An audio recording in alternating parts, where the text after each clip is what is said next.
Hello, everybody. Good evening. Hello, welcome to my live stream. Two live streams in 1 month. We're setting records out here on the Out of Characters channel uploading schedule. Look at that dashing smile, that handsome young man. Hello, Siberian. That copyright infringing visage. See, this is like the I don't know. To me, I found this idea really amusing of I'm gonna do a react stream, but only reacting to shit that I own the copyright to. It's like all my own stuff. Um More YouTubers should just do this. They should just not infringe on other people's work. um yeah, so today marks a year of my pivot to making video essays on YouTube, specifically about Yu-Gi-Oh. Um, I don't know how well acquainted anyone else is. Yeah, wild idea. Hey, Golden Nova. I don't know how well acquainted most people are with the history of my channel, because it's a lot more than a year old. Let's hop over to the other view. Because I didn't really start out on I really didn't start out making, well, I guess technically I did start out. The first video that I have public still is a Yu-Gi-Oh related video. But I used to put out video essays on a variety of different topics. And if you know anything about how YouTube works, you'll know that's like a very terrible idea. Because YouTube doesn't like it when you put out videos on a variety of different topics. It likes it when you put out videos on a singular topic over and over and over again, which is kind of how things are the way that they are. So a year ago, on August 21st of 2024, I put out this video, The True Cost of Drawing Multiples. Um, and I didn't really expect to return to. I didn't have like a grand plan when I came back to YouTube that I was going to put out a bunch of Yu-Gi-Oh related video essays. This video kind of emerged. I don't want to. Spite is like not really the right word. If you've watched this video before, you'll know that, and we're gonna watch it soon. But you'll know that it heavily involves my friend Mark the Page's video. You've been building decks wrong, We're and gonna do wait, math oh my today. god, this is so loud. Oh, but if you've watched this video, you've been building decks wrong. Mark brings up a bunch of points about why it might be better to run decks that have a larger deck count, like uh more than 40 cards, or cutting down on the number of copies of each card. And if you scroll down, you'll see that I have a very frustrated, not a very frustrated, but a less than stellar comment about this certain thing, where I probably take something of his. All right, let me read it. I think you make an assumption here that is not necessarily true. Not every card is created equal. Some cards are specifically strong in certain situations. You can't swap something of equal value. I think Mark has a line in here that might be taken to mean this, but I don't necessarily it's exactly what he means. I don't think Mark thinks that every card in Yu-Gi-Oh is of equal value, but it got me thinking, like, how much worse does a card need to be for you to want to swap out the third copy of a hard once per turn card for a card that's similar but slightly worse? Um, and I was originally going to write this up as like a very long YouTube comment on this video, and eventually it just got to be so long of a comment that I was like, what the hell? Why am I doing all this work for no payoff at all?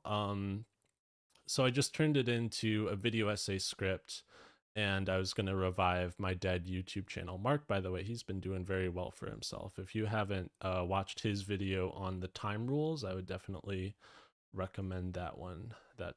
This is quite a good video. Um, but anyway, so long story short, I scrapped my YouTube comment and I instead pivoted to a video essay script. And I guess we can just start watching it now. go take a look at that. So we're going to start with the true cost of drawing multiples. I did say I was going to watch all my videos today. We'll see how many we get through. I don't really want to be here for like 6 hours. That seems like, I think we can get it done faster than that. We're gonna do math today. Oh my gosh. Oh, it finally loaded. So we're gonna get through as many as we get through, and hopefully that's all of them. An aside, reading comments online, it seems to me that many people find the platonic ideal of a card game to be one where every card is roughly equivalent in power, whatever that means. And that to me seems like a truly miserable state. Yeah, it is kind of interesting because one of the things that I feel like card games try to teach you, like that's satisfying to learn, is the ability to determine when one card is better than another card. And you'll see that a lot in especially Magic, when all of the cards are set, or most of the sets are designed to be drafted. There's a large disparity in the power of some cards, but also there is no objective power level for each card because most cards in Yu-Gi-Oh are pretty situational. They can be strong in one instance and less strong in another instance. So it's quite tough to balance cards, and I don't think most games even design cards to be balanced with each other necessarily.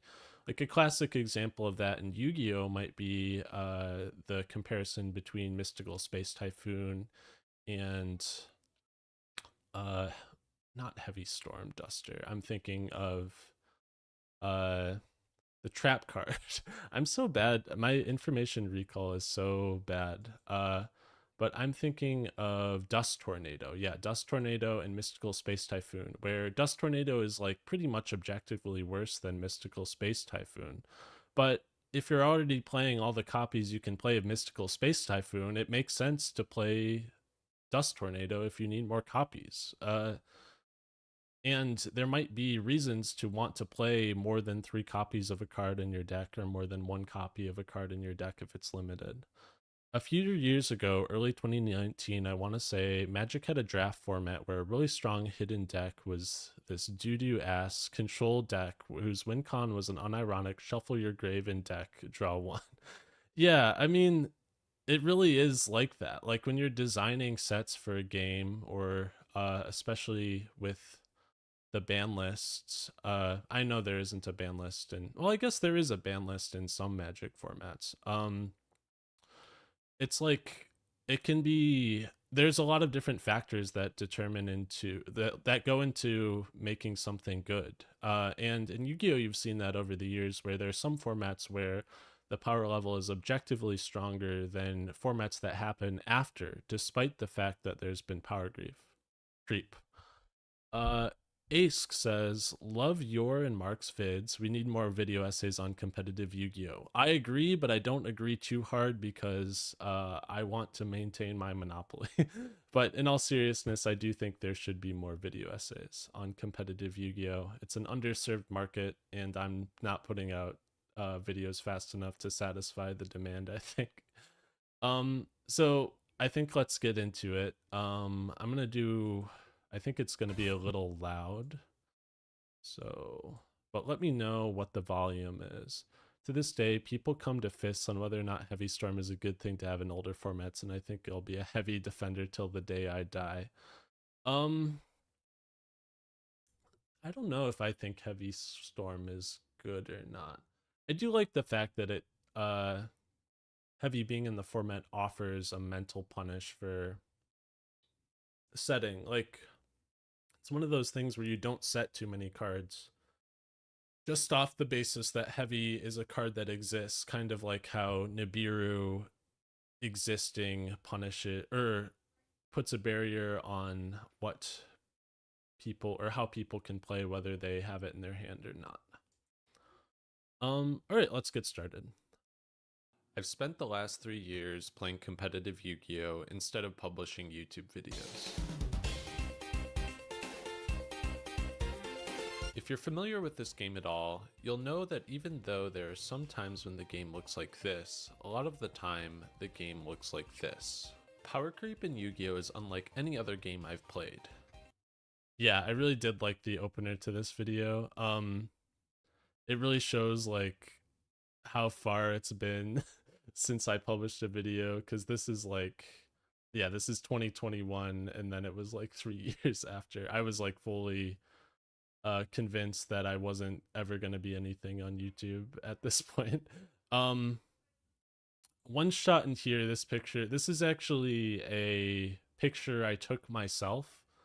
A couple years ago, I ordered like 300 copies of Neo the Magic Swordsman, and I've just been like leaving them places. Like I always have between 3 and 6 Neo the Magic Swordsman in my wallet at any one time.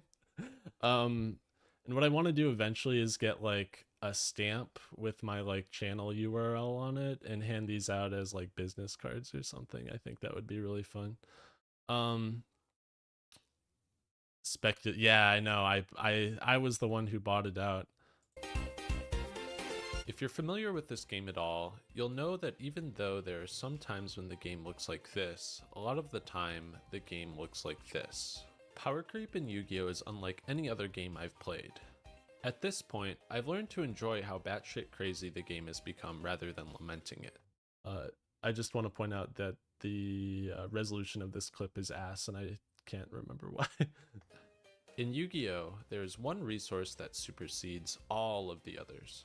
It's more important than life points, it's more important than the number of cards in your hand, and it's more important than your one normal summoner set per turn. It's your once per turn activation management. But what does this mean? Well, in an effort to curb this power creep, modern Yu-Gi-Oh cards are designed to have effects that are only able to be used once per turn. This is generally a good thing for the game because it puts a limit on how much a strategy can do as part of its combo. Yu-Gi-Oh lacks a resource system, unlike games like Magic the Gathering and Pokemon. In Yu-Gi-Oh, your turn ends when you have gone through all the beneficial once per turn effects you have access to. So I did want to comment a little bit about this idea that your turn is over once you have fired off all your once per turn effects. And I think it's not like exactly right. I think broadly it kind of is true that the number of once per turn effects you have access to is a very important thing on your turn, but what is more important is how many effects you have access to in general. So the once per turn clause on so many of these cards does influence how many effects you have in general, because once you use a card, you can't use a card with the same name again. But a lot of the time, it's better to cut certain decks off early. This was often the case in Malice, where if they start hitting their once per turn effects, you often can't really get them, like once they start to play a little bit, you often can't rein them in, especially with like weak hand traps like Imperm. Good pick on that basic art. I don't know anything about Magic, but I'm happy that that land was pleasing to you, I guess. So it's important to distinguish whether or not a certain deck is more limited on their once per turn effects in general, or their number of ways into those once per turn effects, because that can influence how you want to play with your disruptions. Yeah, I guess let's continue. Ends when you have gone through all the beneficial once per turn effects you have access to. Also, the more things change, the more things stay the same. This is this. Last year in Europe, they were playing Vanquish Soul. This year in Europe, they're playing Vanquish Soul. It's the exact same. To wipe the entire field of Kamal. Is this going to stop the turn? I mean, I don't see how there's any way for him to get any more monsters in play. This limitation, however, comes with a second downside. If you put a lot of cards in your deck with this once per turn restriction, what do you do when you draw two of the same card? I used this Reddit screenshot because I thought at the time that Lancia was once per turn, and I found out playing Malice that it's not, and I'm very sad about it. Well, you will have to wait until the next turn to be able to use it. This might not be a big issue in a more reasonable card game. In a game like Magic, drawing 2 or 3 lands might be ideal for your opening hand, even though you can only play 1 land a turn. However, so this land, so I said earlier that I don't know anything about Magic. I'm very lucky that I have a lot of friends that are very invested in the game, because I do like to be able to make comparisons to other card games, but I don't play any other card games at a level that would allow me to comment on them very well without kind of talking out my ass, I suppose. So this match was basically one that I've heard, it's quite good. The players, it seems like there's a lot of back and forth to me, but I can't really comment on it too much other than that it was like chosen specifically by a friend of mine who I gave the kind of conditions for the game that I wanted to feature in this clip. I'm very cognizant about what I put on screen in videos. A lot of the time, people who make video essays don't really focus too much on the visuals. But for me, I want to make sure that whatever is being shown on screen aids whatever I'm talking about, to the point where I would like to think that my videos aren't as easy to follow if you can't see them. So because of that, I kind of a huge portion of my time making these videos goes into just figuring out what I'm going to show on screen the whole time, especially because I don't really use face cam as a large portion of my video, as like a large component to my video footage. In Yu-Gi-Oh! It is common to have games that last between 1 and 3 turns total. There's a lot of L's. This is not my record on Master Duel, actually. It's a friend of mine, so you gotta trust me. So it's likely that your second copy of a card will never be used at all, almost like you started the game with 4 cards against your opponent's 5. Yu-Gi-Oh! Is often like some kind of inverse of poker, where the more distinct cards you draw in your hand, the more likely it is that you will win, and they don't even have to be straight. So this joke right here, there's also like one more thing that maybe I think I do it in every single video, but in every video I put out, I want to have at least one joke in there that lets bigots know that these videos aren't for them. I don't know how else to like phrase it, but I want to make sure that like when people watch my videos, they know my opinions on certain things that are important. So we always gotta make one joke like this to keep the bigots away. That's what this one is for this video, and I guess it starts the trend. So what can we conclude from this? Well, I was inspired to make this video by it really is rent lowering gunshots. Video from another creator named Mark the Page. And in Mark's video, he presents the idea of using a payoff matrix, an idea in game theory to critique the classic rule of Yu-Gi-Oh! Deck building enshrined in stone. If a card in your deck is good, play as many copies as you can. Mark says that drawing 2 copies of the same card is a common reason why players open bad hands in Yu-Gi-Oh! And offers 2 ways that this can be mitigated. By playing fewer copies of each card, thus making it less likely to draw multiples, or by playing more cards overall, so that drawing any individual card is less likely. You don't want to hit those garnets, and you don't want to hit those limited use duplicates. When these get involved, increasing the size of your deck can increase its consistency, because now you have a lower chance of hitting those bad draws. So one of the things that this video like deals with primarily is the idea of like increasing the size of your deck to increase your deck's consistency. And I think this is like a very interesting topic. And one of the reasons that it's very interesting is because even though it was very common in the format that happened after this video got made, it's not really a trend that has like continued. And I think there are a couple of reasons for that. So if you played in like 2024 Nats format, you would know that like this is like Fiendsmith, and This is, it's Fiendsmith plus, sorry, my brain is blanking out at the moment.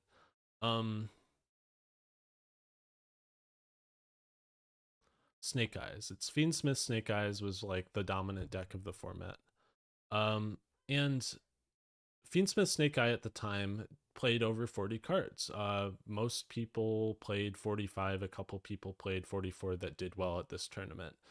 And one of the reasons why that was true was because these decks had a lot of consistency tools. They had bonfires, they had the Sinful Spoils Searcher that searches Diabellstar, they had the spell that tributes a monster to special summon a level 1 fire from deck. They had all these cards, so because of that, you didn't necessarily have to play 40 cards because you were able to see your combo consistently. And even if something got stopped, you, as long as you had the two bodies, you had the Snake Eyes engine or the Fiendsmith engine to fall back on. The other thing was that there weren't many hand traps that were particularly good against it. So because of the fact that there weren't any singular cards like that were incredibly important to draw, it was a lot of, you had to draw like 2 hand traps, like set pairs of 2 hand traps. People decided that playing 40 cards just wasn't all that good. And decks that didn't want to draw their bricks, like Flamberge Dragon, began to climb as a result of that. And we'll get into that a little bit more in this video later. But that hasn't really been the trend later, and I think one of the main reasons is because of the mulch armies.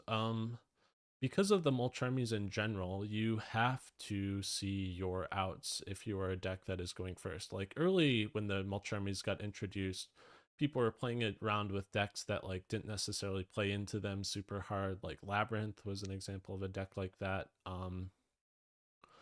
But it kind of quickly turned out that those sorts of decks were not the way to go over decks that were more powerful. So I think upon the introduction of Perulia and especially Fulos, decks since then have kind of stuck at 40 cards for the most part. There are a couple exceptions. Like I think Memento has been known to go over 40. But for the most part, other video essays don't give too much attention to their visuals is regrettably very true. It's also completely insane. The word for video essay doesn't put much effort into visuals is essay. Yeah, no, it's true.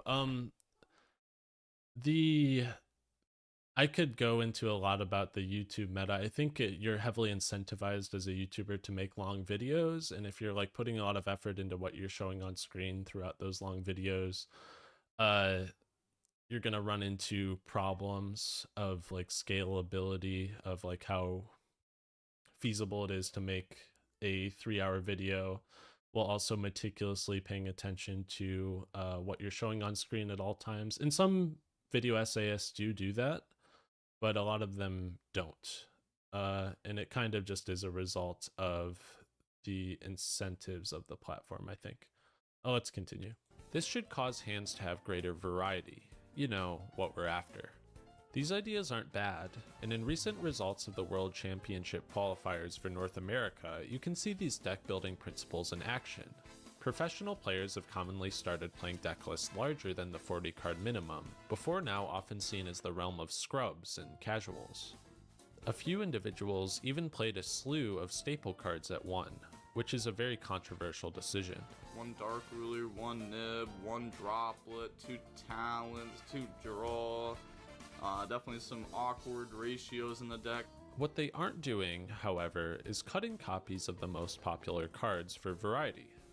There's some explanations for this. The strongest deck at the moment, Snake Eye Fiendsmith, has a lot of spell cards that can search for a variety of cards needed for its combos. Yeah, so here we're getting into that stuff that I discussed earlier. So like in Snake Eyes alone, there's like 12 cards that you can draw that are full combo. So why not just play all of them and go over 40 and see your Flamberge Dragon less often? Therefore, it is easy for the deck to go over 40 cards and still remain consistently strong. To beat Snake Eye Fiendsmith, you often have to draw cards that disrupt your opponent in multiples, and only a couple cards are strong enough to disrupt it significantly. One card that I do want to talk about is Angel Statue Azarun. I think this card is very interesting because, like, it's kind of bad, right? Like, isn't it a little bad to play a card in your deck that doesn't... I mean, it does something, of course. It's good disruption. You're playing it with Silhouette Rabbit. But it's, like, very dead if you're going second. It's a card that you don't want to draw. The next video that I put out has a lot of analysis on this card in particular and why it was so prevalent in this format, but it seems to have completely disappeared ever since, except in like Tombkeeper decks, which have additional reasons to be playing trap monsters. These cards, Nibiru the Primal Being and Ash Blossom and Joyous Spring, have once per turn clauses on them. Nibiru is a turn-ending card when it resolves, and can it wasn't a turn-ending card when it resolved. I don't think this was even true at the time, but it felt true to me because I used to play in formats where it was a turn-ending card. Remove many monsters from your opponent's board. There's very little else like it. Ash Blossom, however, is not. It's versatile, sure, but it usually only trades with one of your opponent's cards. It's low impact outside of certain matchups. This like replay that it's pulling from with one of your opponent's cards is, I think this replay is like one of my favorites of all time. This is back when like Pendulum FTK used to be a deck you could play on Master Duel. And I'm going second and I get Maxied after I think I hand trap them, I forget. So I go into Access Code and I'm like missing like 200 damage after attacking them with Time Gazer and Access Code. So you can just make Verte Anaconda and get out Independent Nightingale for the last 500. And this is like a card you would be using with the Starving Venoms to FTK your opponent if you had been going first. They're running in its place. Surely, playing 3 copies of a card like Ash Blossom will cause you to draw multiples, so on average it will be unusable more often than if you played 1 or 2. But is this something we can quantify with mathematics? Let's return to Mark's... Okay, I actually hate that watching this part of the video because this is like such a hard texture to watch. I think I used it in one other video since then, and after that I have like deleted it from my library. Payoff matrices. Since it is with this very idea we can get a rough estimate of how much worse cards are on average if we play multiple copies. Let's imagine that for every Yu-Gi-Oh card with a once per turn, there's a power level associated with it. This value is something that's very tough to determine, and we will get back to that later, but let's say that for Ash Blossom Joyous Spring it has a value of 1. We draw 1 copy of Ash Blossom, and the imaginary power of our hand is 1 greater than it was before. What happens when we draw 2? Well, we can't use the second Ash Blossom in the same turn, so let's assign that copy a value of 0. If we pretend that every other card in our deck also has a value of 1, we can see that as we draw more redundant copies of Ash Blossom, the overall value of our hand goes down, and Ash's value on average shrinks from 1 to 1/2 to 1/3. I kind of regret using Ash Blossom as the example for this because, especially with the introduction of Charmies and how prevalent Maxi is on Master Duel, this is like a card that in many formats you don't really feel terrible drawing more than one of. I think I have caveats in this video that make it like less of a big deal. It's certainly a fine enough example, but I think if I had picked a different card that would also seem to be bricky in multiples, like Bonfire, for example, it would have been a better choice just to get the point across more clearly. We can plug this into our value matrix, but something still isn't right here. It intuitively makes sense that we won't draw 3 of the same card as often as we draw 1 or 2 copies. But how often is that? This is something we can find out using hypergeometric distribution. I have a friend of mine who lives, I shouldn't say where she lives, but she just completed her PhD in physics. And for her thesis, she actually worked a lot with hypergeometric distribution as like part of her research. And she said she got to this part of the video. She's not a Yu-Gi-Oh player, and she like immediately had like a trauma flashback or something. Like she just didn't want to watch the rest of it because of the fact that was causing her so much stress in her personal education. He said the thing. I did say the thing. Which is a statistical formula that can determine the odds for picking a specific member of a population you randomly choose. Calculators to do this math for you are incredibly popular for use with card games, since you can use it to find the probability of drawing cards and combinations of cards from a deck. If we plug these probabilities into our calculator, we can see that if we play 3 copies of Ash Blossom in a 40 card deck, we will draw 1 copy 30.1% of the time, 2 copies 3.5% of the time, and all 3 copies 0.1% of the time. So I don't know like how often people pick up on this kind of stuff, but my voice like changes a little bit in this clip. And the reason behind it is because in my initial recording of the video, I like did all the math wrong. I forget what the error was, but like I had messed up every single equation or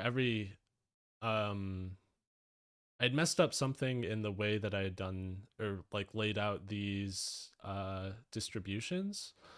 And as a result, I had to re-record the whole thing. And it was like the lowest I've ever felt like working on a video because I'd already finished all the editing and I noticed the mistake like right as after I had rendered the video and I was about to publish it. And I'm like, okay, I gotta re-record it and then I gotta edit all these sections to line up with the new way I pronounced the voice lines, and I felt so low. 2/3 of the time we will not draw Ash Blossom, even with 3 copies, so let's disregard those games. In games where we draw Ash Blossom, we will see 1 copy 89.2% of the time, 2 copies 10.5% of the time, and all 3 copies 0.3% of the time. If we I had like one comment on this where somebody said that you can't really disregard games where you don't draw a given card. And I think that's largely true. Like if you're replacing a card with something of less, I mean, I guess we get into that, where if you're replacing something of less power, then you're kind of taking into account what you would have drawn in its place. But for cards that are very impactful, you do want to pay attention to how important they are to draw and what the disparity is between things that you would replace them with. Plug these percentages into our matrix, we can see that we can get an overall payoff for 3 copies of Ash Blossom, 0.945. If a copy of Ash Blossom is worth 1 in hand, this number is Ash's average value when we run 3 copies, accounting for games when we draw multiples. You can also think about it as a percentage. With 3 copies of Ash, the card will be activatable 94.5% of the time when we draw it, as opposed to 100% of the time with 1 copy. So, what happens when we shave copies? Well, if we do the same math for a 40 card deck where we play 2 Ash Blossoms, the average value of Ash Blossom in hand jumps from 0.945 to 0.973. Still worse than when we play it at 1, but better than when we play it at 3. So when would we want to swap out that 3rd copy of Ash Blossom? Well, in my opinion, we would want to swap out the 3rd copy of it if it increases the expected value of cards in the 3 slots. Let's say that Ghost Ogre and Snow Rabbit, my favorite hand trap, is a card we're considering for our deck. It's a useful card, but it's not as useful as Ash Blossom. Let's pretend we've done the science and determined that if one copy of Ash has a value of 1 in hand, one copy of Ghost Ogre has a value of 0.93. If we play 2 Ash and 1 Ghost Ogre instead of 3 Ash, we will find that the overall value between these 3 cards in our matrix jumps from 0.945 per card to 0.959. I think this kind of thing is a little interesting. Like, I mean, of course these are numbers that are plucked from thin air, and there's no real objective way to like put a value to a card in a given format because it varies so wildly depending on matchup, depending on the individual cards in your hand, depending on what is common at a tournament or event or ladder. But I do think that the margin between a card being better than the third copy of another card is quite small.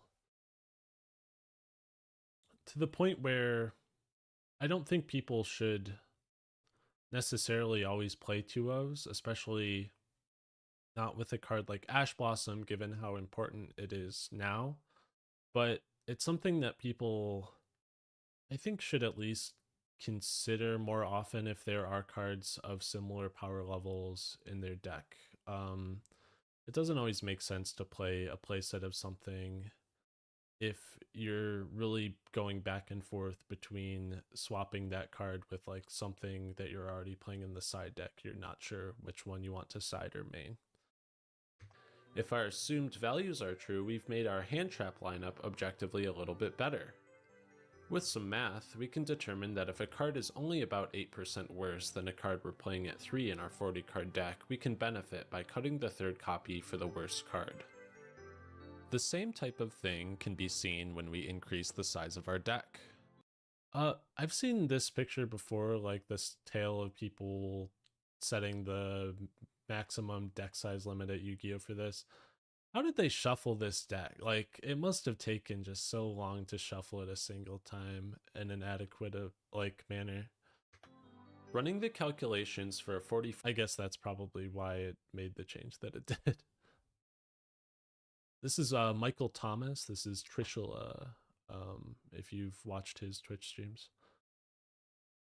I think he went to Worlds that year, and then he did not do very well at World. I think he did all right. I think he got close to making top cut, but he didn't make it. 4-card deck like that of Michael Thomas, the runner-up at the North American World Championship qualifier. His Ash Blossoms have an estimated value of 0.951 on average. 95% of the time when he draws them, they are live. This is about 0.5% better than the Ash Blossoms of Joshua Kirby, who played a 40-card deck and tied for 33rd with 32 other people. Though 0.5% seems small, remember that this advantage cumulatively applies to any once-per-turn card they both played at 3, not just Ash. I do think that, I do say that, like, this is an advantage, being able to have, or it is an advantage to have fewer sets of once per turn cards in your deck if your deck is a little larger. Sorry, not fewer sets, but fewer conflicts, a smaller chance to draw 2 of the same hard once per turn card. But I do think one of the main reasons to play over 40 is to not draw your bricks as often.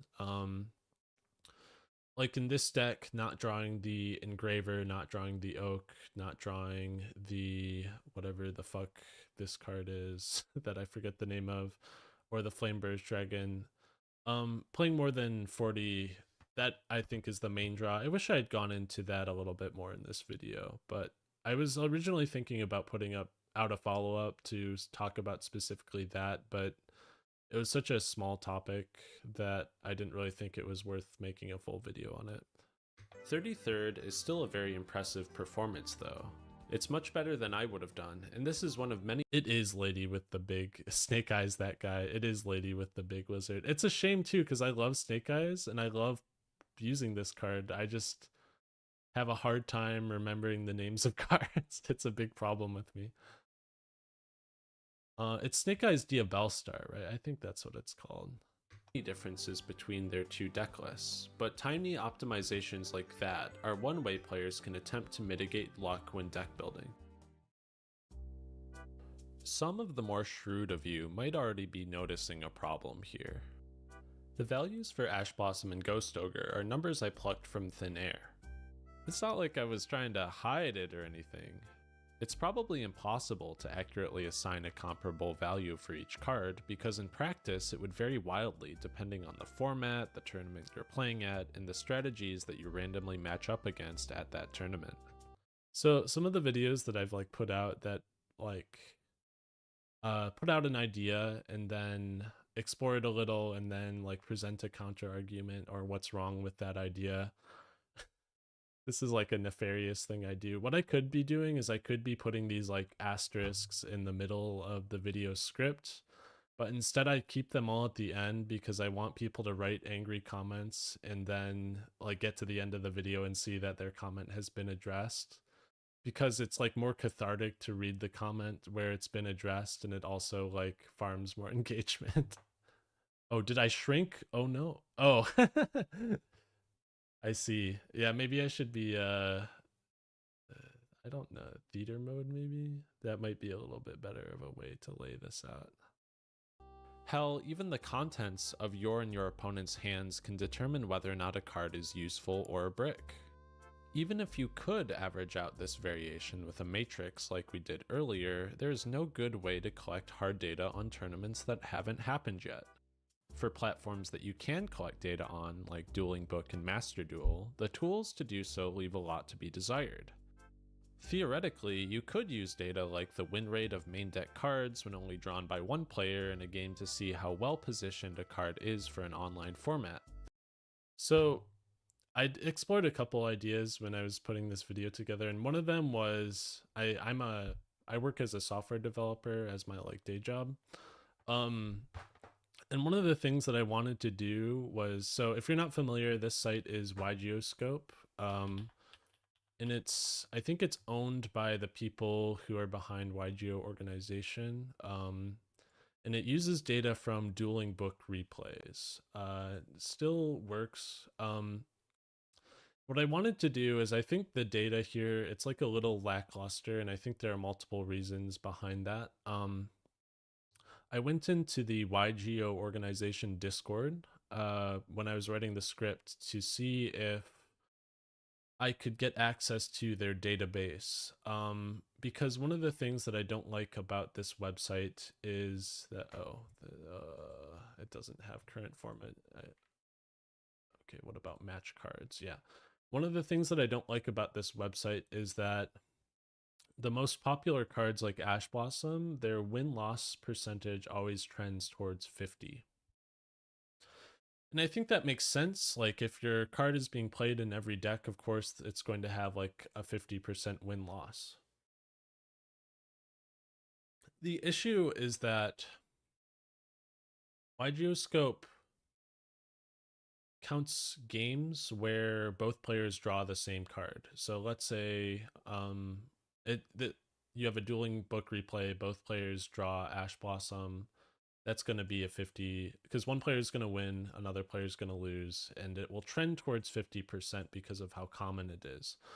I think it would be more useful if it only logged games where only one player drew a certain card. So if both players draw Ash Blossom, it should discard that game from these statistics. And that's what I wanted to try and develop a tool to do before I put out my video. It turns out to not be they didn't give me access, which is fair. I probably wouldn't have given myself access if I were in their position. They also told me that this tool isn't really, it doesn't get updates. It doesn't have a lot of data for the number of games that actually happen on Dueling Book. I've heard a big reason for that is the CAPTCHA system that you have to use to see a Dueling Book replay.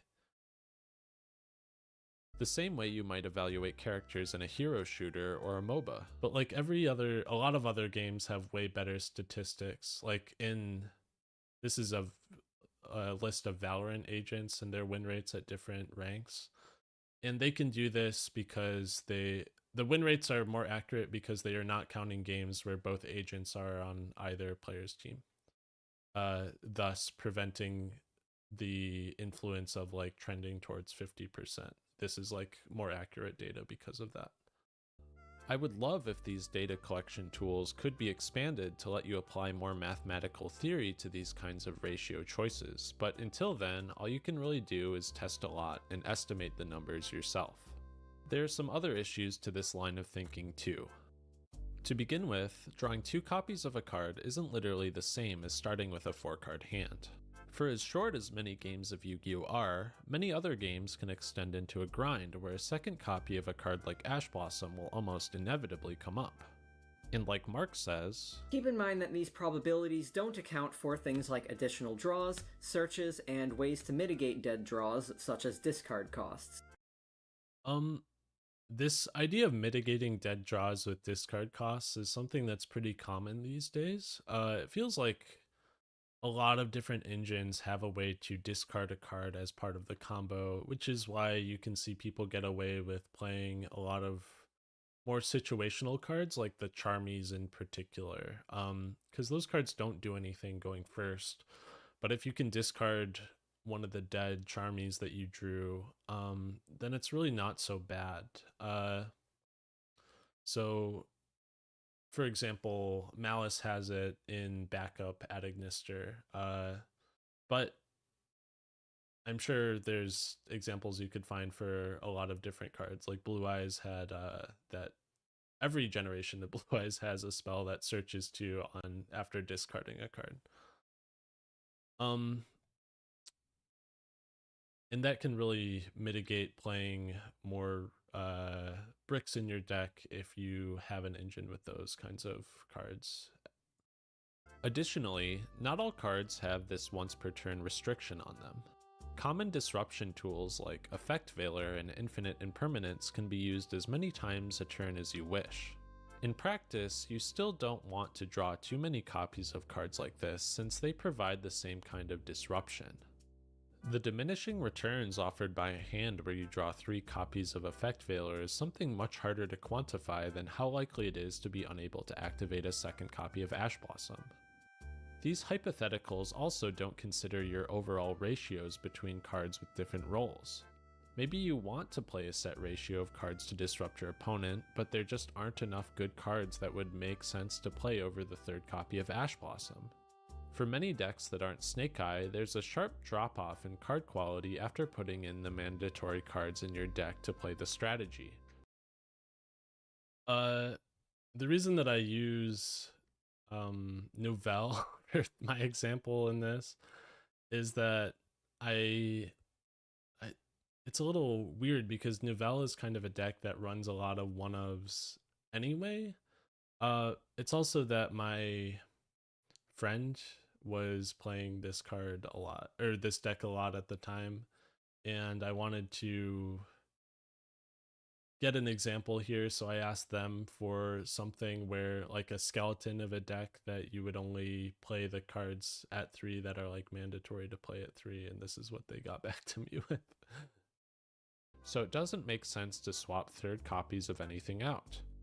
Though these ideas might have problems with their application, I figured it would be nice to share my thoughts on it, since I've always appreciated videos like Mark's that explore the technical side of optimizing deck building.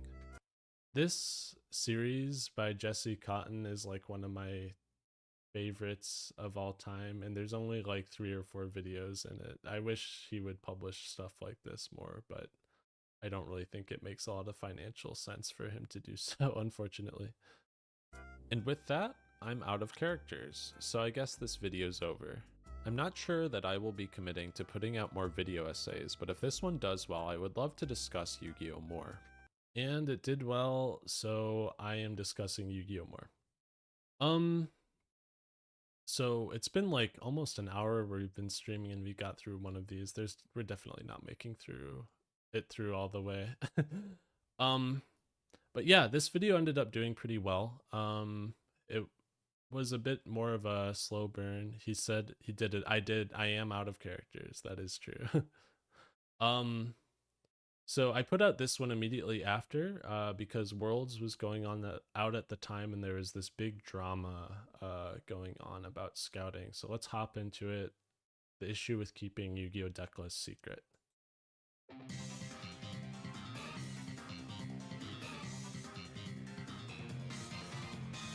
The 2024 World Championships for Yu-Gi-Oh! Were wild. This guy, I think his name is Ruben Penaranda. I don't remember his last name exactly, but he's so talented. He's like a circus performer and also a professional Yu-Gi-Oh player. Like, can you be more interesting than that? I don't know. I'm not talking about the rumors of the Duel Links event being held hostage by a Turkish hacker looking for $35. And I'm not referring to travel problems leading to a quarter of the entrants to the entire OCG TCG event being from the United States. Canada, step it up next year. This was like a really ignorant comment, considering the fact that like a lot of Canadian players were just playing Master Duel instead. I think Canada is like one of the best regions for Yu-Gi-Oh! But I just got to get in. I mean, I guess it maybe was more acceptable to be proud of America last year than it is this year. Hours after the opening match of the Master Duel Swiss bracket concluded, an article was published on Master Duel Meta leaking every single deck list that was played that round. As more and more rounds were played, more and more decks were leaked, and after day 1, only a handful of players still had their second deck list private. This happened because games at the Master Duel World Championships have their replays accessible through the game's client, in order to build interest in the event from the player base. In most respects, this is a good thing. If your favorite team doesn't get featured in a live stream, you can still watch every single match they play from your phone or computer. Employees from Master Duel Meta were able to use a publicly available third-party tool called untapped.gg. I really like this cut. I think it's super cool to go through like everyone's videos and put their untapped.gg promotional link in a cut together. But if you were like paying attention to this was like a huge mess at the time. Where everyone's decks got leaked and you were kind of if I were one of the players in this situation, I probably would have looked at the leaked deck lists because there's no real way to verify that the people that you're playing against haven't done it. I will say that I'm not sure I'm like super convinced by the DK thing where he says that it's like his duty to put out the leaked deck list because if he doesn't, then only some people might have access to them. It's certainly possible that many of these players had teams that were trying to like scout lists through the use of this tool, but I don't know. I would really be interested to know if like anybody actually had this information before it got put out on Master Duel Meta, because it really like this it feels to me like an Occam's razor sort of thing where the best reason to put it out on Master Duel Meta was because that it's beneficial to your website. I don't really think that the idea of it being in the best interest of competitive integrity holds up, because then everyone has to know they have to check the website for it to be fair. Yeah, it's like a conflict of interest, I guess. It's also hard to detach the fact he benefits from having that info on his site. Yeah, like, I don't know. It was kind of a mess. That's all I'll say about it, I guess. To analyze these replays and pull each player's complete deck list, even finding cards that were not used in the replay. Understandably, many people took to Twitter because of this, upset with Master Duel Meta's godfather, DK'd. People were just so fucking mad about it. I think the comments under the like article that held all the lists were just like threads on threads of people that were mad at him and arguing with each other. Many important figures in the community. This is such a funny tweet from Ruxin though. He weighed in on the controversy. I think what Decade just did ruins the integrity of the Master Duel competition. Within 2 days, Untapped pushed an update to prevent this from happening, citing that using it to reveal private information went against their philosophy and purpose for the tool. So here I think is something that we should talk about. So it immediately got removed from Untapped. They did like a hot fix or whatever and got it removed. Ruxin makes that tweet every time something happens and it makes me laugh every time. It's just a good tweet. Unfortunately, it's okay to have recycled material if it just keeps working. What I'm wondering though is, so Worlds is coming up. I think it's either this weekend or next weekend. I haven't been paying attention. But I don't know if Master Duel has removed this information from their replays. So if they do the same thing again where the replays are accessible, I'm really curious if somebody has a tool that can get this information. Like, you can't get it from Untapped anymore, but it doesn't mean that the info is still, like, isn't still available for somebody who can get their own tool made to do the same thing. And there's not really anything that can be done about it, but I really hope that the Master Duel team has patched whatever call that gets made to get the information from Decklists from that replay that Untapped used to use. Because if it's still in the game, it can still be accessed and people could still be getting extra information that they wouldn't have had access to without it. On Twitch, Decade went live to present some interest. The real casualty was Untapped, not gonna lie, they got shredded over this. I don't know. I think their response to it was quite good, actually. Like, the fact that they immediately put out the fix. I think Untapped is still really widely used among Master Duel players. Like, if you go to any stream on Twitch, Untapped has like integrated tools for you to look at people's lists as they're playing on the ladder. Probably is still there, but just people haven't publicized the tools. I feel like whenever there's a leak exploit like this, people plug the most obvious source, but it will never really fix it. Yeah, I'm thinking that too. If it is still out there, it's probably going to be somebody's private tool. I wouldn't expect it to be publicly available. Statements in his own defense. You now, in between matches, can't be fed secret information on your opponent's decks as you have someone at home or multiple people at home. Who knows, maybe you have 10, 20 people gathering all the information to feed it to you. So no extra advantage for you. Good luck at Worlds though. His main, so I had to pay like $5 to get a Twitch sub to DK just to pull this clip. No, it was a later clip, I think. But it was worth it. I did it for the love of the art form. Point was that since Untapped.gg and the replays were both publicly available, there was a risk that any player or team could have the information he leaked assembled and privately sent to them during the tournament in order to achieve an unfair advantage. Because he published all the lists, this theoretical advantage was leveled between all the competitors. There's a word for the type of behavior DK describes in his stream: scouting. Scouting? They scout their techs. What does it mean to scout? To collect information on an opponent's strategy outside the game in order to obtain an advantage. This kind of thing can be really unfair. At YCS's, 2 players are selected to have their match streamed every round, so it can be very easy to collect information on their deck lists. So one of the things that I've learned is that in order to play on stream, they'll actually so there are 2 parts to it.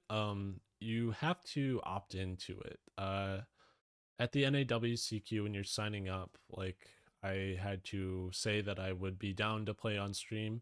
I think they ask you a second time before they put you on stream. Like, I think you have to consent to it twice. Wolfie mentioned, yeah, Wolfie's video on scouting is really, really good. I would definitely recommend it.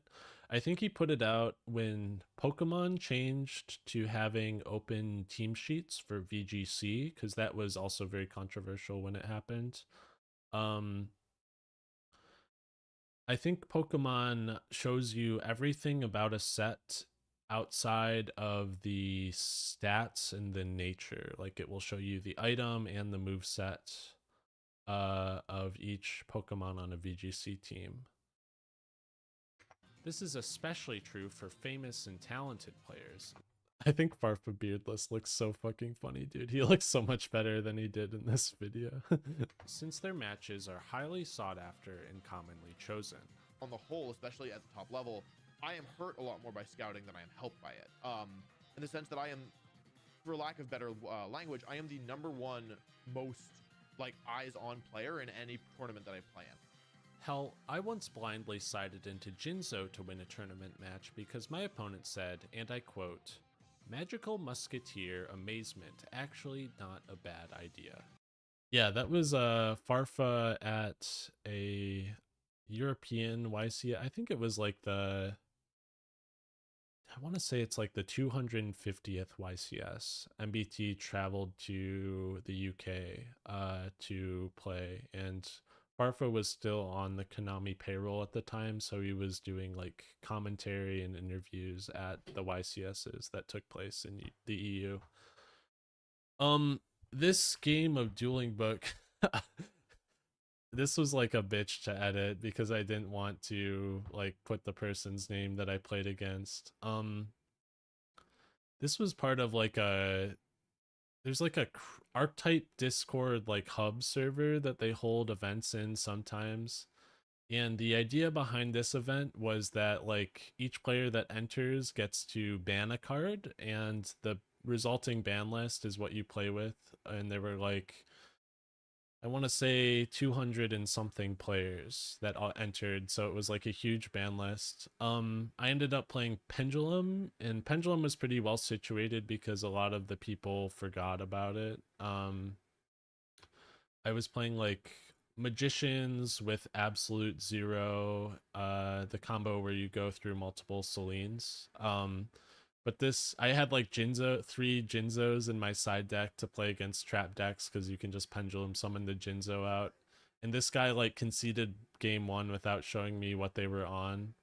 But I knew what they were on because of what they had posted in chat in the Discord earlier. It was really scummy, so I blindly sided into Jinzo. I don't think it really mattered that much, but it must have been like a mental blow to them. Basement, actually not a bad idea in a public forum.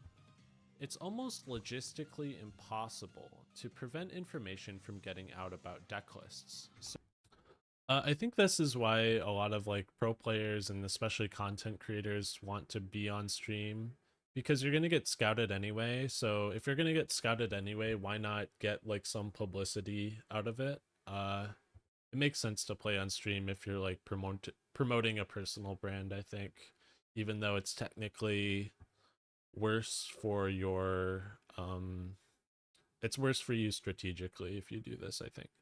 So what the fuck are we supposed to do about it? Well, the main way to put this issue to bed seems to be to reveal this information. In Pokemon's VGC format, and at high-level Magic the Gathering events, team sheets and deck lists being publicly available is the norm. So, I think when Magic had closed decklist events at the high level, there was like a lot of money in paying people to scout for you and like try and figure out what other people's decks are. There's like interviews with some of the people at the time talking about how they had seen like teams hiring scouts in order to figure out what other people were playing. I don't think that's common in Yu-Gi-Oh!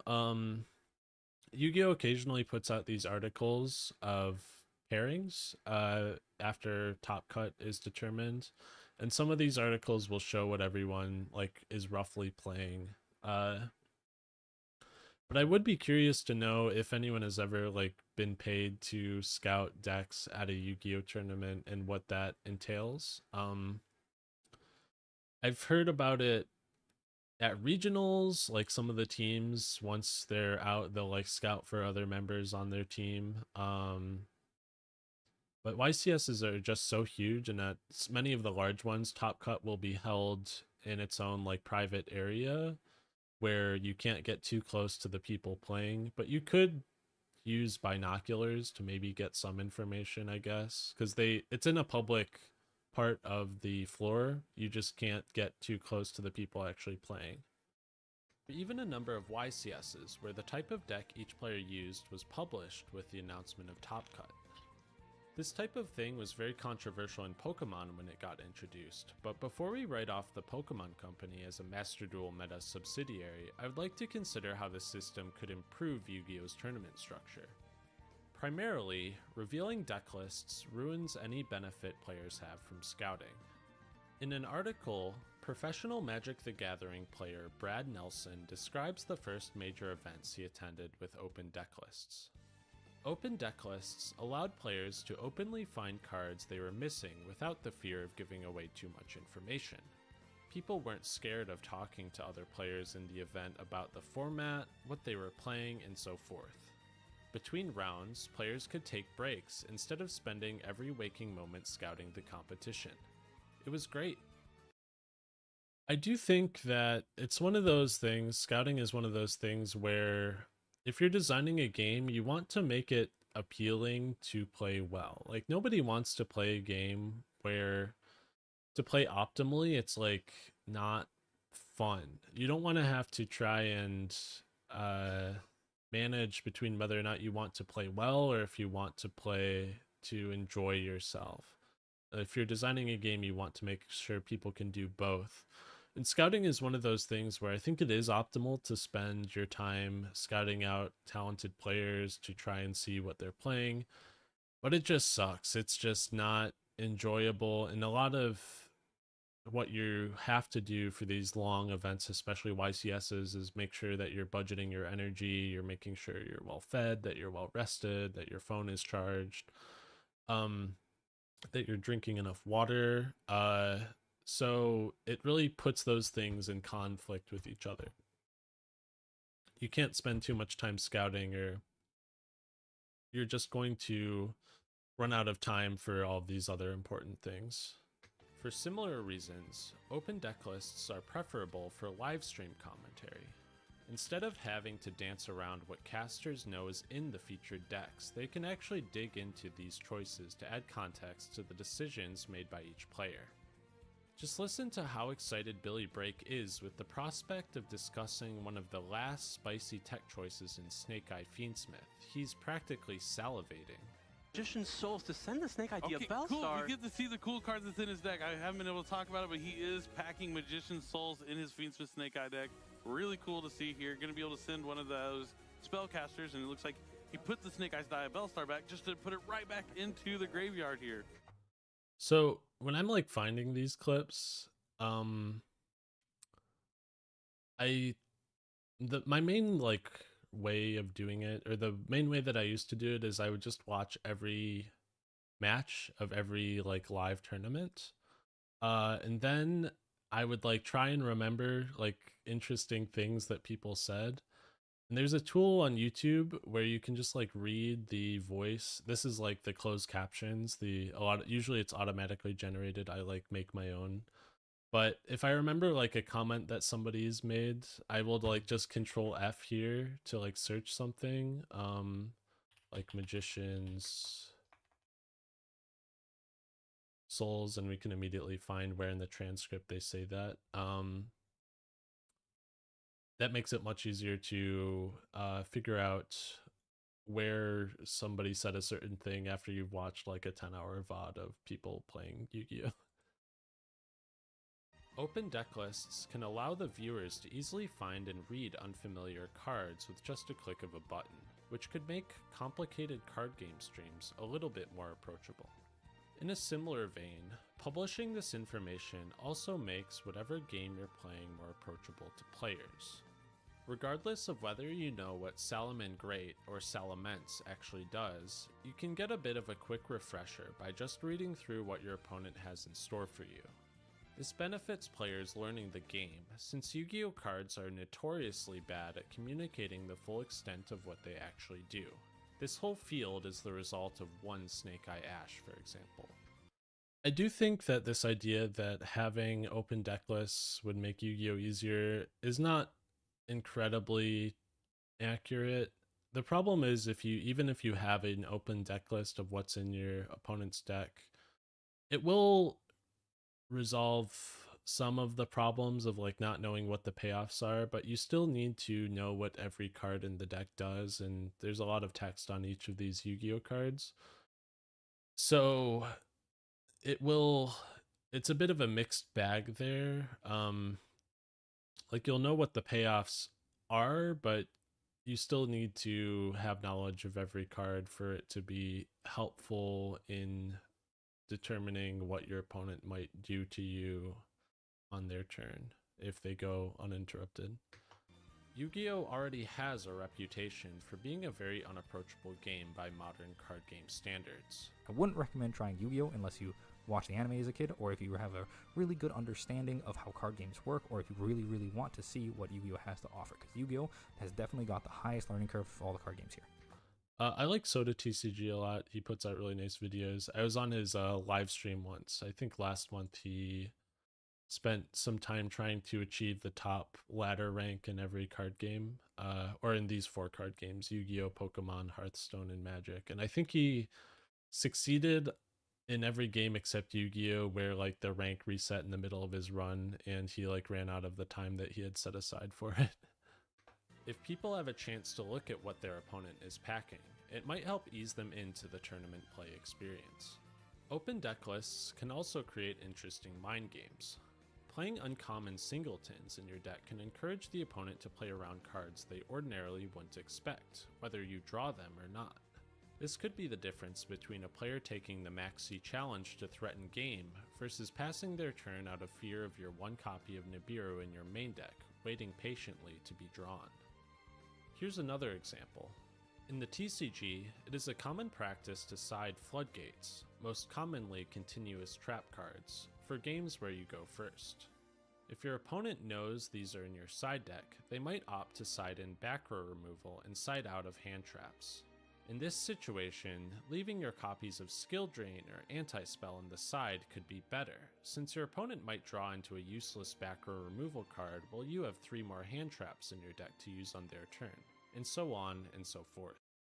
I think a side effect of limiting a lot of these floodgate cards, like your There Can Be Only One, Skill Drains, Anti-Spells in the TCG, is that it makes it a lot weirder about siding back row removal for them.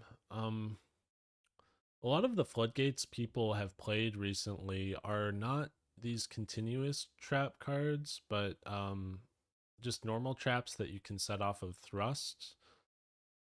And these cards are all chainable.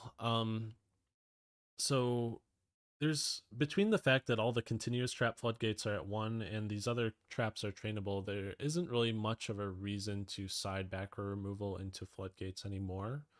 I'm not even sure if it was like that common at the time, but these continuous trap cards were very prevalent this format because of how well Snake Eyes played with them. You could just sack them off on your turn to combo after your opponent suffers.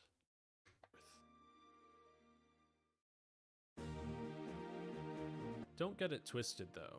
There are definitely a fair number of things you lose with open deck lists as well. To begin with, the value of non-standard strategies is definitely impacted. The advantage you get for playing a blind second deck like Tenpai is reduced. I do think it's funny that they had a card at Worlds just to show that you conceded clearly.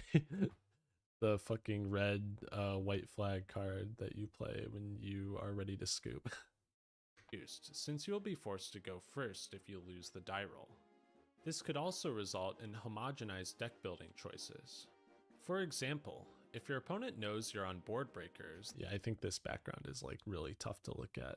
I have not used it since then. There are a number of things certain decks can do to play around those cards. Why invest resources to end on layered disruption that will surely just get Dark Rulered or Raigeki'd, when you know a single gimmick puppet lock in the draw phase will be enough to do the job? These types of changes might favor cards that are less impactful but more versatile, like Ash Blossom, over cards that are more impactful but less versatile, like Evenly Matched.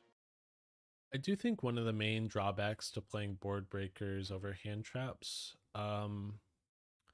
is that a lot of cards these days, or decks these days, want to draw cards, at least in the previous format. Both Ryzeal and Malice variants had ways to draw like 2 to 3 cards on their turn. If you're playing board breakers, you really have to make sure that you're not too weak to hand traps against these sorts of decks, because if they can deploy disruption from the hand against you, it's going to make it a lot harder to push for game, even if you can punish them for committing a lot to the field. Like, allowing your opponent to play uninterrupted in Yu-Gi-Oh! Can be very, very risky, even if you can break through the board beforehand. I mean, you'll even see that in like Gem Knight, that used to be played just a month ago. You can get rid of a lot of the stuff on your opponent's field with board breakers. You can hit them with cards that makes them that prevents them from activating their monsters effects, but you can't stop the Ash on the Brilliant Fusion, even no matter how many board breakers you throw at them. Open deck lists also remove the technical play around gathering or denying information during a match. I'm sure everyone who has played a best of 3 format has scooped game 1 early after going second in order to not reveal which strategy they are on.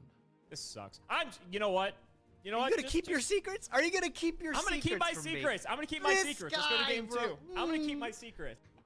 I had a friend, one of my friends who plays Magic, watch this, and he really didn't like the idea of like the tactical scoop, like the strategy around surrendering to prevent your opponent from realizing what cards that you were on. It's not really a thing in Magic because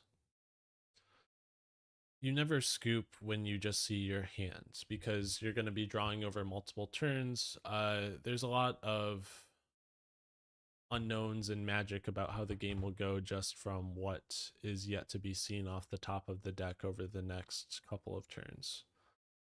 So as a result, Yu-Gi-Oh! Is like the only game where you're going to surrender before even playing a card because your hand is so bad. I mean, maybe there are some fringe cases in other games where that's something that is reasonable to do.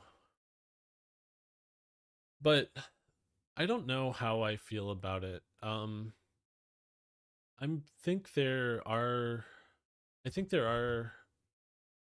drawbacks and benefits to making sure or having this kind of thing incentivized in the game, but usually I think it's the most fun if you can play the most Yu-Gi-Oh! I feel that way about the time rules too. Like, anything that incentivizes you to surrender early instead of playing a game out that could be winnable is probably not great for the game, in my opinion. With open deck lists, you aren't incentivized to do this, since it won't give you an information advantage when siding. This also applies to Master Duel worlds, where knowledge of your opponent's deck lists directly contributes to which of your 2 decks you'll choose to bring against them. Many lists this year were directly built to counter certain things, like Raymond Dye's anti-back row Pearly deck and Joshua Schmidt's Labyrinth deck built for the Yu-Bell matchup. Yeah, this was like a really big problem with the world situation in particular. Like, there were a lot of these decks that were built for specific bad matchups of like the person's main deck, like Josh playing Snake Eyes Fire King. This is like a very strong deck in that given format, so he's playing this deck that's built specifically to beat Yu-Bell, if I remember correctly, with Ice Dragon's Prison, Heavy Storm Duster for the Yu-Bell continuous spell, and Unending Nightmare. But I think one of the other big problems about having open deck lists at Worlds is because all these staples are like split between the team's decks. So if you know who's playing like the Gamma or whatever, you don't have to play around it in other people's decks. Like Nib is a big thing for this. Like if you know one player has the Nib, the other players don't necessarily have to be as worried about it. And I think that's a big part of the strategy at Worlds, is to share this information with your team as you're playing through all of your best of threes to determine which team advances in the bracket. I do like the 3v3 format of Worlds a lot. I think it's a lot of fun.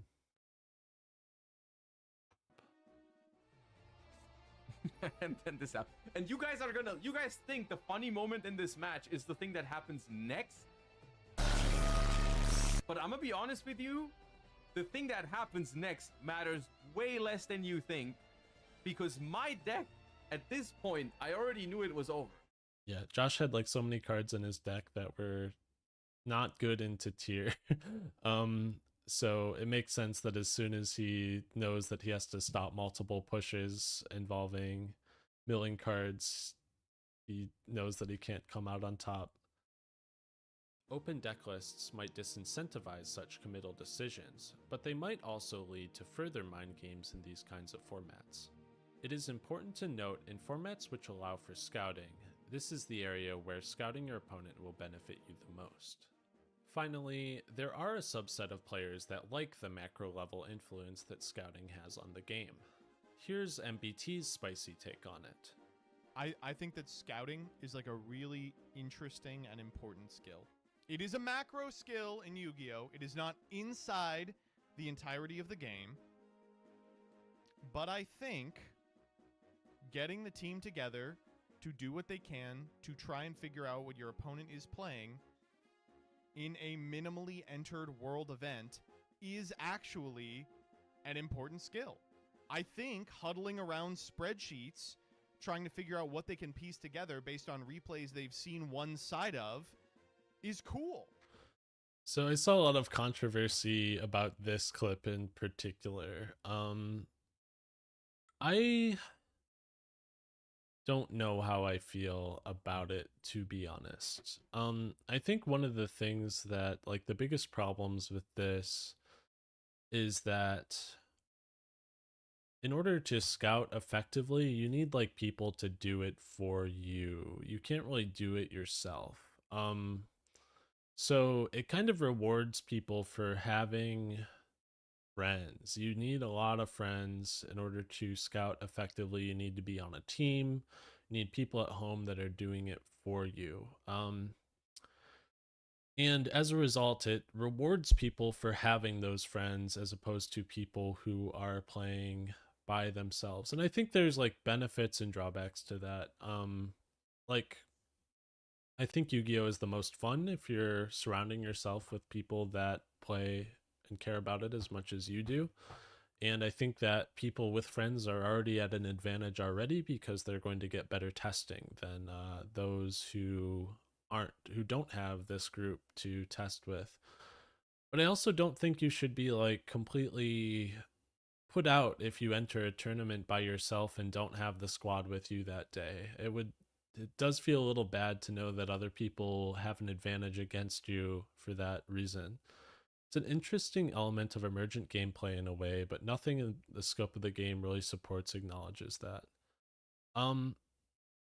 Yeah, I mean, it's definitely true. I don't really know what you could even do about it other than open deck lists, to be honest. There were a lot of people that said they didn't like open deck lists, but they didn't like scouting. And there's no real other answers to scouting outside of just showing people what your deck has inside of it. MBT would want to be part of the stakeout. He'd bring the binoculars. Yeah, I think in Wolfie's video, he specifically talks about somebody like figuring out his team with a pair of binoculars before team sheets were open in VGC. Open deck lists completely remove the need for scouting, for better or worse, so you can't have that opportunity to work with your buddies to support your friend as they attempt to convert from day 2 to top cut. I imagine that this could be a lot of fun when not taken to the extremes, like the need to hire scouts at MTG Pro Tour events that Brad Nelson describes in his article. Being able to support your friends on their way to earn a victory at a major event definitely feels like what. There's the true dual-tainer, just one Worlds. I think he's topped some YCSs this year. He's like a really talented player. What Yu-Gi-Oh is all about. Even if in practice it means using binoculars to figure out what Jesse Cotton drew for turn. With that, I'm out of characters, so I guess this is the end. I'm incredibly curious to hear what you all think. So, yep, that's the issue with keeping Yu-Gi-Oh deck lists secret. Guess let's move on. We've already burned through 2 hours to watch 20 minutes of footage. We're definitely not finishing. So the next one is the Tier 0 Winters of Ghost Reaper. I made this for a video essay event where everybody like submits 1-minute essays. I might be making another one this month actually. The theme is dreams, and I haven't really thought about what I would be putting out for a 1-minute video related to Yu-Gi-Oh! On dreams. But we're going to skip over this one because I don't think there's that much to say on it. It's just about how Tier 0 formats encourage the use of Ghost Reaper to the point where you can kind of use it as a barometer for determining extra deck monster. Which is a lot less common nowadays than it was back in the day, actually. Like, people never even played Ghost Reaper for Detonator in Ryzeal formats. Alright, and then we're moving on to mathematically the Duelist Cup is a human rights violation. Clickbait title. This video did really well, and I think it's because the title was clickbait. I don't think it's literally true, but it's true enough to get people to want to click on the video, which I guess is important. On May 25th through May 28th of 2023, well-known Yu-Gi-Oh! Pro player and content creator Joshua Schmidt tortured himself on livestream. Oh, one more thing about the thumbnail to this video. Joshua Schmidt has used this Wojak in so many of his own videos since then. Let me see if I can go on Blue Sky. Am I logged in on this web browser? Let me see. You log in on the other screen and then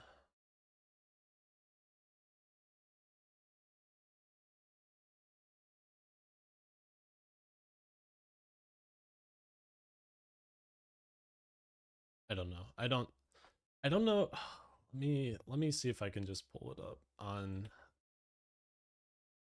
I have a thread on Blue Sky that's just every single instance of him using the Joshua Schmidt Wojak. Yeah, let me put it over there, and then we'll switch to the monitor capture view. How's that? Display capture. No. Not working. Let me see if I can just send myself I opened the link to the posts. Then we can see it, and here we are. Perfect. Follow me on Blue Sky. Yeah, he used it like 3 times when he was grinding in the 2025 Duelist Cup. He's used it for like Malice. There's another one. I think there's more than this. There's like one that I saw, but I forgot to grab a screen cap of. And I'd be down to make more. I'll make more for you, Josh. I'd be down. You don't have to just have this one of you looking miserable to haunt you for existence your whole life. You could get one where you're like happy about something if you want. All right, let's continue. In a 72-hour period of time, he spent 62 hours live on Twitch playing in Yu-Gi-Oh! Master Duel's World Championship Qualifiers event. Oh, one more thing about editing this video. Using it like the Morbius poster vampire side is actually so good. Yeah. It's like the one template that people use a lot of, like going one of two ways, which I think is based off of a card from GX.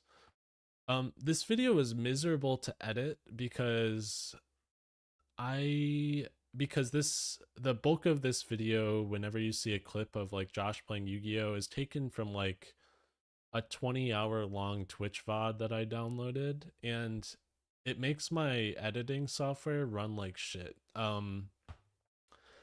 So as a result, it was like impossible to see previews for many of these sections until I actually had rendered them out. And it just added a ton of overhead to how long it would usually take to put out a video like this. What I've learned now is what you're supposed to do is just take a clip of that stream that you're going to use in your video and then render it in advance, and then add it to your timeline, and it will make your rendering software run a lot faster instead of just shitting itself as it tries to import a 20-hour VOD. Or multiple, like he played this for 60 hours, so it's 60 hours of VODs. In this event, duelists compete to earn an invitation to represent their region on the world stage, an opportunity that an extremely slim few Yu-Gi-Oh players ever get the chance to experience. Master Duel is one of the simplest ways to participate in Worlds, circumventing the multiple tiers of tournaments that one would have to do well at to qualify for the TCG. No acquiring real cards, no WCQ invite to get, no rounds of Swiss, no traveling, just one 3-day event stood between Josh and his 5th Worlds invite. I do think Master Duel, while it might be like the most simple path to attending Worlds, I'd be curious to know how many people actually compete in these tournaments and are serious about it, because I think this is like one of the least fun ways to go to Worlds. At least like for YCSs, you're enjoying yourself while you're participating in one. As much money that it costs, as much preparation as it takes to top a YCS, it's just a much more pleasant experience than competing in one of these seriously, in my opinion. At the time, Josh's livestream quickly became a topic of intense discussion. People knew about how taxing the grind to do well at these events was on paper, of course. The WCQ event system is a carbon copy of the Duelist Cup in Master Duel, which itself traces its roots back to similar tournaments held in Yu-Gi-Oh's Duel Links app. However, it's one thing to know that the players topping these events are playing hundreds of games in dozens of hours, but it's very different to see it with your own eyes. So a thing about the Duel Links thing, we're never gonna finish this video at this rate, but I haven't topped a KC Cup. That's what the equivalent used to be called in Duel Links. But I did actually design, this is like my one, so I came back to Yu-Gi-Oh playing Duel Links. I played in 2015 with some of my friends in high school, but then I dropped it for a while, and I would play on YuGiOh Pro occasionally. And I used to play on Dueling Network back before Dueling Book, before it got taken down by Upper Deck. So when Duel Links came out, I decided that I was going to play that again, and eventually, after swearing off gotchas for good, I made the jump back to the paper. Piece Hunting Ground was one of the only forms of back row removal in Duel Links at the time, and Relinquished was a popular deck. Those were like the 3 solid decks. So I designed a deck with the balance skill, and I was the first person to ever build a deck that relied on having, I mean, maybe not the first, but I don't know. I don't think there's a documented instance of somebody building a deck like this before me. So the idea behind this deck is you're playing Flash Assailant, which is a 2k beater if you have no cards in hand, and you're playing Swift Gaia, which is a 2300 monster you can normal summon. These are very strong cards in Duel Links at the time because of how poor backer removal was and how poor monster removal was. So the reason why this deck was good was because of this balance skill, which guarantees you a hand that reflects the ratios of in your deck. So Duel Links, you have a 4-card hand. This deck had 5 monsters, 10 spells, and 5 traps, so you should always draw one of your monsters, and the rest of the cards should be spells and traps, so you can get rid of everything in your hand and only have your monster. And this deck ended up winning the KC Cup after I wrote this article on it. And I think Decade played it, actually. He was the one who had won the KC Cup playing this. But his list was a little different than mine because he had enemy controllers and I did not own that card. Because you have to like farm for certain cards in Duel Links, and I could never find it when I was farming the Kaiba NPC to try and get it. Josh barely slept that weekend. The tournament went on for 72 hours, and I have slept a total of, I think it was 9. I've slept 9 hours in 3 days. His only breaks were to briefly use the bathroom, refill his water bottle, or quickly prepare something to eat. Any time spent away from the computer meant that other players could be climbing and threatening his placement. At the end of the weekend, Josh had played 421 games of Master Duel and placed 13th in the qualifier overall, netting him a spot as one of 2 players to lead a team of 3 from Europe to Worlds that year. His team would later go on to win the 2023 World Championship, cementing the precedent that in order to prove you're the best, you have to be willing to hurt yourself. I got a lot of comments about this line in particular. It's like a little cheesy. In order to prove you're the best, you have to be willing to hurt yourself. I think there's like a couple perspectives that you can have about this kind of thing where I don't think people should have to hurt themselves to earn something, but people are have very different opinions about what they consider hurting yourself to include. So like, is practicing really hard for something hurting yourself? From like an exercise point of view, maybe, but from like an overall health point of view, maybe not. It's like, there's the phrase no pain, no gain. And I think the people that are the most committed to something and have the resources to pursue something to the full extent that they're able to tend to perform the best in a lot of different competitions, especially ones where like biological differences aren't a factor. Like, I'm talking about stuff like swimming, where some people just have bodies that are better built for swimming, like Michael Phelps's bone structure or whatever made him like at the extremely high and like cutting edge end of swimming, made him better at it than the other people. But I don't think that people should have to put themselves through this kind of thing in order to achieve a spot like this. And it really cuts down on the number of people that can even enter these competitions at all if one of the requirements is that you have to be able to play for like 60 hours over the course of 3 days.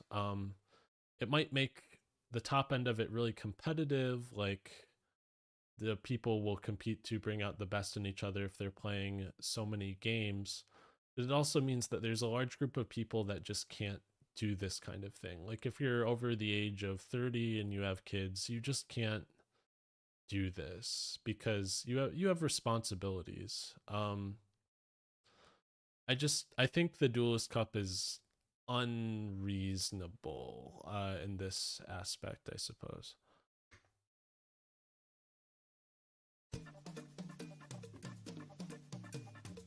The format of Duelist Cup and the World Championship qualifiers, which I will refer to as just the Duelist Cup from here on out, has been scrutinized by many people because of the intense demand it has on competitors.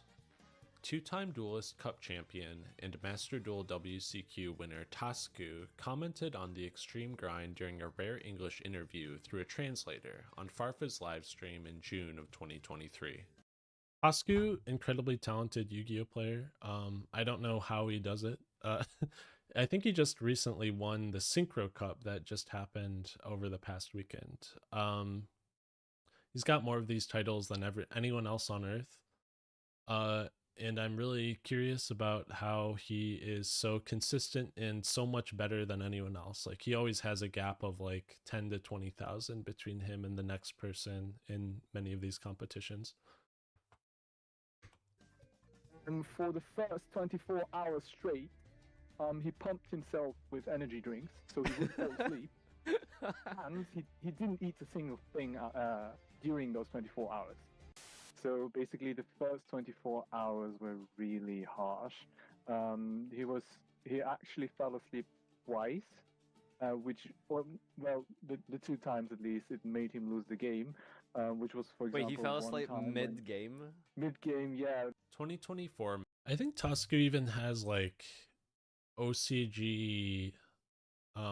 They don't have YCSs there, but they have like equivalent. He has like results in that. I think he's like topped Japanese Nats. hello, Trucker D11. What's up? Squirt says hi. It is nice to see you. Yeah, he's incredibly talented. I think he's like definitely in contention for best player of all time, just because of how head and shoulders he is above other Master Duel players at so many of these events. Master Duel World Champion Ryan Yu has won 2 of these tournaments and talked about it at length on the Heart of the Cast podcast hosted by Joshua Schmidt and Farfa. On air, he had mixed feelings about the format. I do think the format's actually relatively skillful. In terms of being a format where you want someone to be able to like give it their all and then be well prepared and potentially go to Worlds, I think it's successful. But I also think it's obviously not healthy, and it has to change in some way. Because the fact that, like, I slept for 18 hours the first time and got 3rd, and then the time where I got 1st, I slept for maybe 10 hours the whole weekend. I'm kind of just more scared that, like, if this keeps happening, then I don't know if it has with Duel Links, that someone's eventually gonna, like, actually hurt themselves by doing one of these. I am of the opinion that somebody probably has hurt themselves already playing in one of these tournaments. It's just either wasn't somebody of importance enough, or they didn't hurt themselves bad enough for it to be major news. Like, if somebody without any like close relatives or something injures themselves by staying up for so long playing a game like this, it's not going to be major news. But if it happened to like a streamer or personality or pro player, then it definitely would be news, and I would expect there to be change. It's like unfortunate to think about it like that though. What makes this interesting is that many competitors also report that the Duelist Cup is a very skillful format. You can see it in the results. The same players like Tosku, Ryan, and a dozen others are able to keep placing highly in it, tournament after tournament. This is definitely rare for TCGs, which have a healthy dose of randomness because you draw a hand of cards from your deck every game. When I asked Worlds competitor MD Grinder about his September 2024 Duelist Cup grind in a Twitter DM, he stated, I think the DC Cup format is very good and rewards the best players, but it's very different than a regular YCS tourney, so it takes some time to get used to how it's played, / how the meta changes over the weekend. This is like one of my favorite parts of this essay. Hello, Josh. Nice to see you.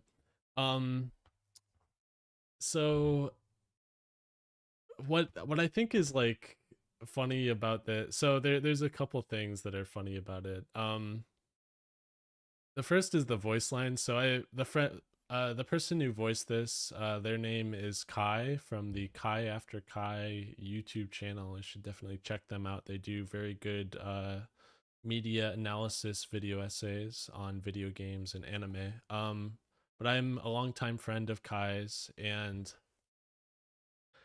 I wanted them to voice the DB Grinder in particular because I thought the contrast between having somebody from the UK imitate his accent would be like the funniest thing ever.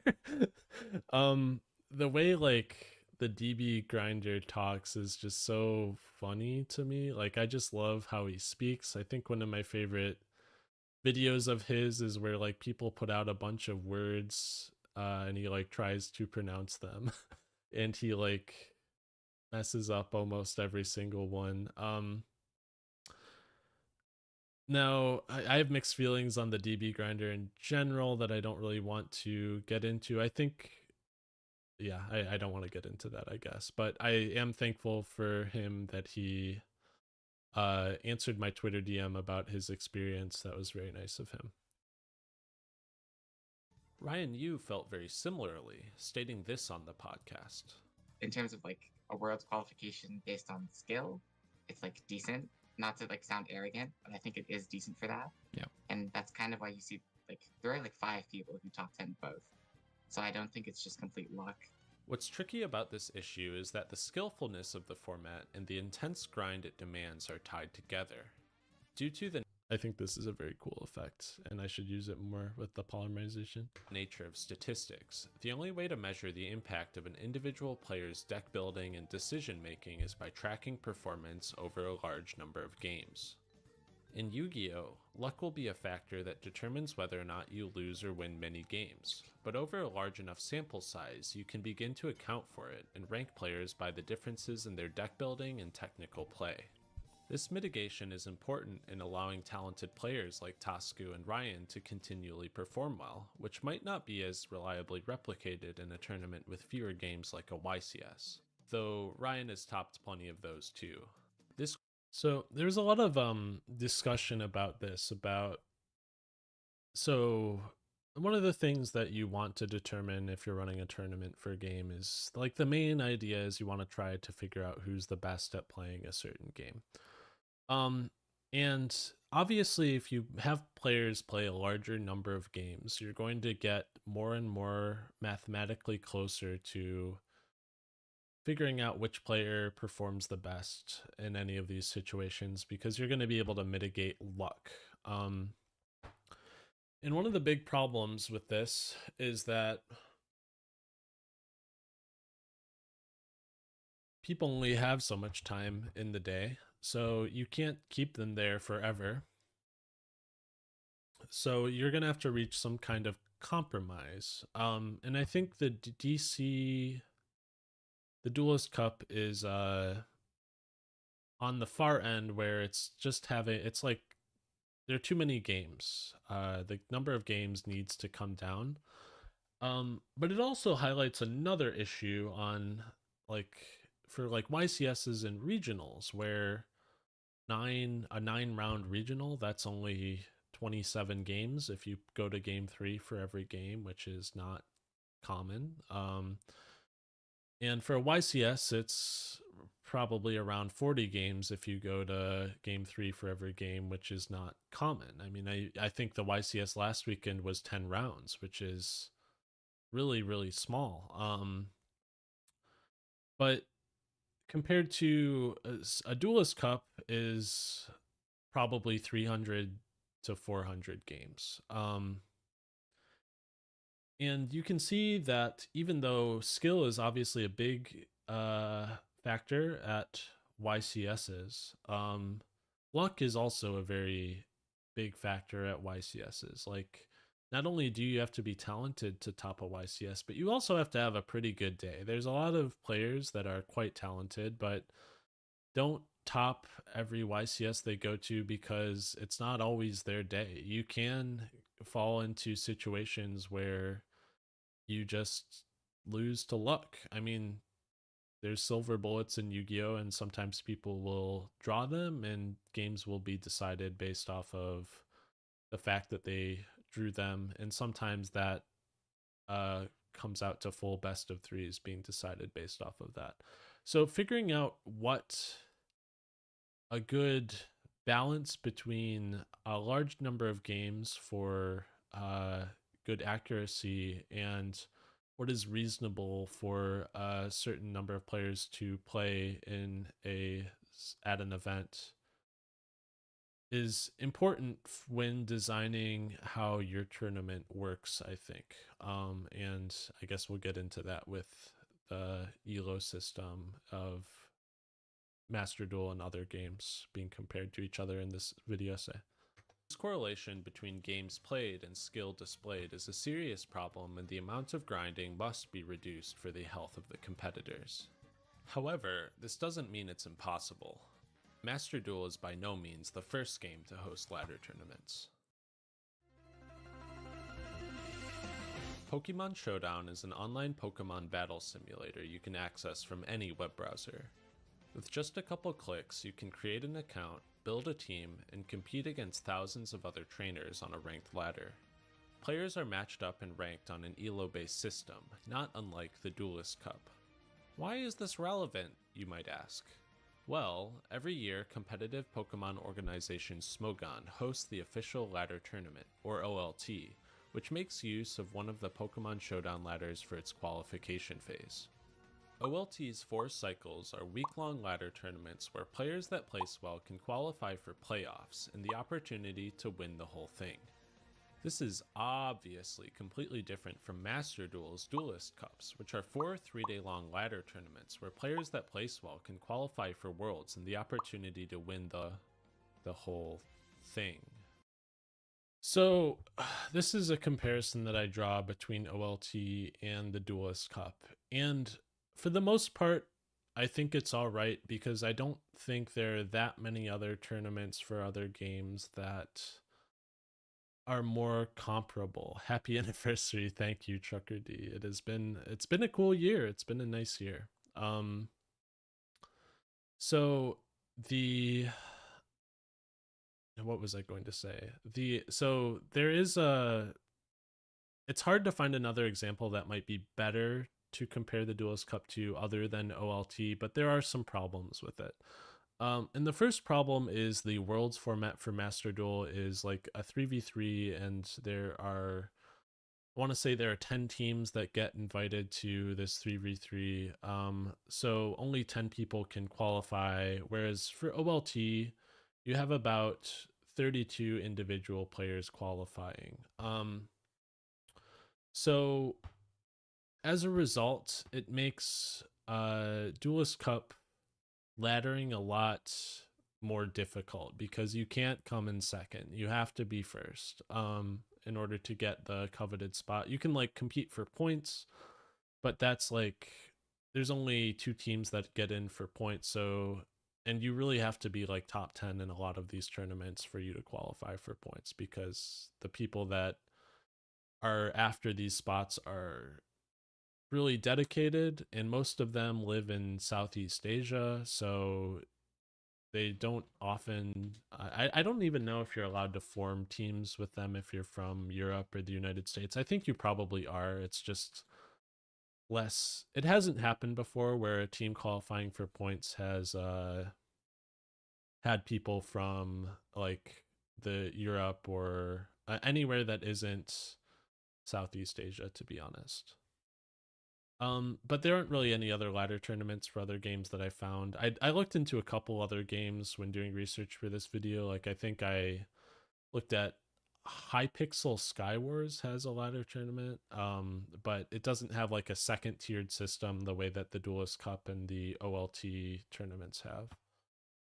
So I didn't use it as an example for this. And also I've played a lot of Showdown before, so it felt natural to talk about a game that I knew more about than games that I hadn't played. Something that might immediately jump out to you is that OLT's laddering phases are a week long. Not only that, they are held back to back throughout the entire month of August every year. If the Duelist Cups are anything to go by, that means lots of energy drinks, protein bars, 4 hours of sleep, and 20 hours of Pokemon per day, right? Luckily, we can easily look at the numbers. According to this year's OLT, the average qualifying player played around 161 games, winning 113 of them and losing 48. Though this might sound like a lot, keep in mind that Joshua Schmidt played around 200 games of Master Duel just on the 3rd day of his WCQ stream in 2023 alone. Playing 160 games at the same rate would have taken him just 19 hours, less than a third of the time. Josh could have qualified for this Duelist Cup OLT hybrid during his 3-day weekend, watched all 64 episodes of Fullmetal Alchemist Brotherhood, and still had enough time to get 10 hours of sleep every night. So, yeah, there's this idea in this video where the people playing OLT don't have to ladder as much. And as we get into it, like the elo system is a part in that, but I do think one of the influential factors to this is the fact that 8 of them qualify instead of 1 person.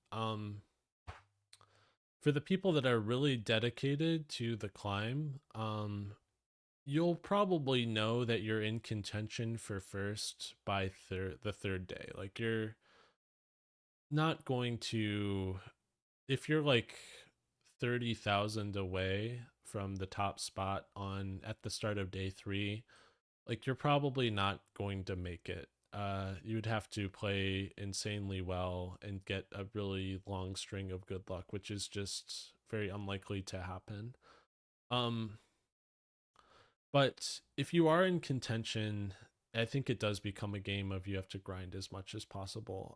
Whereas if you're like 3rd on the leaderboard for OLT and you're at 2000 elo, it's going to be hard for people to catch up to you just because of the limits of their abilities. And I'll talk about this a little bit more when we go into how the elo systems actually work.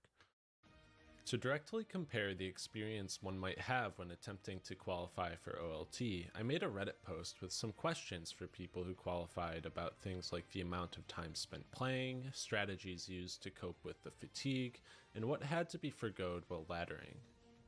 I got a response from OLT 11 qualifier 3D, who was forwarded my questions by Smogon forum moderator YuGiOh.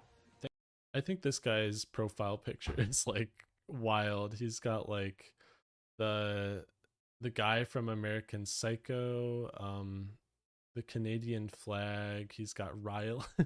I don't even know. I forget who all of these people are, unfortunately, but I love the wolf on it too. 3D, who was forwarded my questions by Smogon forum moderator YuGiOh.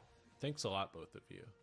Comparing his answers to the experiences of Tasku, Ryan, and Josh is honestly just comical. Question 3. Did you ever have to forego anything important in your personal life in order to play Pokemon when playing OLT? For example, work, school, eating, sleeping, chores, errands, exercise, time with friends/family, etc.? No, I only had to play 1 hour a day, so it was fine. Question 4. Did you ever suffer from fatigue when playing OLT, either mental or physical? If so, did you do anything specific to combat it? Yeah. I like varying up the texture in the background for these sorts of shots to like add. One of my favorite things to do in editing is to like put these little things that you might not notice, like the background changing in this shot or the little notes in certain places. I like the idea that like people would want to look through the videos closely to see what I've hidden away in them for like them to find. I think it is fun for me to imagine, and I think it's probably fun for the people that find this stuff. Mental or physical? The hour, I was getting tired of Pokemon, so as I was higher up on the ladder, I would only do 1 game at a time, and it was whenever I felt like it, to make sure I was always at my peak playing condition. What the fuck, bro? If I was good at Pokemon, I could qualify for OLT just using the allotted screen time I had when I was 10.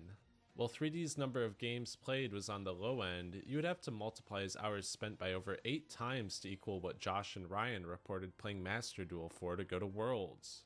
This was also over the course of a week, meaning it could be incorporated into his schedule in a much more healthy manner. But you have to wonder, why would the number of games played be so different for this compared to Duelist Cup? Well, there are a couple of factors at play here. For starters, it's tough to judge exactly how many people compete in the average Duelist Cup Stage 2 versus play on the Showdown ladder, since a larger player base can only mean more grinding required to do well. One of the other things about the disparity in games played for this specifically is that one of the things that Showdown lets you do is like play more than one game at a time. And it's common for people to have like 3 or 4 games on ladder that they just swap between if they really want to ladder quickly. The nice thing about Pokemon is, or at least on Showdown, is it will keep track of all the revealed hidden information that your opponent has revealed for you. So if they use a move, you can hover over the Pokemon later and it will tell you that that was a move that is on their set. So as a result, you can more easily just analyze a position in Pokemon without needing to remember a bunch of the context around it. Like you can mouse over and see what the opponent's health is, or what the other Pokemon's health are that are in the back, or what status conditions they have.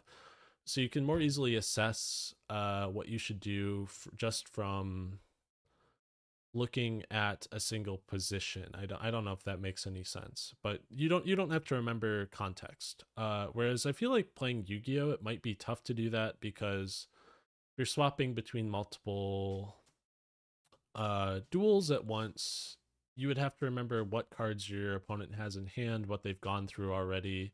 These things are a lot harder to convey than just the information about like how much health your opponent's Pokemon have. So Pokemon is a game like chess where if you're just looking at a specific position, you can kind of figure out what you think the best play would be and swap between games more easily.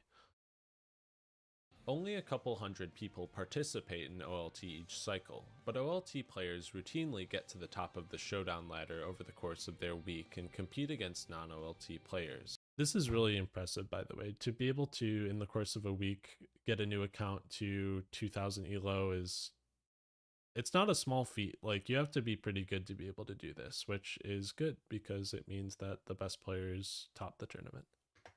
So for the purposes of this, I think it's fair to take the total number of OU players during OLT into consideration for this comparison. From the Smogon stats page, we know that throughout the month of August when OLT occurred, 1,141,008 battles were played in OU, or 285,252 each cycle. If we make the extremely generous assumption that each player on the ladder plays the 15 battles required for the 50% chance of seeing every Pokemon in Overused each day, if you don't know what any of that means, don't worry, we can make a guess at the number of players each week.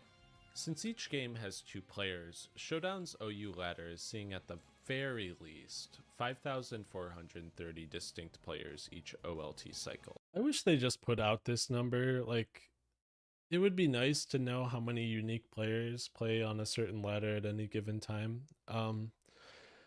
In general, as a video essayist, I just wish there were better statistics for any game. Every game, like Steam charts and the Showdown logs are fine, but it would be nice to have a more detailed breakdown. One site that actually does this pretty well is YuGiOh Omega. It's not a site, but the YuGiOh Omega client keeps pretty detailed statistics of what is happening on the ladder, like what cards are good, what players are, or how players are performing. This is my profile on it. You can see it like keeps track of who I've played against, what decks I've played against, what decks I've played, how many games of each deck that I've played, and it has detailed statistics about cards. It has leaderboards. I think Omega is one of the best platforms for this kind of information right now. Let's look at the statistics page. Yeah, we can see the number of logins per day. We can see the rank distribution of people on the ladder. We can see which cards are being used the most and their win rates. But just like some of the other platforms we've seen, like YuGiOh Scope, you can see the win rate trending towards 50% for a lot of these popular picks. But I do think in general, Omega is the place to go for this kind of information. Definitely a very good platform on the statistics end. The real number has to be much higher. But let's get back to that in a bit, since we still have this shitty estimation to do on the Duelist Cup. There's even less data to go off. Yeah, no United we stand, unfortunately. I can't think of a format where you would want to play that anymore, unfortunately. Of here, since Duelist Cup lacks any sort of public stats outside of Steam charts, which are about as useful as this number on the Showdown homepage. They're all playing rand bats. The best we can do is look at the placings, which have rewards for the top 10,000 duelists, meaning that there are at least 10,000 duelists. I couldn't find a lot of information for what the cutoff tends to be around for the top 10,000 outside of this Reddit post from a player who scored 14,265 points and got the prestigious 9,802nd place in the March 2023 Duelist Cup. So, March 2023 is the only time I've ever tried to compete, and I didn't take it too seriously. I think I played for... I want to say I played for around 8 to 10 hours in this Duelist Cup, and I got top 10k. I think I finished around 5,000 or something. Like there's this screenshot of me at 2,700, but this is the last time I laddered and my score dropped afterwards. I think it's miserable. I don't know. Just being by yourself in a room queuing games over and over again is just not fun, and I had like plans that weekend, so I couldn't go as hard as I wanted to. I don't think I could ever win one of these. I'm not that talented, but I think it would be fun. Not fun, but it would be... I would like to know what my limit is, I guess. I think it would be cool to dedicate 3 days to compete in one of these, even though I know it's like a self-destructive behavior that would not really be super beneficial. But like, I just want to know, man. Like, I don't know. While the event is going on, the full rating leaderboard goes out to 20,000th place, and from my own experience playing Stage 2, I know that you only need a few thousand points to get on the leaderboard. So my guess would be that the total number of Stage 2 duelists who play any ladder matches at all might be in the 40,000s. There's no real way to know for sure, but I wanted to get across that while I do think Duelist Cup participation is much higher than... I think this game happened on the second day of his climb, and there's like... So I watched the full like 60 hours of VOD sped up, and I like skipped around to log Josh's elos for this. And I think this is after like a long losing streak of playing tier, and he just decided he was going to rage queue Fluanderies for like 4 duels, despite the fact that it's really, really rough to go second, and you only can play... I mean, you can play shifter, but you have to draw the 3-dimension shifter in order to have a chance going second. And I think he won 2 of them and lost 2 of them, so I guess there could have been worse picks for him to play if he was tilting. And the number of people playing OU on Showdown during OLT, these tournaments are probably in a similar order of magnitude from each other. Additionally, there's the factor of who qualifies to mention. OLT is rather simple, with the 8 best participating players qualifying each cycle. Master Duel is a little more roundabout. During the Duelist Cup, the winner will go to Worlds.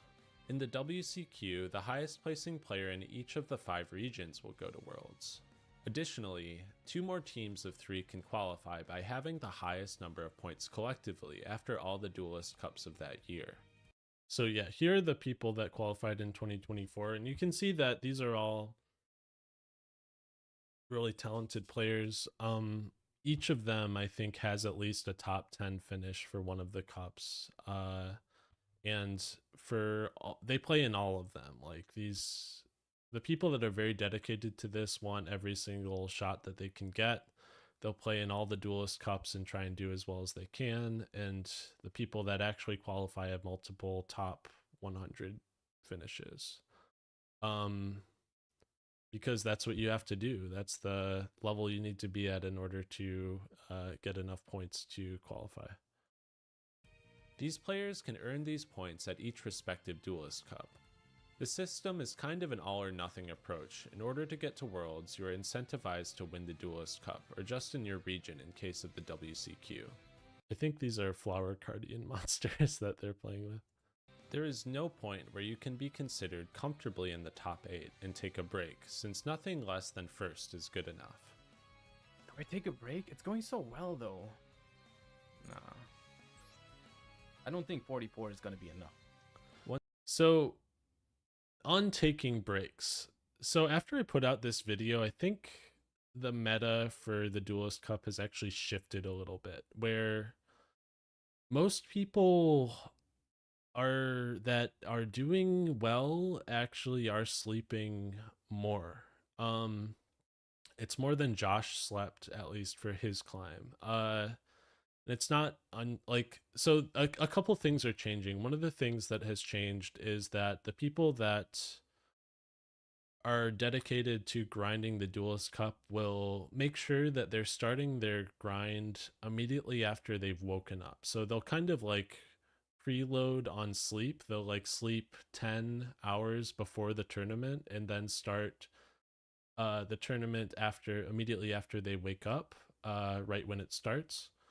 I think YuGiOh's talked about it on stream before, where he actually adjusts his sleep schedule the week leading up to a Duelist Cup so that he can sleep for 10 hours immediately before the Duelist Cup starts. It's like this whole thing to make sure that he is equipped with as much sleep going in as he can.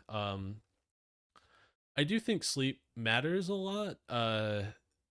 You make fewer mistakes the better rested that you are, so making sure that you have a lot of sleep going in is crucial. But I think people in general are sleeping more often that do well.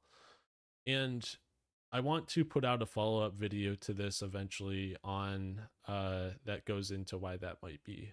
But I haven't gotten all the research together for it yet. So look out for that somewhere in the next probably 6 months. That's on the list. Once you have qualified by winning, you can invite 2 other players to be on your team at Worlds. Qualifying via points is a nice compromise, but only 6 Worlds players get to go due to their consistent performance. This means that of the 36 players at Master Duel Worlds, theoretically only 16 of them need to have played in any of these tournaments to get there, which is its own can of worms. We should also discuss the fact that while OLT is played on an established ladder, Duelist Cup starts every player from 0 DP. This means that the top of the DC ladder consistently grows over the course of the weekend. This can cause problems with matchmaking, since until the tournament begins to shake out, matchups could be wildly unbalanced. This is fairly standard, and is even encouraged through the way that many tournaments for other games are seeded, but is a difference that we will get back to later. Let's also briefly touch on the type of games we're comparing here. In a lot of ways, competitive Pokemon has many similarities to a card game like YuGiOh. Both games are turn-based, require the player to decide and build a deck or team that they will use, and have an element of hidden information around these decisions. I have a video all about this kind of thing if you're interested. I do think that the luck involved with some of these games, like YuGiOh compared to Pokemon, they're very different from each other. I think YuGiOh is very skill-based, but once you've acquired a high amount of skill at YuGiOh, the luck, it's weird because like between somebody who's played a lot of YuGiOh and a little YuGiOh, the person who's played a lot will win every time. But once you get to the top end, luck starts mattering more and more, because if you have people that are always making the correct decisions, making the right reads, the one thing that's going to differentiate them at those levels is like what cards they draw. The Gen 6 trainer music brings me back, way too much battle tower grinding. I'm sorry to hear that, Mark. I would never grind in a Pokemon game. That's not something that I'm about, but it is a nice song. I love one of the things that I spend a lot of time with when I'm picking out, or editing these videos is just listening to various game soundtracks to try and find songs that kind of fit with the vibe of my channel. And it's a lot harder than I initially thought it would be. I like have a playlist of all the songs that I use for these videos, so I have stuff to select from if I can't find one that is perfect for a certain segment. Both games include elements of skill expression in both their technical play and team and deck building choices, but also include a heavy dose of RNG. No matter how good of a player you are, you will lose games of Yu-Gi-Oh! To your opponent's hand being better than yours, and you will lose games of Pokemon to your opponent scoring a critical hit or getting some kind of beneficial status effect. As the earthquakes yet again. Yo, I beat this thing. Oh, it's fire type too? Yo! It's fine, it's fine. Oh no, he crit me, I lost! Oh shit, he crit me, I lose. If the two were directly compared though, you would probably conclude that RNG would have a greater impact on Master Duel than Pokemon. My biggest fear, Mark, is that one day they're going to change the rules, or not the rules, but companies are going to change their stance on copyrighted music, because obviously I do not own the copyright to most of the music featured in this video. There's only a couple songs that I've used that are have like open copyright licenses for YouTubers. And I don't know what I'll do at that point.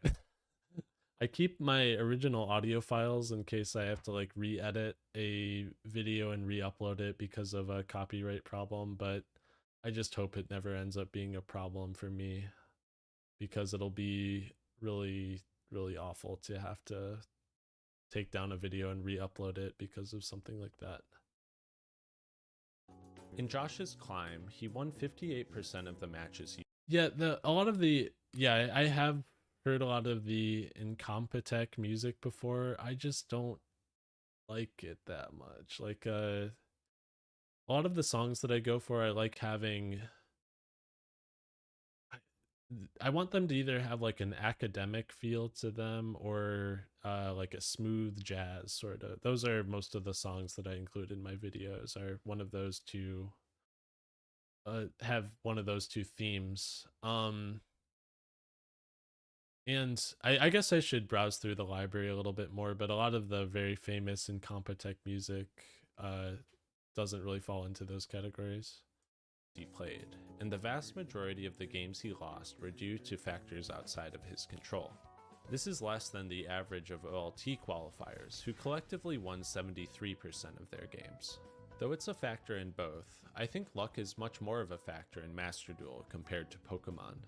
However, the win rate statistics of this do come with a bit of an asterisk. Me though, I win 80% of my games. It's provable. Of my pool of 50 games, I've won 80%. That means I'm better than Joshua Schmidt. It's science. Josh was known for switching to Sprite during his May 2023 WCQ climb. He got to the top of his region with tier limits at the height of their strength, and made the active choice to change strategies. He didn't necessarily do this because he thought Sprite was the better deck from a win rate perspective. It is infinitely faster, I will say that. Even if at the end of the day, for over a long period of time, it's probably gonna have a lower win rate. But I don't know, it's like fast. That's a benefit. And it's kind of relaxing after that much tier. He sounds so like this like line where he says it's so relaxing. He sounds like he's in so much pain. It's like a little sad, even though it's like obviously voluntary. He's doing it to himself, but it's so unfortunate. This is present in the data too. On Josh's first 24-hour stream of laddering with mostly tier limits, he played 133 games. On his second 24-hour stream, where he played mostly Sprite, he was able to play 203. I do think the switch to Sprite for him, especially in a format like this, where like tier limit even on a simulator is so mentally taxing. Like you have to think about how your chains are ordered, you have to manage your 3 tier names for fusion summoning. Sprite is very plug and play. It's more about having like the right build for Sprite than necessarily making the right decisions, because a lot of the time there's like maybe 2 or 3 different lines that are reasonable, but there aren't like a ton of decisions outside of like the order that you use your cards in. So I do think that in an endurance tournament like the Duelist Cup, a switch to a deck like Sprite that is less mentally taxing is a pretty wise move, just so you can ensure you preserve your mental and think about other things other than managing your own engine. I don't have great data on Josh's win rates between his time laddering with Sprite versus the Shizu Tournament during this format, because he played a mix of decks on day 3, but I can say that many people in the top 100 of the WCQ also played decks that won or lost quickly. Of the 36 players with recorded deck lists on Master Duel Meta for this event with almost full power Shizu Tournaments, 25 reported playing decks like Exosister, Sprite, Numeron, Pendulum, or similar strategies for at least some of their time climbing.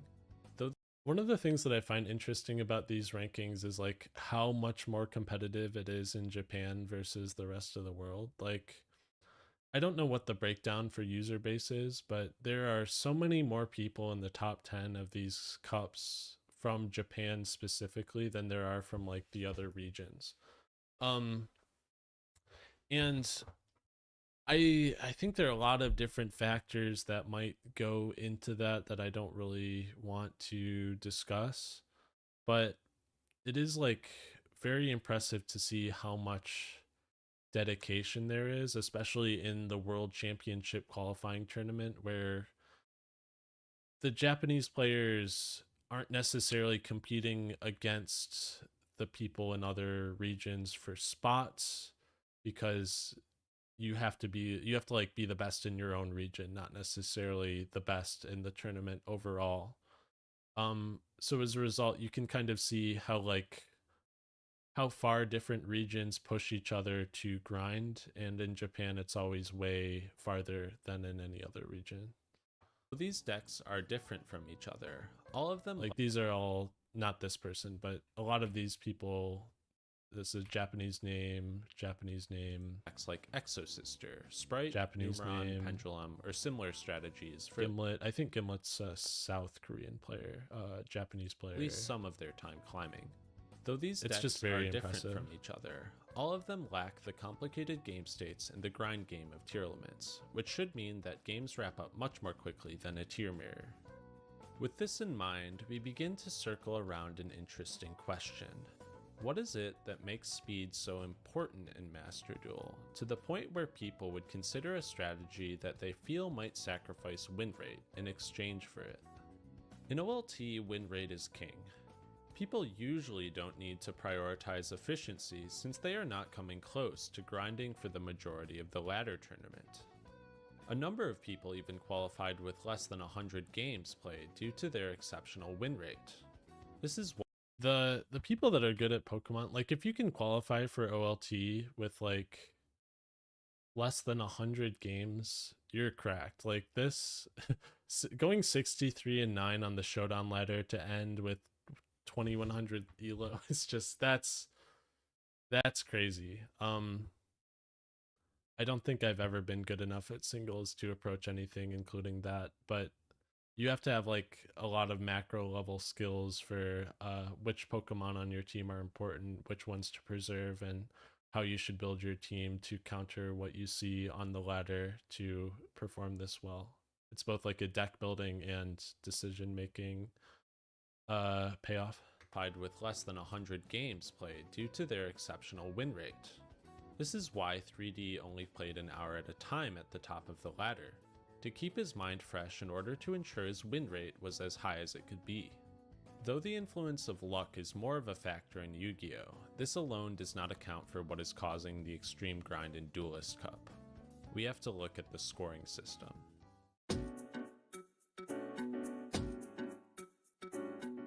Earlier, when I said that the ELO system of Showdown wasn't unlike Master Duels, I was actually using an advanced technique there called Lion. Rest in peace, Technoblade. In reality, the devil really is in the details here. To see the difference, we need to understand what ELO actually is. ELO, named after its inventor Arpad Elo, it's not an acronym, so it really annoys me when people don't capitalize it like this, is a system for ranking the talents of players that are playing competitive games. I was very surprised that like how few people knew it was like named after a dude instead of just like an acronym. I mean, I guess for a lot of these, I don't know, math and statistic terms, acronyms are common, but I don't know. It's like cool that it was just a system some guy thought up that is decent enough at modeling player skill in competitions. It was originally invented for chess and has been expanded for use across a variety of games. I do think ELO for multiplayer, like team-based competitions like Overwatch or League of Legends, I'd be interested to take a look at how these sorts of systems change when evaluating skill for an individual who is working on a team, because there must be a bunch of different schools of thought around it, based on how much individual performance should factor in versus just the win or loss of the entire team. Basic idea is that when you are playing a ladder, you will gain and lose points from your ELO score depending on whether you win or lose your matches.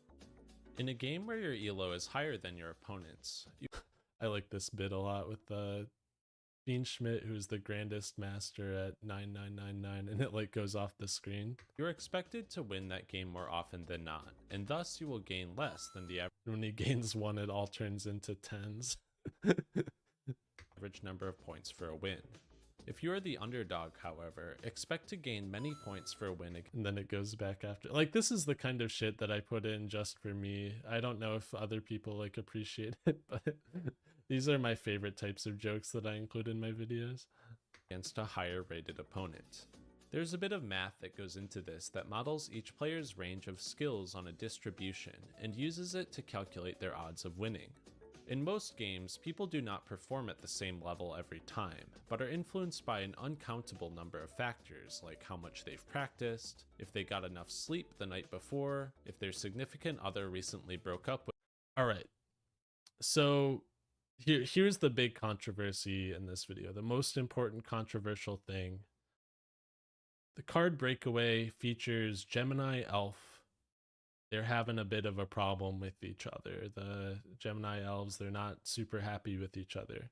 The question is, are the Gemini elves dating or are they siblings? It's a very important thing to consider.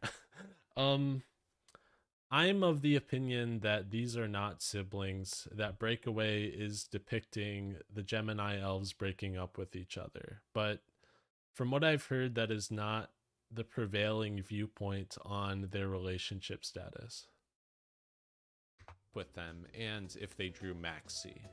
There's an exceptional video on this by Singing Banana that explains it very well, so if you're interested in the math of how ELO actually works, I would highly recommend it.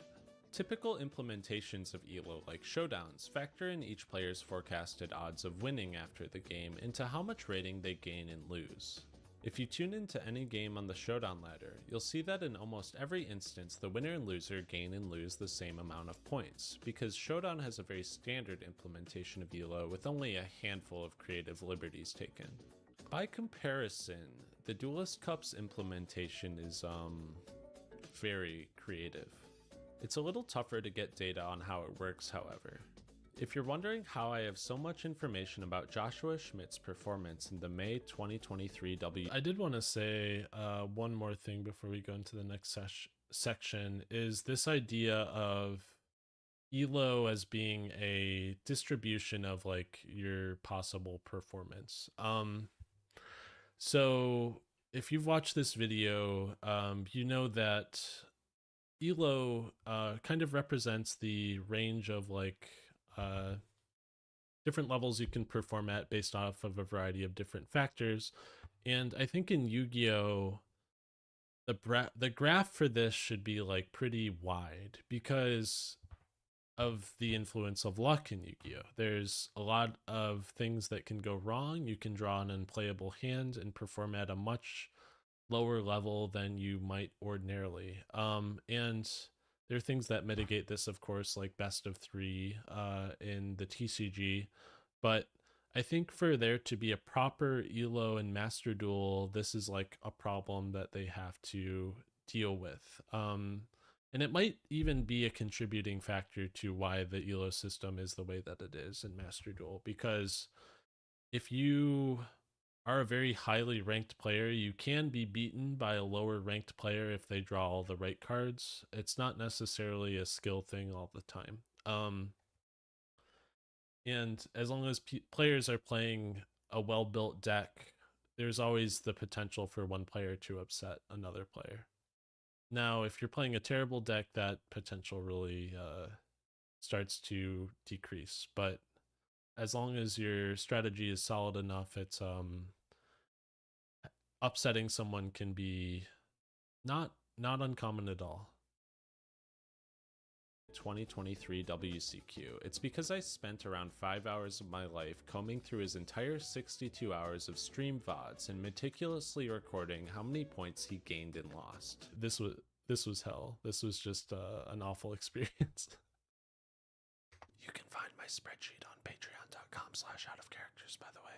It was not worth it, but at least the results are interesting.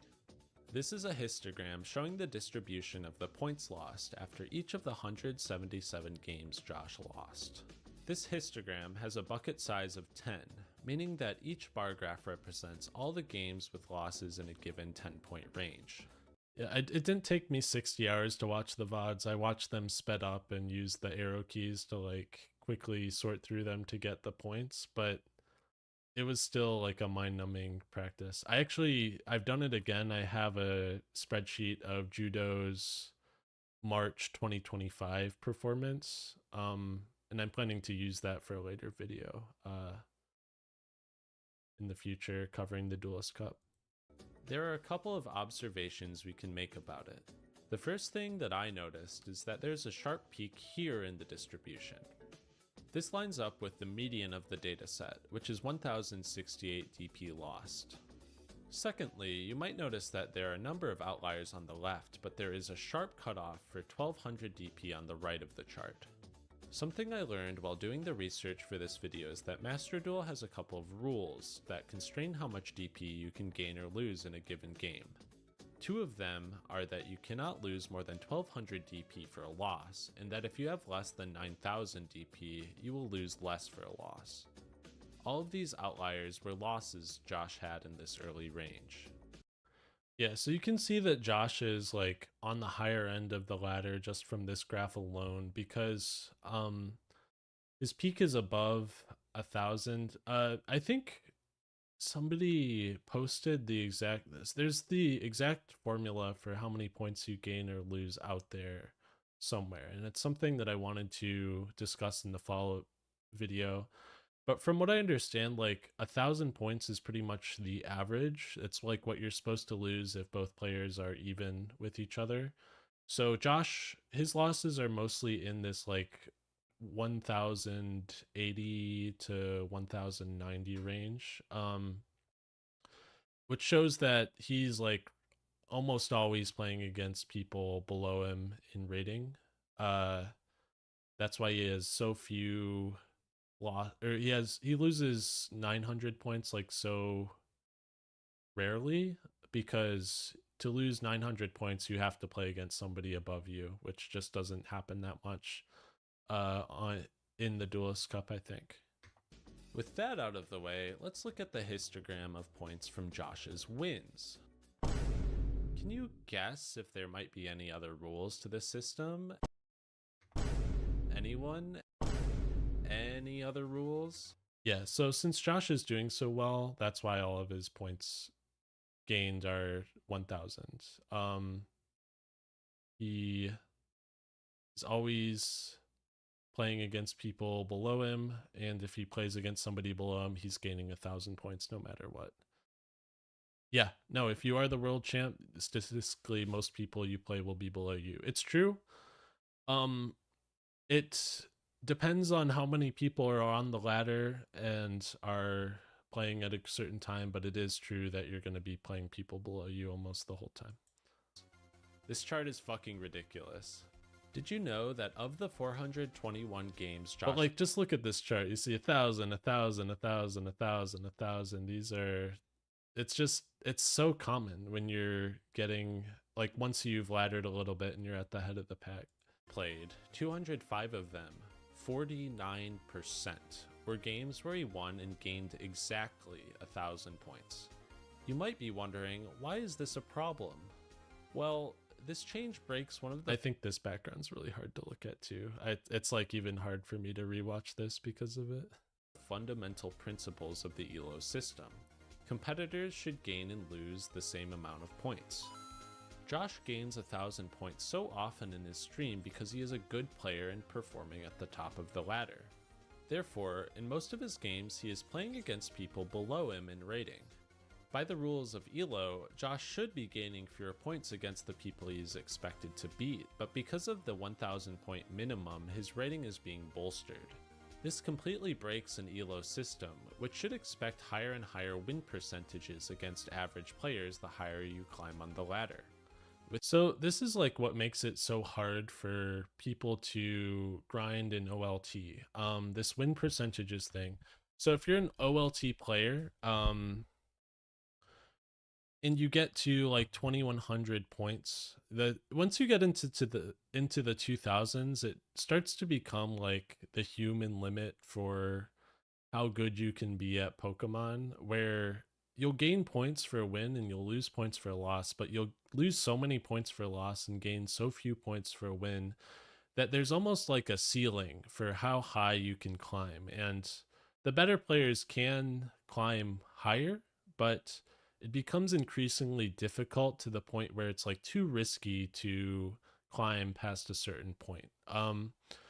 And this, I think, is like the key to making the Duelist Cup more tenable for people, is that you have to make it so that once you get to what your proper rank is, it becomes too risky to climb anymore because the punishment for losing is way worse. I did find it odd that top streamers like Josh and Judo has a below 50% coin win. Feels like the matchmaker gives them more tails to balance out their win rate. I have never been one to suspect that anything gets rigged. I think humans are very bad at determining when something is random versus like fixed, just from vibes alone. Yeah, I did notice that in the last Duelist Cup Judo competed in, he lost a lot of coin flips and he still ended up, I think that was the WCQ. He lost a lot of coin flips and still ended up top in his region. But I think that's just luck. That's just how things go. If you look at any forum for any card game with an online client ever, there's going to be somebody complaining about the shuffler being rigged. You'll see that posted time and time again on like the Master Duel subreddit, are people complaining about certain players getting god hands, and it's just because they're bad at determining randomness. These are all random events that can happen to anyone, and they're getting a string of bad luck that they don't really understand, I suppose. With these caps, you're guaranteed to climb assuming you maintain a win rate of at least 55%, even if you always gain the minimum and lose the maximum. Doing this calculation using the real values averaged from Josh's last 24 hours of streaming, he could have climbed indefinitely with a win rate of as little as 52%. There's a mistake in this shot. This line that says Josh should have been able to climb no matter what, as long as his win rate exceeded this, even if his wins were only against coughing babies with 0 DP. This is not strictly true because the people that he was playing against didn't have 0 DP. It's just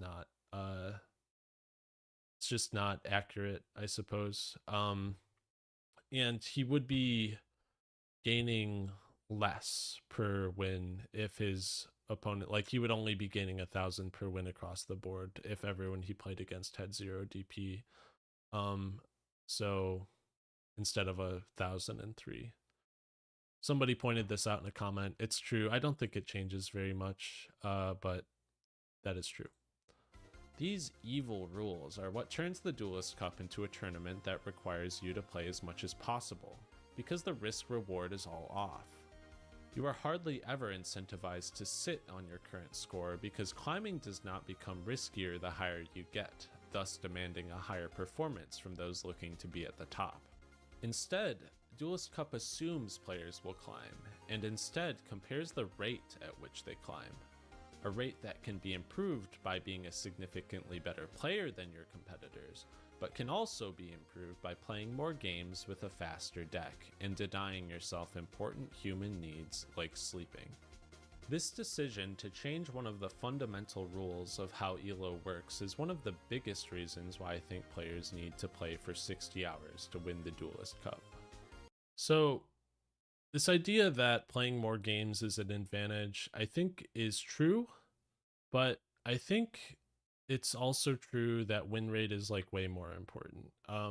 So a lot of recent Duelist Cups, as I said before, have shown people that have rested a lot of the time have performed better than people who have grinded out the whole time. And it's obviously not a perfect comparison because people are different from each other. The person who's resting has a lot of other factors going on in their life versus the person who is playing laddering the whole 70 hours. That being said, I do think win rate is probably the single most important factor for winning the Duelist Cup, and number of games is a secondary factor, even though it's still a factor.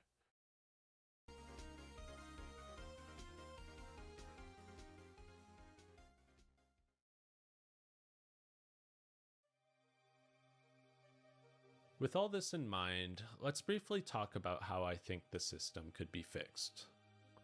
From here on, I don't have a ton of data to support my assertions, so these will just be my opinions. Obviously, I think... So my original plan for this was I was going to get more statistics from like other ladder tournaments to show examples for why it's more acceptable. I was just burnt out on writing and editing at this point, so I kind of just had to leave this conclusion unsupported. I think Duelist Cup needs a real ELO system. Systems like Pokemon Showdown or even Master Duel's own Rating Duels feature are much more reasonable implementations of ELO. If you go into Master Duel and look at the results for Rating Duels every season, a lot of the same people are doing well. These are talented players, and many of them are people who have done well in Duelist Cups. Yeah, what I wanted to do is I wanted to like watch somebody who streamed a bunch of Rating Duels and try and figure out the system behind like how the Rating Duel ELO system worked. And I just ran out of like will to continue working on the video, so it just ended up like this.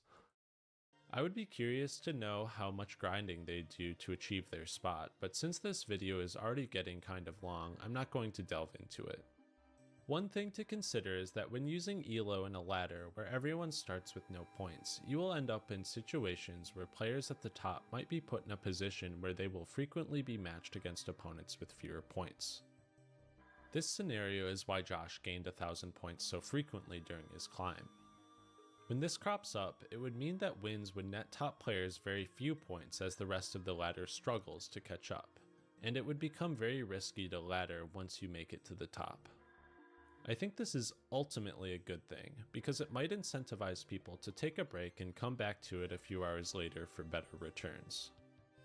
However, it might be worth considering just having Stage 2 of the Duelist Cup take place directly on the Rating Duel ladder for a limited period similar to OLT. Perhaps with players who already have access to Rating Duels carrying over their points. So, here's what I actually think should happen. I like the Rating Duel ladder. I think there is a lot of analysis you could do on it, but I do like it well enough from what I've seen. I do think it is, like, broadly speaking, ELO based. Why do we have the regular Master Duel? Like, I know why we have it. It's like to give you a sense of progression. Like, that I think the regular Master Duel ladder, the reason why they do a rank reset is so that people can go through the process of climbing again. That's why you can't derank in some of the lower ranks, is to give you a feeling of progression, even if your rank doesn't really mean anything. I would love to just have an elo ladder on Master Duel that I can queue up without having to get to Master 1 every season. It's so annoying to have to grind for that long to hit Master 1 just to get to the elo system. I can do it. I've hit Master 1 before. I definitely think I could do it again. I don't think it's particularly hard, but it seems like it's like a needless grind to get to the ranking system that I actually think is good. And it's unfortunate. But I think if they did have a ladder system, if it was the primary ladder system, it would make these competitions a lot better, because you could just have people on the ladder for a weekend and take the top 10 people off the ladder. You could have a very similar ladder tournament to OLT, if you made it the primary way that people engage with the Master Duel ladder. Regular ladder is copy-pasted from Duel Links, a system that they developed in 2015, and it worked, so they kept it. Yep, I know. I played it in 2017 when it came out. I didn't like it then. I don't like it now. My opinion has not changed. Might allow for better matchmaking at the top level, minimizing the gamble of playing against opponents with much lower elo. It could provide an extra incentive to climb the ladder and perform well in. I do think that the reason they keep it this way, it's like a psychological thing to preserve their player base, where if you can climb from like gold to platinum every month, it gives you a feeling of progression. So it keeps people playing even if they aren't super good at the game. I know that's a problem that a lot of different esports run into, where if you just have pure elo on a ladder and a player just gets beaten down over and over again and told that they suck, they're not going to want to keep playing your game.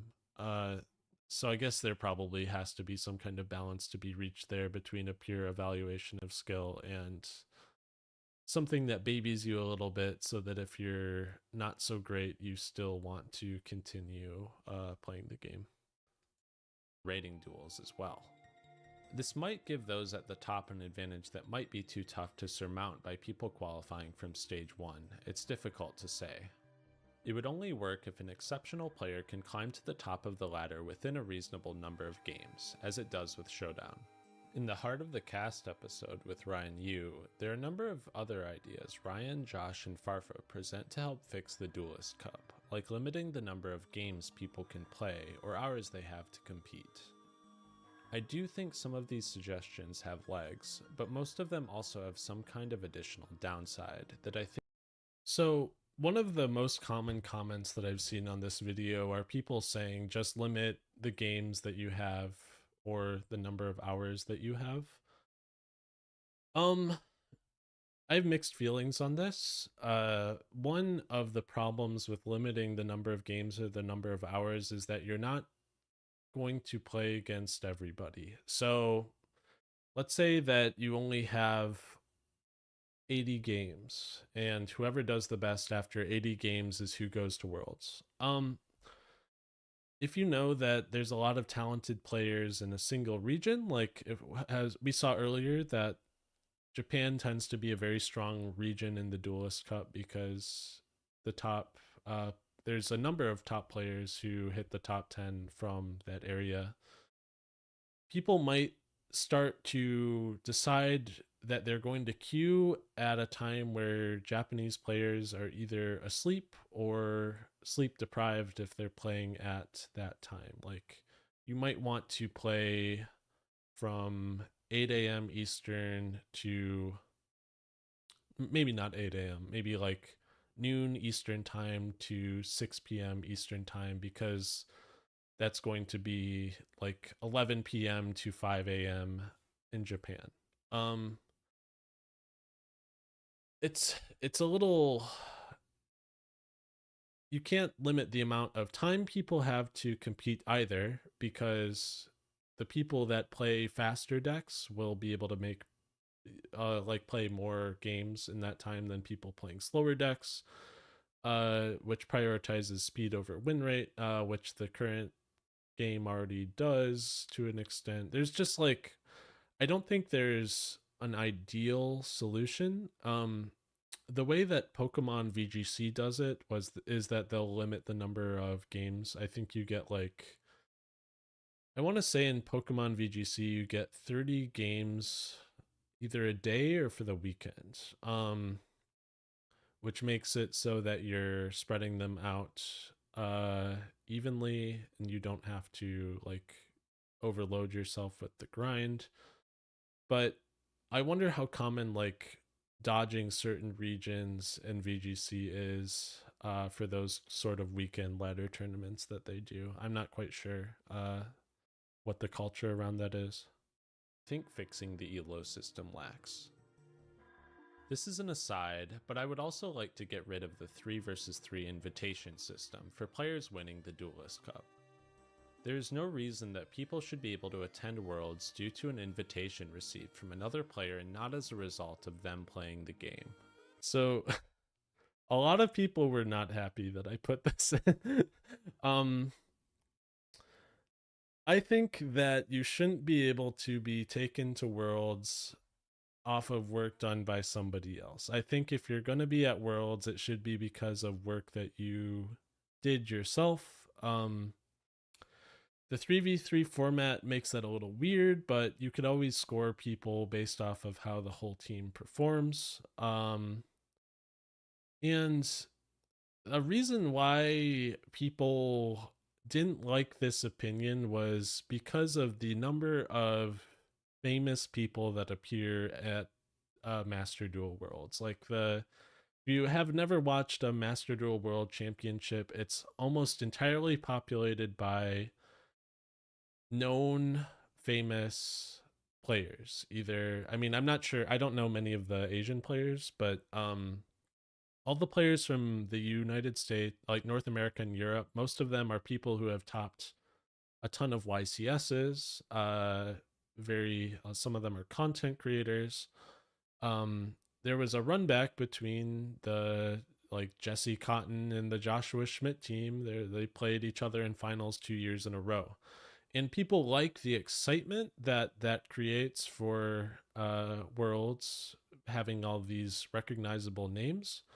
But don't get it twisted. These people might not be the best Master Duel players. A lot of them have not played it consistently and are being chosen because they are strong Yu-Gi-Oh players that know somebody who did get to the top rank of a Duelist Cup, of a World Championship qualifier.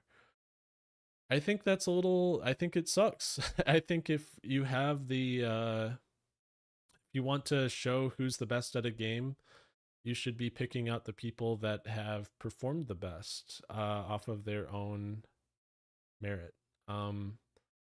And these people who have performed the best deserve a shot to become household names by going to Worlds off of the performance that they've done. So they should rework the system so that you're going to keep the 3v3 format. The performance of all the players on your team should factor into whether or not your team is going to Worlds, in my opinion. Or just drop the 3v3 format. But I do like the 3v3 format. I think it makes it it's refreshing to see it compared to how regular Master Duel works. There's a lot of like other strategic quirks of it that I think are fun and interesting, but I don't want people carried.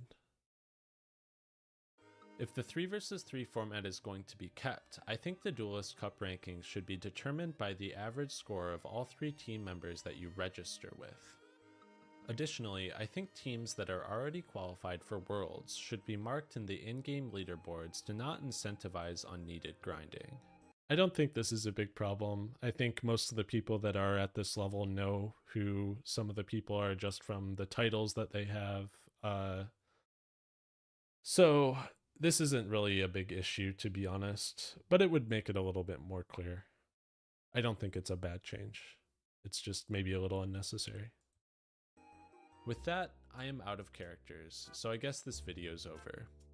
This has been by far my most ambitious video essay to date, so I'm super happy that it's done. If you enjoyed this video, I would really appreciate it if you give it a like and subscribe to the channel. Thanks to Bill, my Patreon supporter.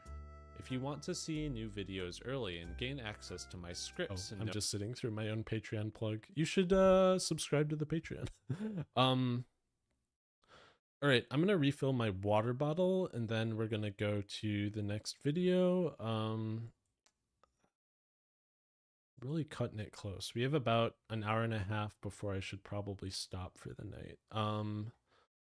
Have the Japan video. Yu-Gi-Oh is a team sport. I really want to watch the Ojama video, but we might have to save the art of bluffing for another time. So let me refill my bottle. I'll be back in a second.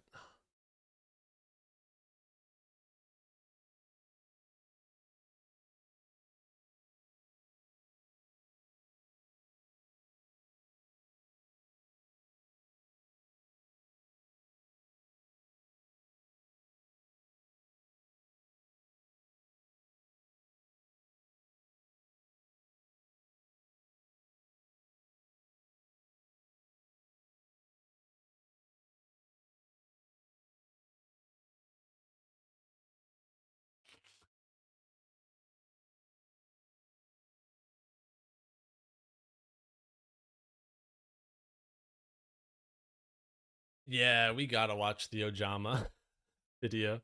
I did have one more thing to say about this video. This video went crazy. Like 280k views is really insane. I had people who like didn't know I had a YouTube channel see this video just from their recommended and like come and talk to me about it. It was very bizarre. But let's go to the Japan video. We're skipping the deck profile because this isn't, I don't think this is a real YouTube video.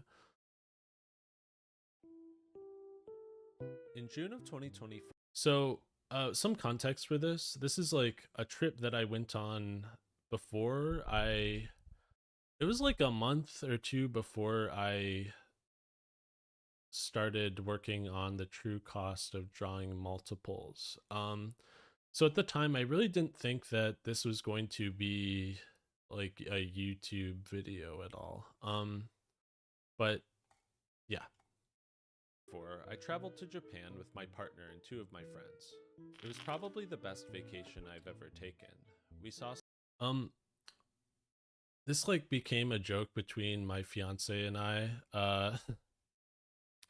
where Ojama Green, I love the Ojamas. I've always liked the Ojamas ever since I was a kid. And I depicted my fiance as Ojama Green in this video. And now they keep like pestering me about getting an Ojama Green tattoo somewhere on their body. And it's been a massive problem for me. I'm not gonna lie. I think if I saw Ojama Green on like my fiance's leg, I would cry. I would vomit or something. I don't know. Stuff like this, ate stuff like this, and I got engaged. But for me, one of the best parts of it, aside from the getting engaged part, was that I got to try the Yu-Gi-Oh! OCG, the companion card game to the TCG in the West. It's a dangerous problem. Ojamas are truly the most polarizing creatures in the whole game. I love how wacky they are. They just, I don't know, you just shouldn't have them on your... I just don't want them on the body of somebody I'm attracted to. I couldn't figure out a better way to say it. This was a very cool card shop that I visited. I believe this is the satellite shop in Kyoto. And they have these like wall panels with the Flower Cardian cards on them. And they have a bunch of other like framed artwork of like different protagonists, like ace monsters. And on this side, they have like wall to wall, multiple glass cases of cards, like aisles of cards that you can buy. I would definitely recommend visiting some of these satellite shops if you ever go to Japan. They're super cool. They hold so many locals so often. Despite only being able to speak a small amount of Japanese, I was able to compete in 2 local tournaments. A best of 3 locals held in Kyoto, and a best of 1 locals held in Osaka. Let me see if I can get a better shot of it. Best of 3 locals held in Kyoto. Yeah, I did this edit where I am the attractive white man, and then the Asian wife is my partner as Ojama Green. We're both wearing what are they called? Kimonos? Yeah. And a best of 1 locals held in Osaka. Yukata. OCG has a slightly different card pool rulings and ban list, which was a ton of fun to try out as a primarily TCG player. However, at the time there was a bit of controversy around it. YuGiOh YouTuber Squiddies made a similar trip and was not allowed to play at a local card shop that he visited in Akihabara. Now, in my original tweet, I basically said that I showed up to a locals and they told me that I was not allowed to play locals because I did not speak Japanese. Because of this issue, I wanted to go over things that I did in preparation to make sure my tournament experience went well, so hopefully other people can learn from it and enjoy playing the game during their trip to Japan. So, Squiddy's experience, I think that the locals that he was turned away from was the satellite card shop in Akihabara. There's like a tower in Akihabara with a satellite card shop in it, and it's on like the 8th floor. And I actually went to this local. So I tried to go to 3 locals in Japan at the satellite shops in Osaka, Kyoto, and Akihabara. And this is the one that didn't let me compete. I don't know why this shop in particular doesn't let people who don't speak Japanese compete. I mean, I think technically, so what I've heard is that according to the OCG rules for locals, they are allowed to deny you entry if you do not have competent Japanese skills. So the shops in Osaka and Kyoto actually did me a real solid by letting me play. But I guess it's common enough to have people come in to this Akihabara shop and try to compete without good knowledge of the language that they turn people away for it, unfortunately. But I don't think Squiddies went to many other shops, which is probably why he ended up having this less than stellar experience. Whereas I went to 2 more after I got turned away from this one at the first part of my trip, and did have a good experience. I've made sure to link any web-based resources that I mention in this video in the description. I'm by no means an expert on the OCG or Japan, so if anyone has anything to add to this guide, feel free to mention it in the comments. So let's get started then. The very first thing I did was find some card shops located in cities we planned to visit. I wanted to make sure that I would have time to play in between all the other stuff we wanted to do on the trip. I used this Konami tweet to take a look at some of the satellite shops, and used Konami's OTS browser to figure out what tournaments they have on what day. Alright, I do want to say that it's really fucked up that they put out a tweet if their own tournament policy documents make it so that you aren't allowed to play at locals if you don't speak Japanese well. Like, isn't it kind of weird to be like, visit a satellite shop if you can't play? Like, it says participate in events in the tweet. Like, hello? I mean, I would imagine whoever's managing the social media for this doesn't really look that far into these things, but it is a little disingenuous to advertise that this is something that you're allowed to do. I used Konami's OTS browser to figure out what tournaments they have on what day. The shops we visited hold multiple small locals a day, and I was able to confirm in advance that there would be tournaments held when we were there. I will say, these shops do hold like 2 to 3 locals a day. if you haven't ever won a locals, this is like the easiest way to ever win a locals is to show up at like 2 p.m. on a Wednesday and play at locals against 2 other people and just play a meta deck, and it's like it's free real estate, baby. This is the way to get your I don't know what the points for winning locals contribute to. I don't think that contributes to the special NA or like a world championship qualifier tournament that the top points earning people of the year get to compete in, but it is a very easy way to win locals. We made sure to plan those days such that it would be easy for me to get there after whatever we were doing in the morning. I would recommend Giraffe, the satellite shop in Kyoto, and Cardbox, one of the satellite shops in Osaka. This shop is super cool. Like, they have a whole wall of these like Egyptian hieroglyphics panels. It was very nice to see. And these mats, they're very, I think these are like felt printed mats. It's like, this might be the nicest shop I've ever played Yu-Gi-Oh in, to be honest. They were both very accommodating to my desire to compete. The next thing I did was decide on the deck I wanted to play. I wanted to have the deck before I left on the trip, so I made sure to pick something that I didn't think would get hit on any ban lists, since there would be a couple of months between ordering it and our departure to Japan. I also wanted something that was easy to play to cut down on any communication issues between me and my opponents, and as a personal choice, I didn't want something that lost to Maxi. I decided to play Fluanderies so that I could represent the United States' superior technical play. So when I was putting out this video, I was like experimenting with ways of promoting my channel. One of the big things that you have to do if you're a YouTuber is you have to market yourself, especially for me where I'm only putting out videos very rarely, so every one of my videos kind of has to do well for my channel to grow at like a decent rate. So for this video, I wrote up a Reddit thread. Let me see if I can find it. How to play Yu-Gi-Oh in Japan. Yeah, here it is. It's this one. Nope, not this one. Let me see. Reddit.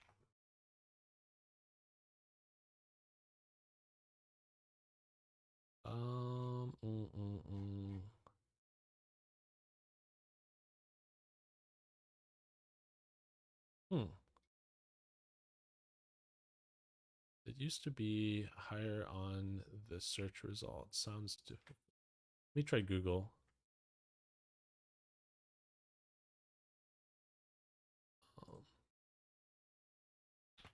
Playing Yu-Gi-Oh in Japan as a tourist. Yeah, this is it. So I wrote this whole Reddit post. This post contains much of the same information as the video does, but it like goes over, it goes over my experience in more detail rather than the video, which is mostly the preparation that I made. And this was a very good read. A lot of people enjoyed reading it. I think there was a Farfa reaction video to this too, and I promote the video like very early in it, but I did not get very many people from this post. A lot of people just read the post and then did not click on the video, and it's kind of a shame because I liked writing up this post. I thought it was cool to like recontextualize the information in a different format, but it was not effective marketing for the video, which is the thing that I actually cared about, unfortunately.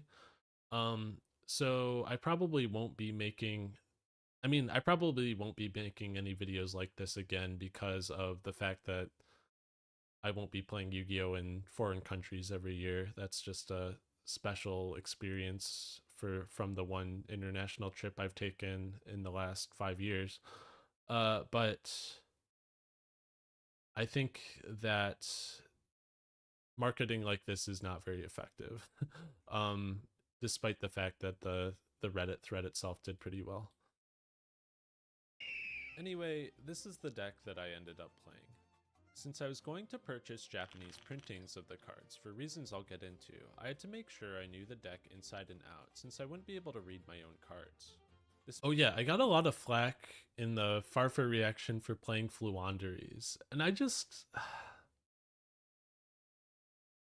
my experience playing OCG in Canada. Yeah, I mean, that would go crazy on the Billy Billy or Nico Nico Doga, the prime Japanese video content. I got a lot of flack for playing Fluanderies, and I think people need to lighten up a little bit, I think. Alright, I have one very strong opinion about stun, okay? I have my one strong stun opinion. And my opinion is that you cannot hate people for playing stun. If you are hating a person for playing stun, it's not that you dislike that person. I think you just dislike YuGiOh. There are instances where stun is a good choice. I think in this instance, me playing stun is probably very good for me because it means that I am actually able to play the game despite the fact that I can't communicate very well. But if you're facing off against stun cards, you gotta understand that they are part of the game that you love, and if you don't like them, you might not like the game as much as you thought. I don't think people should be punished for, or I don't think you should hate a person for playing cards that have been placed in the game to be played. Your problems should be solely with the people that have designed the game that you are playing. And complaining about a way that a person chooses to play a certain deck is misguided, in my opinion. I don't think stun is fun. I don't enjoy playing against it, but I am not mad at the person playing it. I am mad at the game that I have chosen to play whenever I face up against it. And for what it's worth, outside of Dimension Shifter, I don't think MPen is like that bad. Then again, I did play against a Salamangreat player who forgot about the attack position thing, which turns off every Salamangreat extra deck monster. And that's probably, I don't really know what the Salamangreat counterplay to MPen is, to be honest. It probably was unfortunate for that guy. Silly stun decks are a puzzle to solve. I usually find them to be a fun challenge. I don't know. I think ideally, floodgates are a fun challenge to be overcome, but I don't think strong floodgates usually behave that way. Like, how do I overcome the challenge of my opponent flipping Phoenix Wing Windblast on me on my turn? I don't really think there's much counterplay to that. For cards like Tikaboo, I could definitely see that being something to figure out the line around. But a lot of the good floodgates in Yu-Gi-Oh! These days are good because there is no counterplay to them. And that's just how it is, unfortunately. It's meant a lot of research and practice. I did this through playing on YuGiOh Omega's OCG ladder to get used to playing my deck and to learn about the other common decks in the format. Alright, so nobody plays on this ladder. To queue a game on the OCG ladder in Omega, you gotta sit there for like 20 minutes. But I don't think there's a better place to play OCG, unfortunately. I mean, I don't know what kind of simulators actual OCG players use. I should probably have looked into that to see if there is anything that they use for online practice, because this just isn't it. In addition to playing, there's no dueling book ladder for it, unfortunately.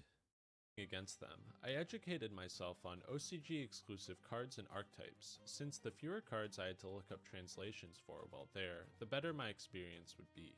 I read metagame breakdowns on Road of the King and followed new card releases on YuGiOh Organization. I also familiarized myself with ruling differences between the TCG and OCG. I think it's very important to have a solid familiarity with competitive Yu-Gi-Oh! If you plan to do this, since the last thing you want to do is end up in a ruling dispute in a language you don't speak. So, as far as ruling differences between the TCG and the OCG, there really aren't that many anymore. I think the change a couple of years ago where cards have to remain in the position where they trigger to achieve their trigger effects, most commonly thought of as the DD Crow versus Drytron monster ruling. Or sorry, it's Cyber Angel Ben 10. That was like the main interaction at the time when it was introduced. That was like a big difference between the TCG and OCG for a while, but that was made consistent. I think now the only big one is like trigger effects in the hand. So the way that OCG works, OCG triggers work, is that they have like a priority list of different types of trigger effects, and some of them can be activated after the opponent responds with a quick effect. So a common example in the TCG was that all the optional trigger effects are the same. You can only have one. In both games, you can only have one monster summon itself from hand via trigger effect.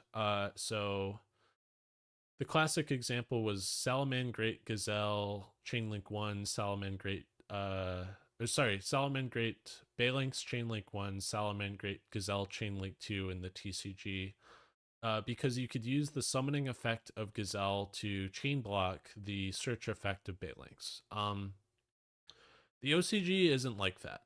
So in the OCG, you'd be forced to activate Balinx Chainlink 1 because it's an optional trigger. And then the opponent has the opportunity to respond with a quick effect. Then after they respond, you can then activate your Gazelle as Chainlink 3. So you aren't able to chain block Balinx with Gazelle in the OCG because of how their trigger effects that special summon monsters from hand work. I don't know too much about it other than that. I know they have like a hierarchy chart about like when certain triggers are allowed to activate, and some of them, like the Gazelle summon, are below the opponent's, or happen after the opponent is given the opportunity to chain.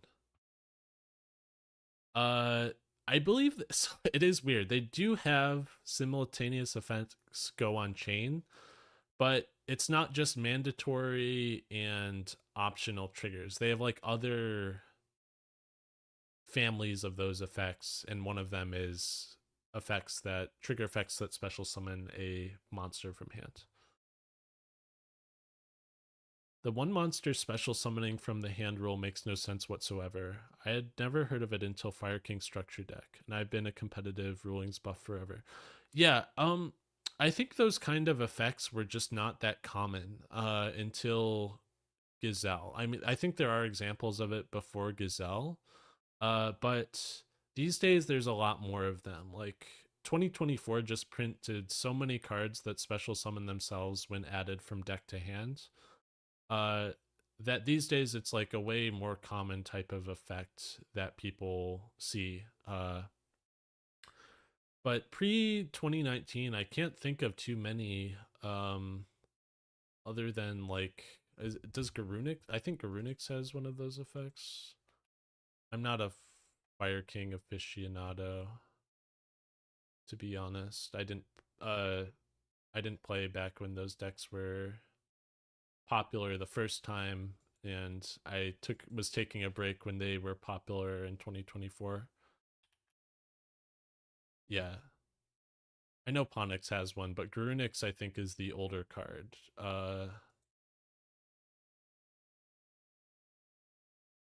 Yeah, this card came out in 2013.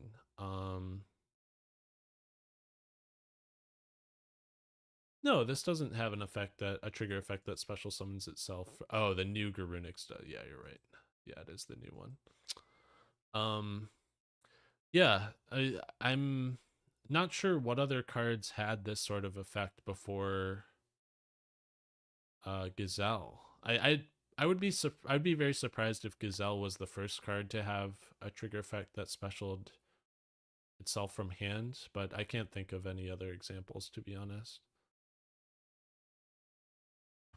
Myself with ruling differences between the TCG and OCG.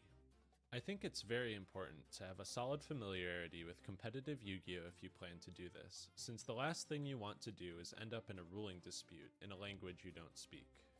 After I knew what I was playing, I had to figure out how to actually buy the deck. Because TCG cards are unable to be used— Wadapon was the original Poplar. You are so right. I forgot about what— I had that card in the movie pack when I was a kid. I can't believe I forgot about it. That's true though. In the OCG, I had to buy copies of all the cards I wanted to use. It is important to buy your deck in Japanese specifically, because Asian English OCG printings of cards are apparently not legal for play in Japan and Korea, according to Wikipedia. I didn't want to deal with the struggle of trying to build a deck in Japan with my limited vacation time, even though they do have specific products for that. So I arranged to have all the cards from my deck list shipped to the US 14 weeks before we left. I did this in— So I ordered all of my cards online before I left for the vacation. And I kind of like paid— in June of 2020, let me mute this. I kind of paid out the ass for them, to be honest. From what I gathered, I paid like way too much money, and it wasn't just shipping. Like the price of the cards that I was buying were more expensive than they should be, like probably by a factor of like 2 to 3. Which, you know, you live and you learn. But at the same time, I really didn't want to be building my deck while I was on vacation, so I was fine with getting them in advance. But if we go to— I keep a playlist of every YouTube video that I appear in that isn't on my channel I think it's for me to remember when I'm older. But to look at the Farfa reaction to this thread, there are just like so many people in the comments of this video blasting me for getting scammed for wanting to enjoy my trip. It's just so many people who are just mad about me spending too much money on Fluanderies, and I can't bring it in my heart to care that much about it, to be honest. Like, I don't think the like $80 that I would have saved is worth the 4 hours it would have taken to find all the cards in the various shops when I was there. I just can't imagine that would be the best use of my time. I mean, it might be fun to try and build a deck in Japanese and like communicate with the shopkeepers to try and figure out what common 3 of you have left on your deck list to complete it. It's just not an effective use of time when you only have so many days in a foreign country to enjoy yourself.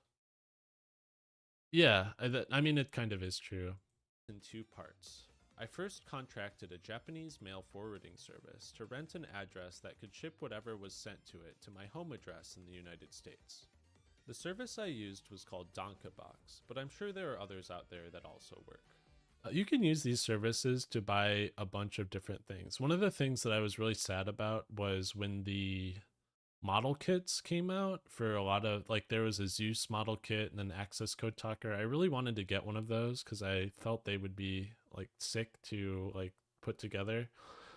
But I just missed the time that they dropped. But if I were to ever buy one of those, I would use a service like this to ship it to a Japanese address and then send it to my house from there.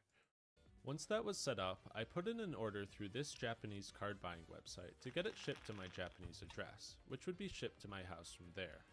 I utilized this Firefox extension to help translate Japanese web pages for this process, which made the whole thing much easier.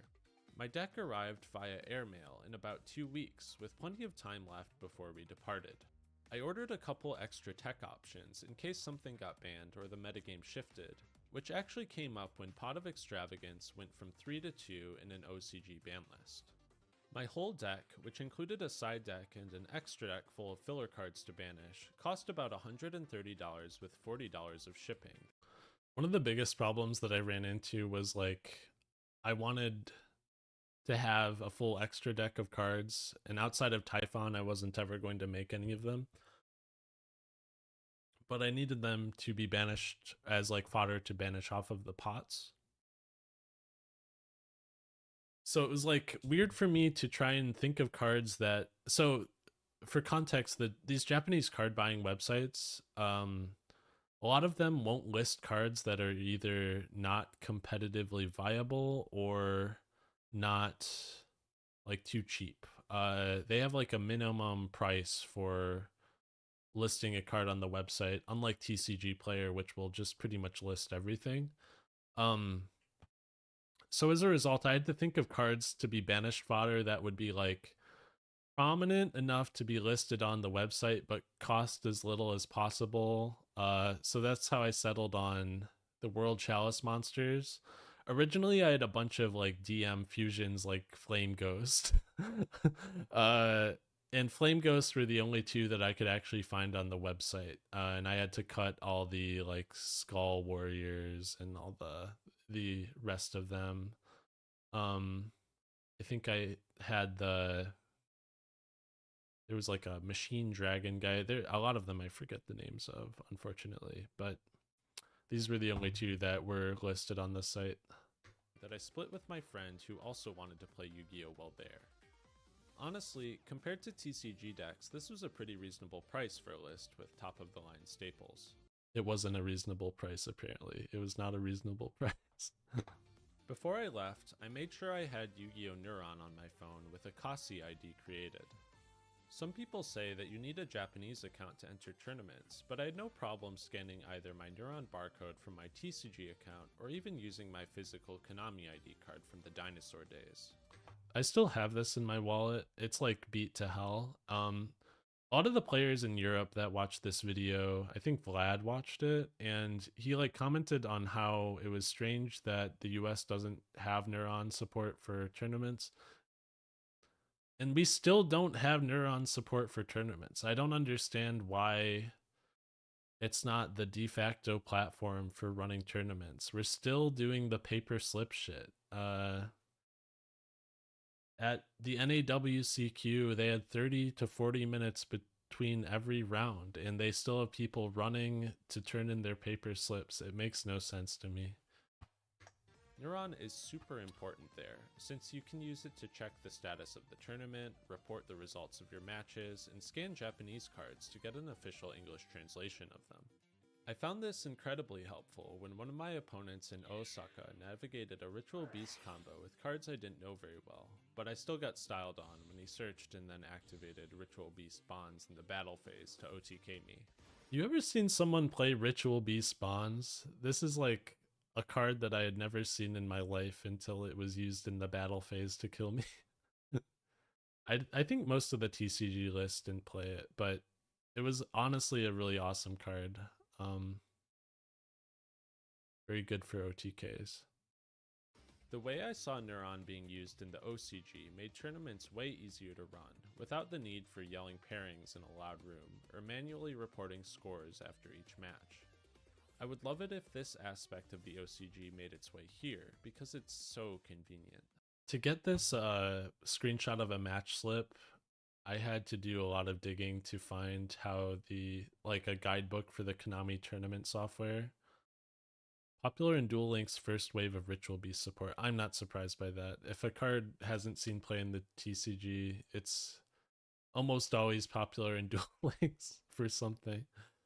Let me see if I still have this guidebook. I saved a link to it for a while.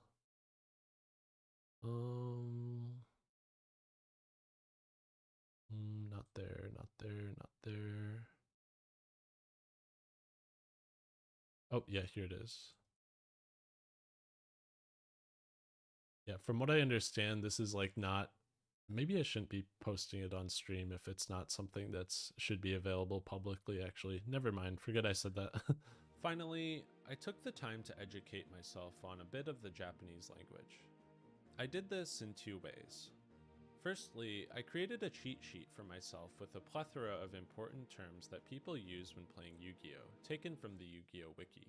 I included stuff like activate, Hatsudo, target, Taisho, but also things that are less useful, like flip summon, Hanten Shokan. In particular, every shop I went to determined who went first via rock, paper, scissors, instead of rolling dice, so learning how to play that is vitally important. After I went to Japan, I watched the anime Hunter x Hunter. And if you've ever seen Hunter x Hunter, the main characters, so the magic system in Hunter x Hunter is kind of interesting, I guess, where the characters kind of have to design their own power, and powers gain strength by how they are designed, I suppose, where the more specific or risky something is, the more powerful it can be.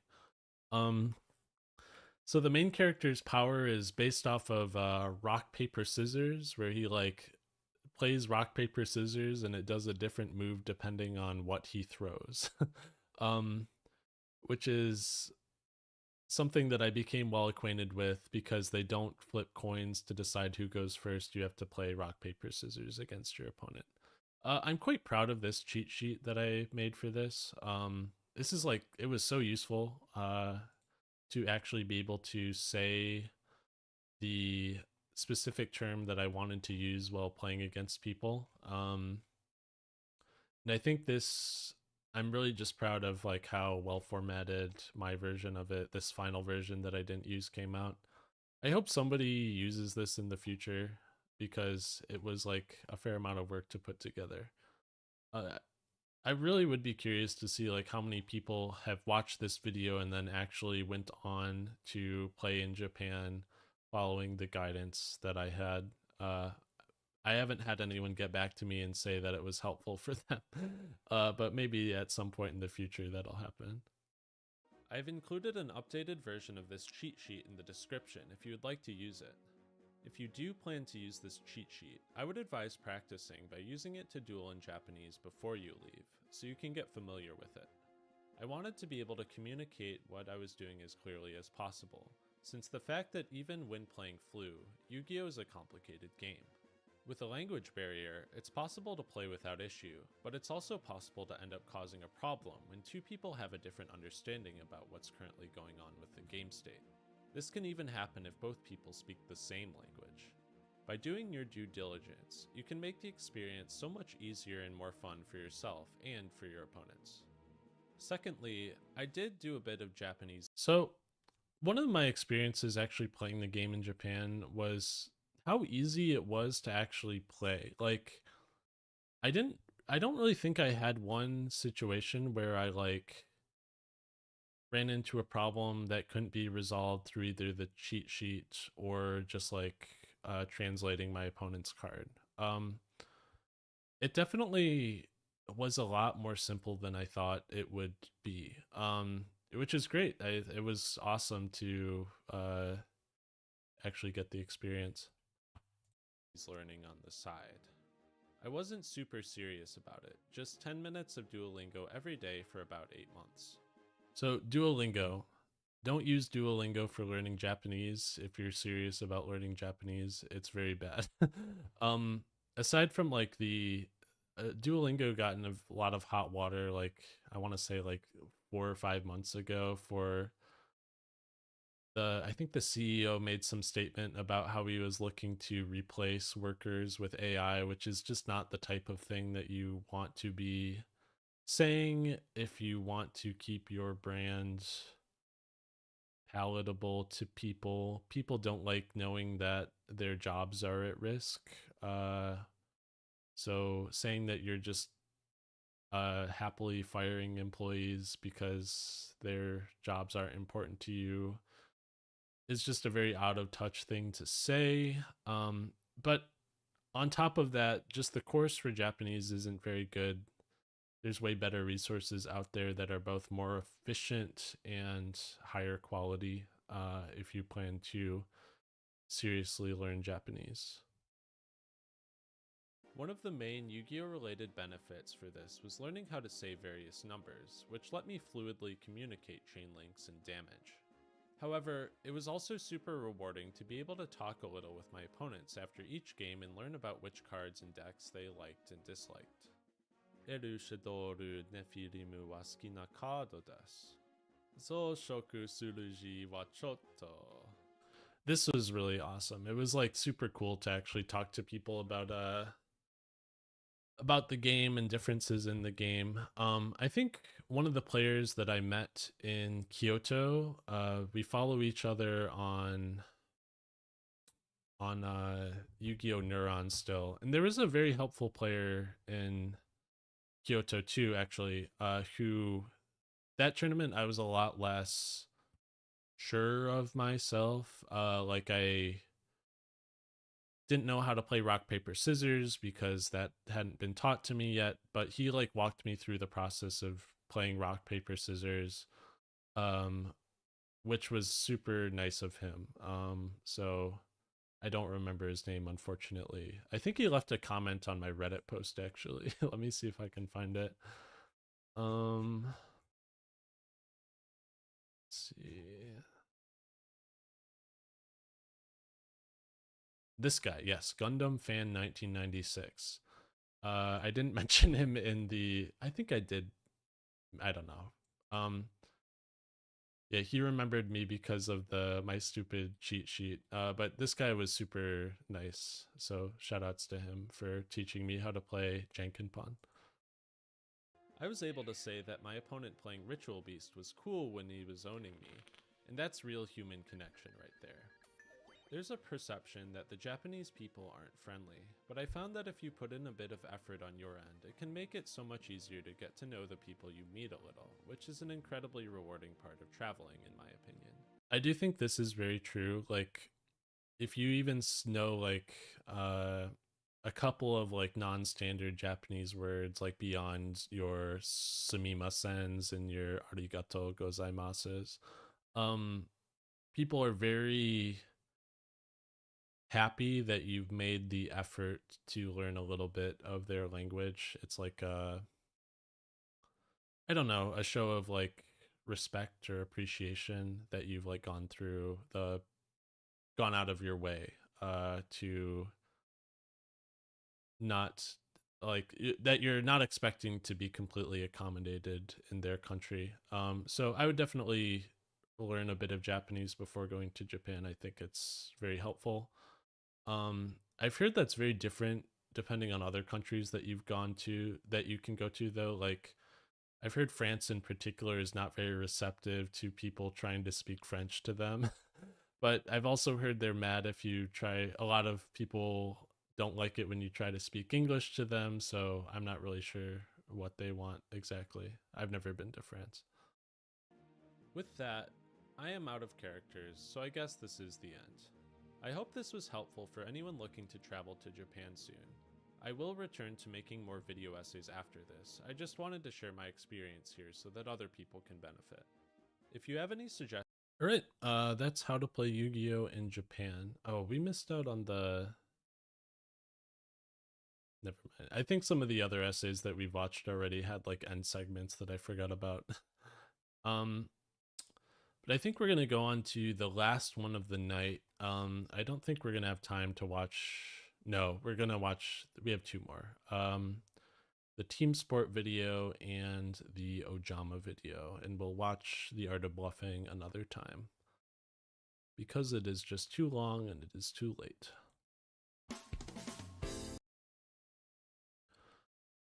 This video has my favorite intro of any video I've edited. I think this cut in particular is like super cool.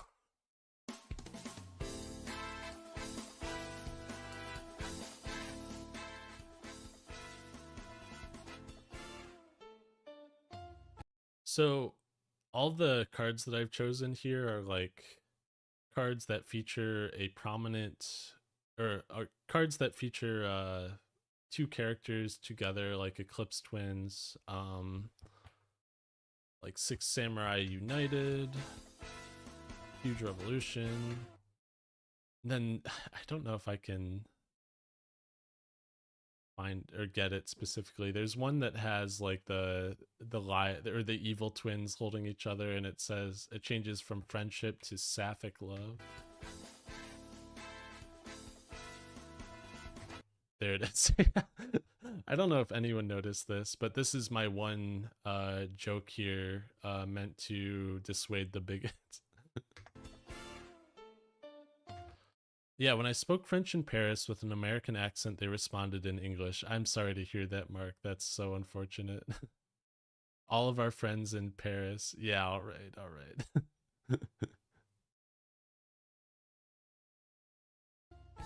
At the end of last year, something remarkable happened at YCS Bologna.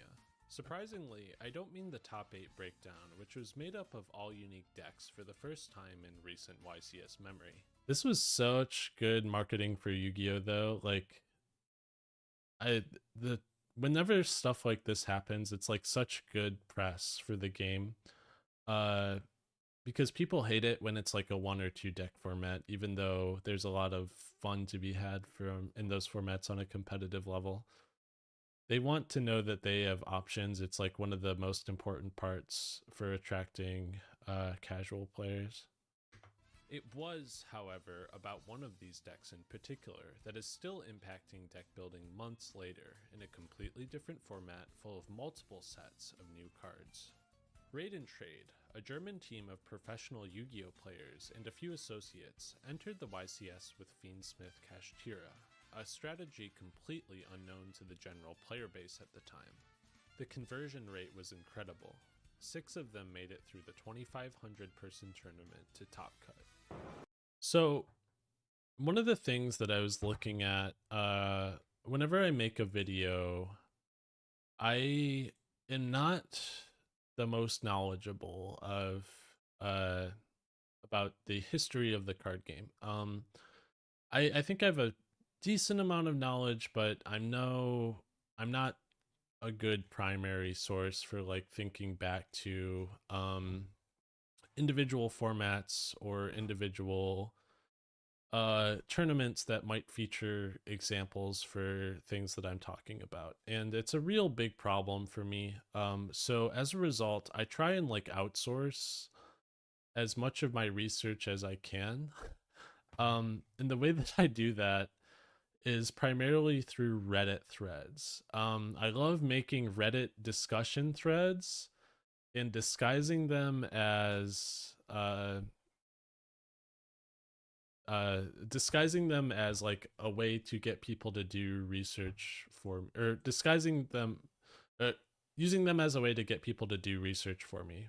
So for this video, I put out a thread about like meta decks that were kept secret until a YCS. And I got a lot of examples of people that, or other decks that had been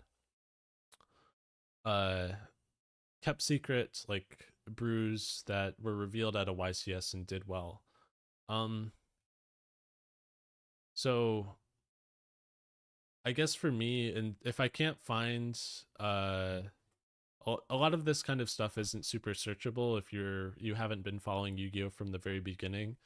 So I'm very quick to just like ask questions from the community and get them to do the work for me, and then go through the answers there and narrow down examples that I think are good for the video itself. Hello guys, welcome to the Raid channel. We both got top 64. Sadly, we both lost pretty quickly in top 64. I hate these deck profiles where you hear like the roar of the crowd behind you. It makes them so hard to watch, unfortunately. I wish more people just like found a quiet place to record their deck profile. Now, it is true that you want to get these out as quickly as possible after you top, because deck profiles are very I guess they're very temporary. There are very few deck profiles that do well long term on YouTube, so having them out quickly is like important, I suppose. But it's a shame because it really reduces the quality of the video, and particularly the sound in this case. We played Fiendsmith Cup. What's up, guys? So I just made top 8 at Bologna again, back-to-back Bologna. This profile is hilarious because he gets like kicked out of the restaurant halfway through and he does the second half of the deck profile at a different restaurant. At top 8, I guess. I'm here to bring you guys my top 32 deck profile for YCS Bologna. We played the same deck as the others, Finsmith, Kashira, and we both got top 32. Nobody expected this to happen. Kashira, though popular as a side engine, was an afterthought as a main strategy on any YouTube tier list going into the event.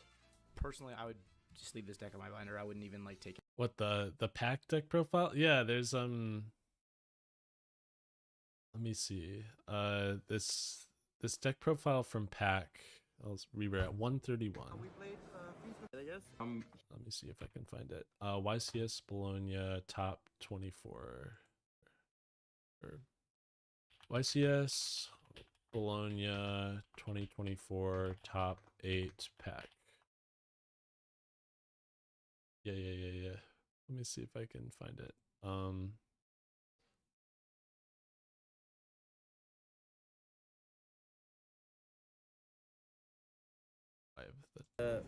Yeah, the white is really good. So this has a really good fire matchup.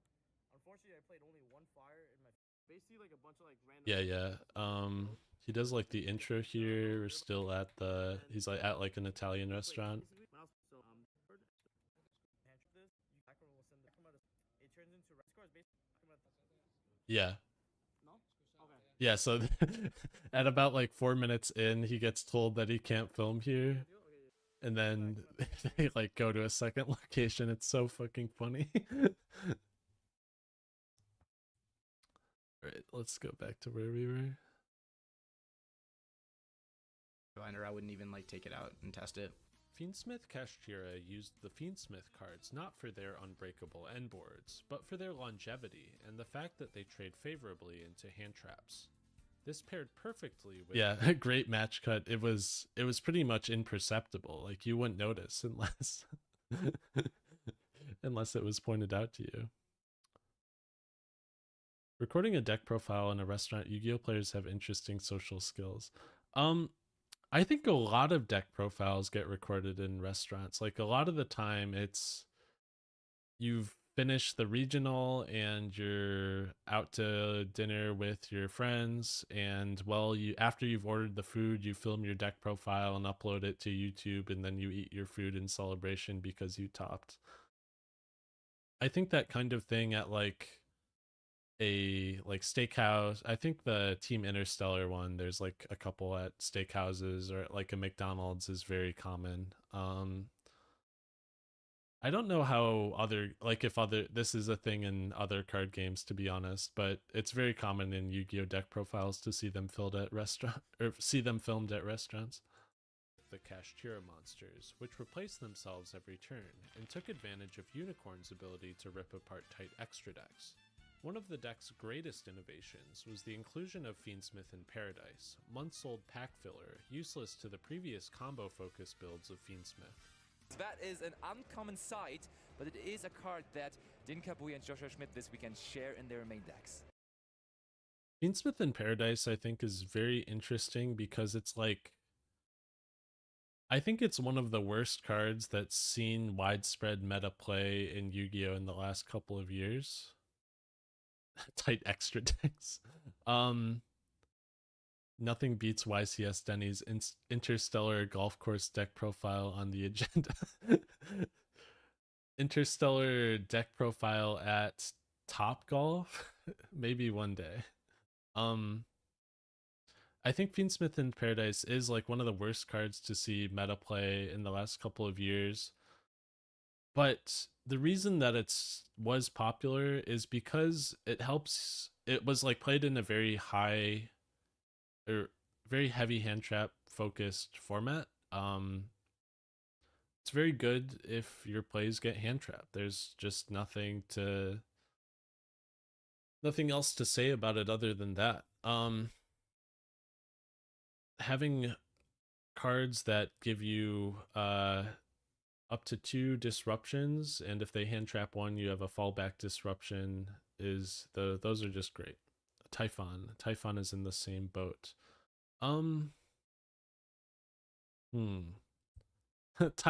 Typhon, I feel like Typhon's been given a rough hand, I think. I think every time where you're making a Typhon, you're in a situation where you're probably going to lose anyway. But so I think it's hard to accurately assess whether or not Typhon is a good card, just because it's like you've heard of like win more cards. Typhon is like a lose less card. Which like maybe means that you should cut it, but maybe it also means that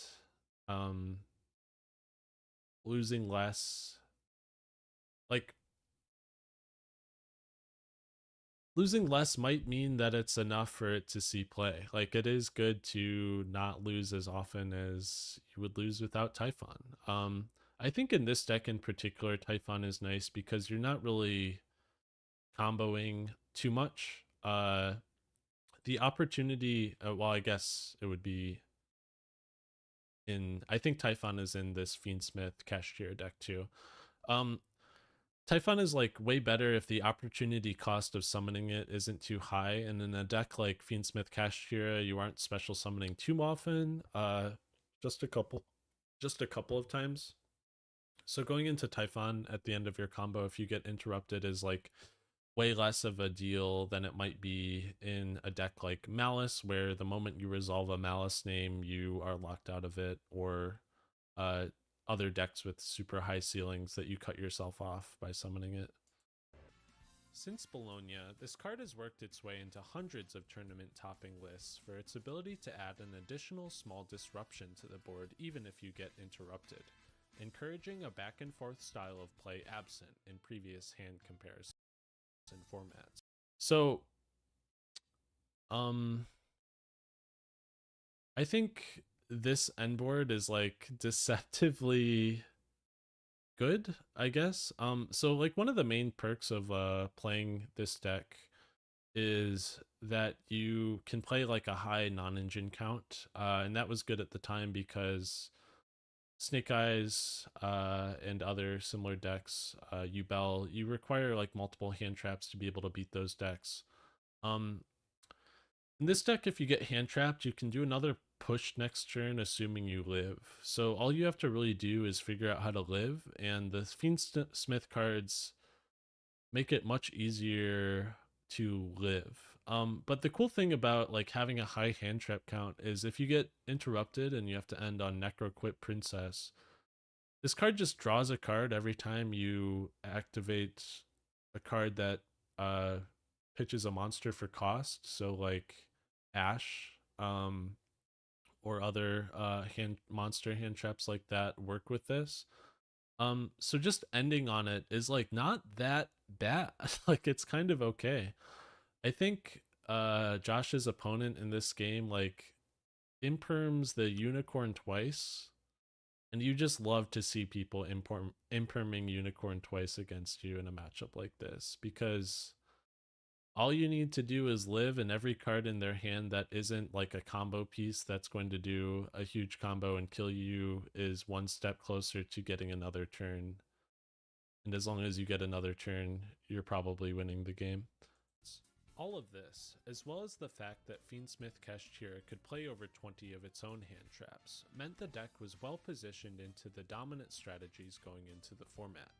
Snake Eyes Azamina and other decks like it needed each of their pushes to be met with a hand trap to stop the brutal end board, but lacked the gas to keep going every turn if their initial plays were negated.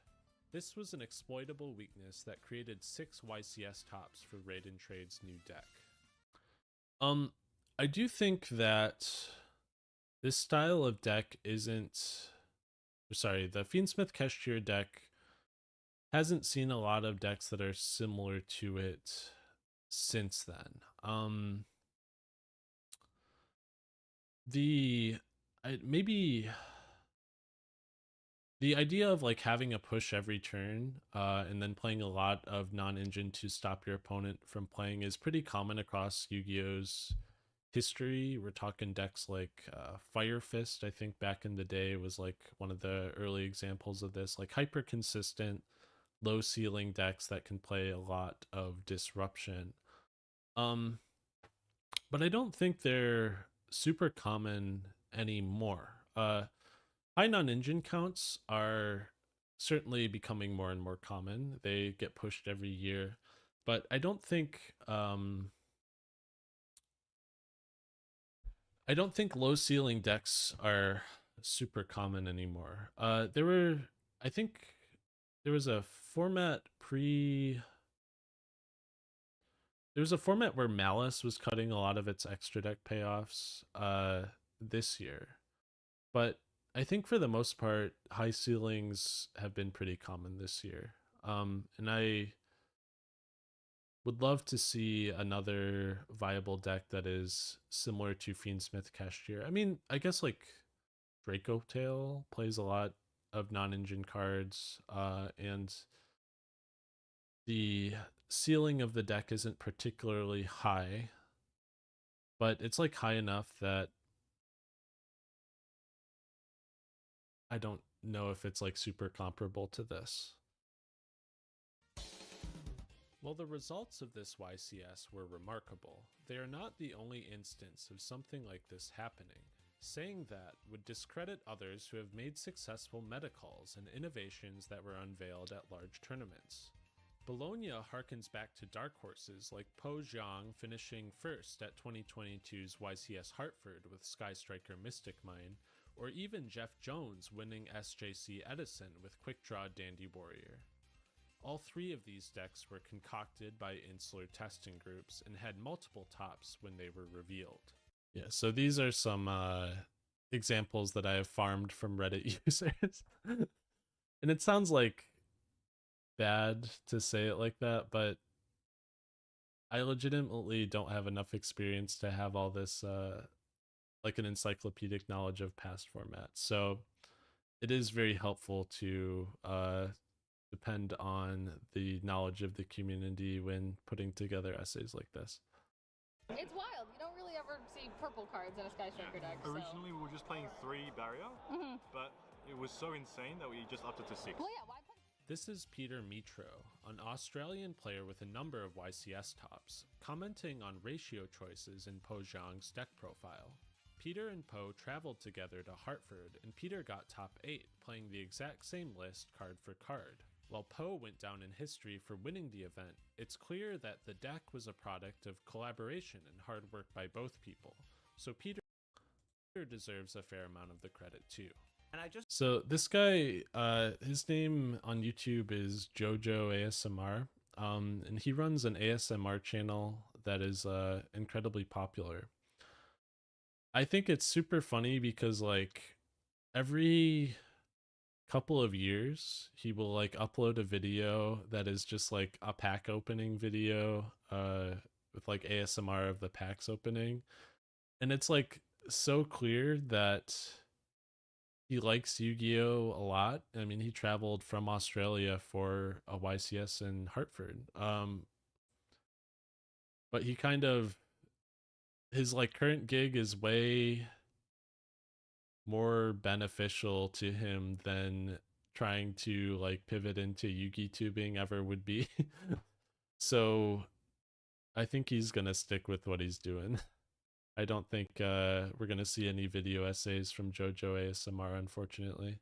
Just remember one night when I was saying to Peter, okay, I'm going to sleep, and Peter was testing some ABC, Therion, Brave, Punk variant, and he says, I'm gonna test this deck all night long. And I see him start sleeving the cards up. I'm like, okay, I'm gonna go to sleep. I wake up the next morning, I go to the living room.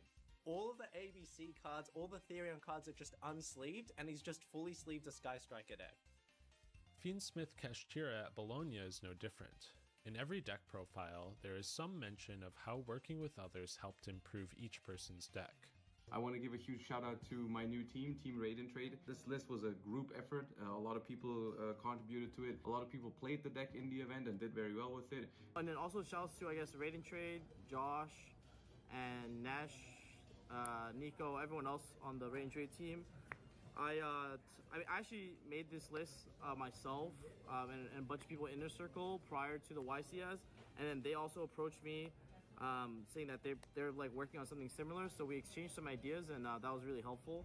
It's clear that these decks might not have been nearly as effective if each person had been working on their own, but with the help of everyone on the team, Fiendsmith Kashtira went from a complete unknown to a fully realized deck capable of taking multiple slots in a YCS top cut.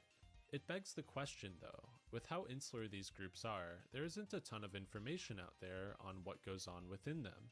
That's kind of the point. Decks like Fiendsmith Kashtira wouldn't have done nearly as well if pro players were testing them in public. The element of surprise is an advantage in Yu-Gi-Oh! After all. So what goes on in these groups that only seem to reveal their secrets after each event they compete in? I think this idea of teams in Yu-Gi-Oh! Is very interesting. I mean, I'm sure other card games have something similar to these, like testing groups. What I think is interesting about them is that a lot of other games don't really have the same mindset towards this. I think in like competitive shooters, they do like a lot of strats and those sorts of games are kept secret and only brought out for tournaments, but in fighting games, the culture is very different. I played a lot of Smash when I was in college. And in competitive Smash, I can't think of a single instance where somebody has done something in a tournament that wasn't already known about in advance. Like, there's a lot of benefits to whenever you discover something in a fighting game or it's heavily encouraged to share it with the group. Everyone shares everything with everyone. And then the players that do well at these fighting game tournaments are the ones who incorporate this knowledge into their playstyle and perform the best using it. But the actual knowledge itself is hardly ever exclusive, where I think in Yu-Gi-Oh! It's very different. This process of deck building, of picking cards that other people might not be expecting, is kind of like a core part of the game, and you're not expected to share these texts with people to the point where Yu-Gi-Oh! Doesn't even publish deck lists at the end of a tournament. The only way that you'll know what a player played is if they decide to share it themselves. And most players will share their own deck lists, but a lot of players just won't. Even though if they are playing like a really spicy card, people will find out about it just through word of mouth. But I think it's interesting how I think the design of the game kind of shapes the culture around them. Like, Yu-Gi-Oh! Is designed to play traps on. You want to surprise your opponent with your choices. It's like a core aspect of the anime built around it, is our characters surprising each other with cards. And that's kind of baked into the competitive play experience of the game, because it's an accepted part of how the game works. My name is Michael Matula. My name is Pat, or Patanano, my full name, but Pat Vatanano. I'm the head coach for Team Interstellar. More commonly known amongst the team members as President Pat. And I oversee the coaches and the elite team's coaching schedule. I actually am one of the sole people that created Team Interstellar back about, I want to say it's been about 4 years now. So these are some people that I interviewed from Team Interstellar, Big Mike and Pat. And at the time, I was not the most established member of this team. I still don't really think I am. I probably should be showing up to locals more often. But this was like probably the first time I spoke to either of them on a call, I guess. Well, I guess one-on-one. It was really, I guess it wasn't like super awkward, but it was a little awkward. I've never like interviewed a person before, so before I talked to them, I kind of like outlined a bunch of questions about what I wanted to know regarding the process or regarding being on a Yu-Gi-Oh team. And if you're not familiar with Interstellar, I have a link to Team Interstellar's YouTube channel in the description of each of my videos. They're a Yu-Gi-Oh team that operates in Northeast Ohio. They're full of very nice people. Very big fan of them, and I spent most of my time at Nats with this year hanging out with them because I am a part of the team. And so what was I going to say? But I had only joined in like January of that year. And I didn't know either of these people very well. So to talk to Mike and Pat one-on-one for like a half hour was an ordeal for me, who's like a bit of an introvert. I think Mike's a bit of an introvert too. So, but he really loves Yu-Gi-Oh. I mean, both of them really love Yu-Gi-Oh, but Mike had a lot to say about it. And I definitely am very appreciative of them for making time to do these interviews with me, because I think it added a lot to the video overall. And it's a lot that I didn't have to do a lot of video editing on because we could just see their beautiful faces. Mike and Pat are two prominent members of Team Interstellar, a Yu-Gi-Oh team based in Northeast Ohio. You might even recognize Mike from a couple of DB Grinder videos where he single-handedly beat two teams in an Iron Man tournament during Phantom Nightmare format, taking back-to-back-to-back wins over pro players like Jibril and Nash. So, if you haven't seen these videos, these are just crazy. Mike sweeps two teams in two different Ironmans. And what's crazy about these matches is like the build of Snake Eyes that Mike is playing is a little whack. Like he's playing hand traps, but he's playing a lot of like steel spells. I think he's playing like between 3 to 5 card like snatch steal type of cards, which are just not very common in this format. And I think it's like wild how well like how not close many of these games are. Some of these games were close, but a lot of them are just not close at all. And what's interesting about it is I've never seen anyone else play a build of Snake Eye like this since then. I don't know what about it like made it so effective, but he just absolutely smashes these two teams. So Biggest Mike, aka Team Interstellar, goes ahead and sweeps them right there. In case you were curious, he did make the same noise in the other video too. This success is not born out of nothing, of course. Being a member of high-level teams and groups is a reason why a lot of top players are where they are today. Mike is like a monster of a player even outside of that. I think he already has his 2026 NAWCQ invite. Like he did a regional like 2 weeks after Nats was over and got his invite immediately. He actually, my last game that I played at Nats was against him, and he beat me and made it so that I like had no chance of topping. It was so sad. Like I did not want to play him again. But I think at the time my brain was like fried and I played very poorly in my match against him. I just didn't have the endurance to be like talking to people all day, I think.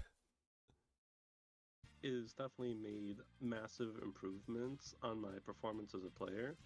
One of the major things that isn't focused as much on when talking about the game and improvements is the personal aspect of it, which can be your emotions both in-game and out of game, the way you present yourself to your opponent, being able to remain calm in tough situations. Before joining the team, and even a bit into it, whenever I was in a bad position in a game, I would definitely let it show in a myriad of ways. But since joining the team, they've pointed out many of the flaws that I've had in those aspects, and have made sure that I maintain myself when I'm playing games now. And just at this past regional, the last 2 games both ended up going into time. I was able to win in time, primarily because my opponents were freaking out, super stressed out, whilst I was able to just remain calm and just maintain control. Completely off topic, playing against a deaf Yu-Gi-Oh player at Nats this past year was very interesting. I almost preferred it. That's interesting. What goes into that exactly? Because you can't announce what you're doing. I guess you could like point at your cards, and they have probably played enough Yu-Gi-Oh that they know what effect you're activating at certain times, but I've never really done that before. I do think Mike brings up a good point here, that like of how important the mental aspect of Yu-Gi-Oh is. One of the most important things that you can do at a tournament is not tilt. The moment that you start tilting, you start making poor decisions. You just have to kind of get into that flow state, and make sure that you are not thinking about things that are not important to performing well.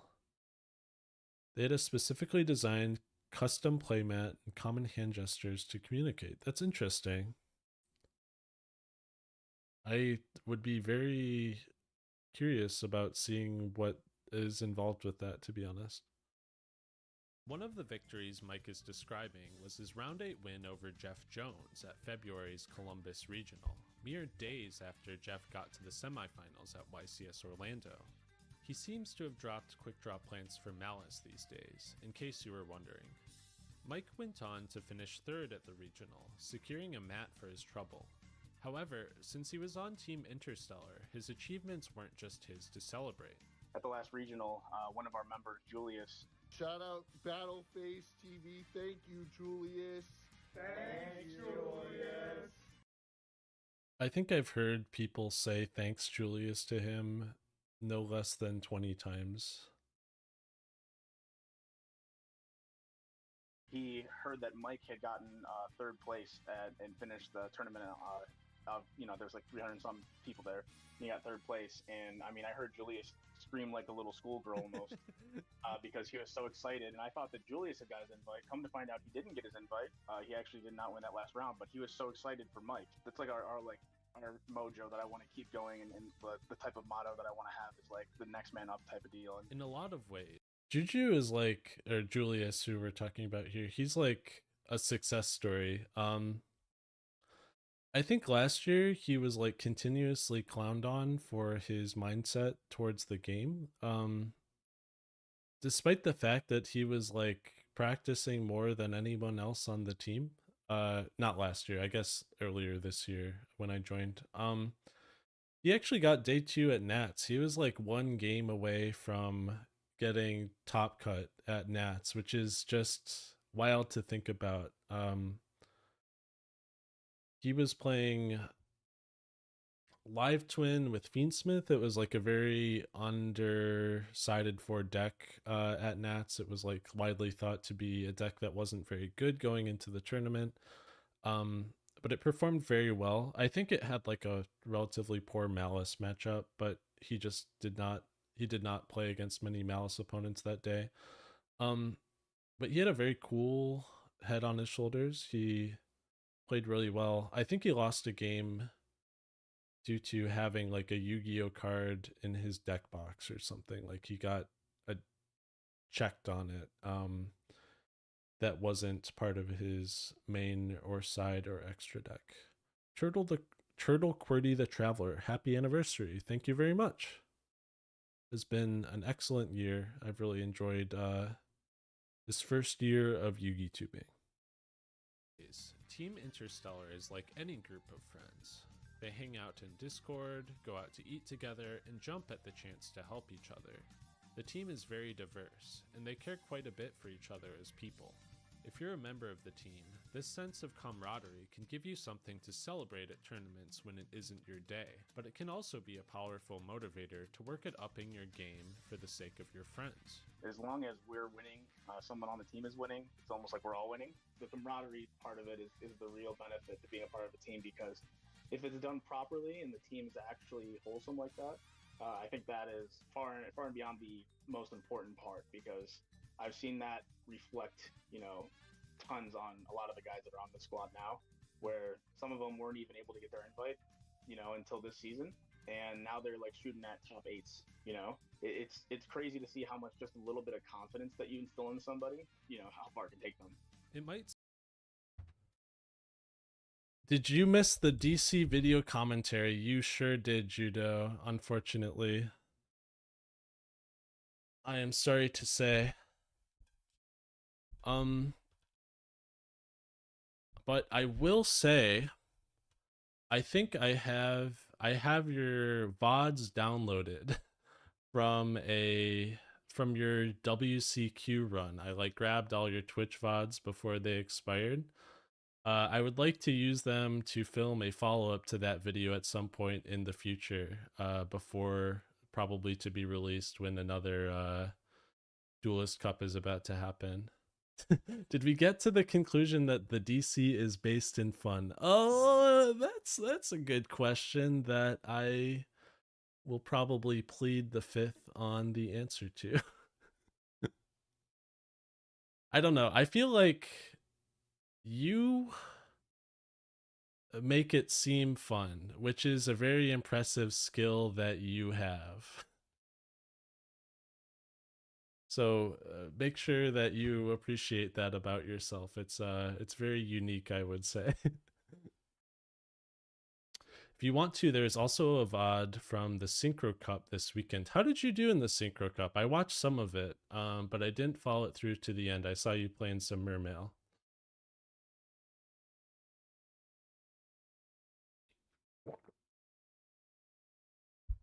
You got 4? That's so impressive. Congratulations. The people that do well at those kinds of events, you guys are like something else. I could not imagine playing that much. I saw Tasku won it. He had like 100k or something, which is just mental to me. Sound cheesy, but a lot of this isn't just a value of brotherhood, unity card art. It's a symbol of our friendship, so when Yugi's dueling, no matter how tough it gets, he'll know that he's not alone, kind of thing. I mean, some of it probably. So, but I genuinely have a lot of fun playing in the cups. They're awesome. Yeah, I mean, if you're enjoying it, I have nothing to say on that, but I just wonder, like, how? How can you, like, it's very impressive to me that you can just do the same thing. I mean, I love playing YuGiOh. I enjoy it, but I just can't do the same thing over and over again for like 12 hours. I think I would go crazy. But you seem to have like the best mental when approaching it, because I am legitimately convinced that you are having fun the whole time. Probably is. I'm not a monster, but being friends with a group of like-minded players offers a number of practical advantages for raising your game too. So the first and obvious thing that everyone's going to think of is, of course, having reliable testing partners. Mm-hmm. Yeah, I love playing Yu-Gi-Oh! I love competing against the best in the world, and I have ADHD. Well, you know what? That seems like the perfect combination for this in particular. But I'm happy it's gone so well for you, and I will be rooting for you at Worlds this year, because I know you qualified for it.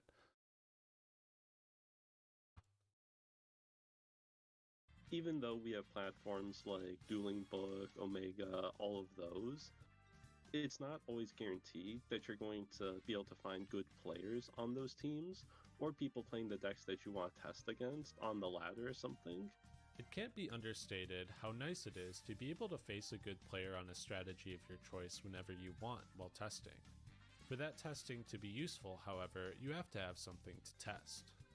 Yeah, when are you leaving for Paris? It's in Paris this year, right? I did want to say about this, that I do think like having good testing is one of the main perks to being on part of a team. The fact that you don't have to wade through the sludge of like 50 DB matches to get to the point where your opponents are competent is like super beneficial. I've been laddering on Omega, which is like, it's definitely inferior testing to DB, I would say, because of how much it reminds you of certain effects to activate. I like Omega because if I'm like learning a deck, I want to be reminded about those effects. And then when I'm preparing for a tournament, I will switch over to a manual simulator so that I can quiz myself on remembering them myself. But if you're playing on Omega, the players are just so bad. You have to ladder so high to face people that are competent. Let's like take a look at some of these wins. So this is a win over Yummy, but this is a win over White Forest, not a real deck. This is a win over Earth Machine, not a real deck. This is a win over Branded, not a real deck. This is a competent player playing Vanquish Soul, and they put me down. Okay, well, these are poor examples because these are all real decks. But there's a lot of people on this platform that are just playing their favorite deck, and that's totally fine, but that's not really that great of testing if you're trying to go to a regional or a YCS, because I'm not going to be playing against Earth Machine or White Forest. I mean, maybe Branded Dragon Tail, but I don't know. You really have to do a lot of climbing before you're playing against competent players on competent strategies on ladders like this. As can be seen at Bologna, Hartford, and Edison, being on a team can offer a number of advantages while deck building. So I think the largest advantage you have is kind of having the ability to have so-called hive mind almost, with being able to bounce ideas off of one another and kind of learn more about the card games. Yu-Gi-Oh is a game with so many cards, especially without rotation, that you can't really expect anybody to know what every card is and how it works with every deck. So having different players that have different knowledges of cards is really helpful. For example, we have a Dynamorphia player on our team. Originally he wanted me to coach him, but I know that I don't have that much experience with trap decks, so Team Interstellar is like kind of known for Dynamorphia players. I think there was like,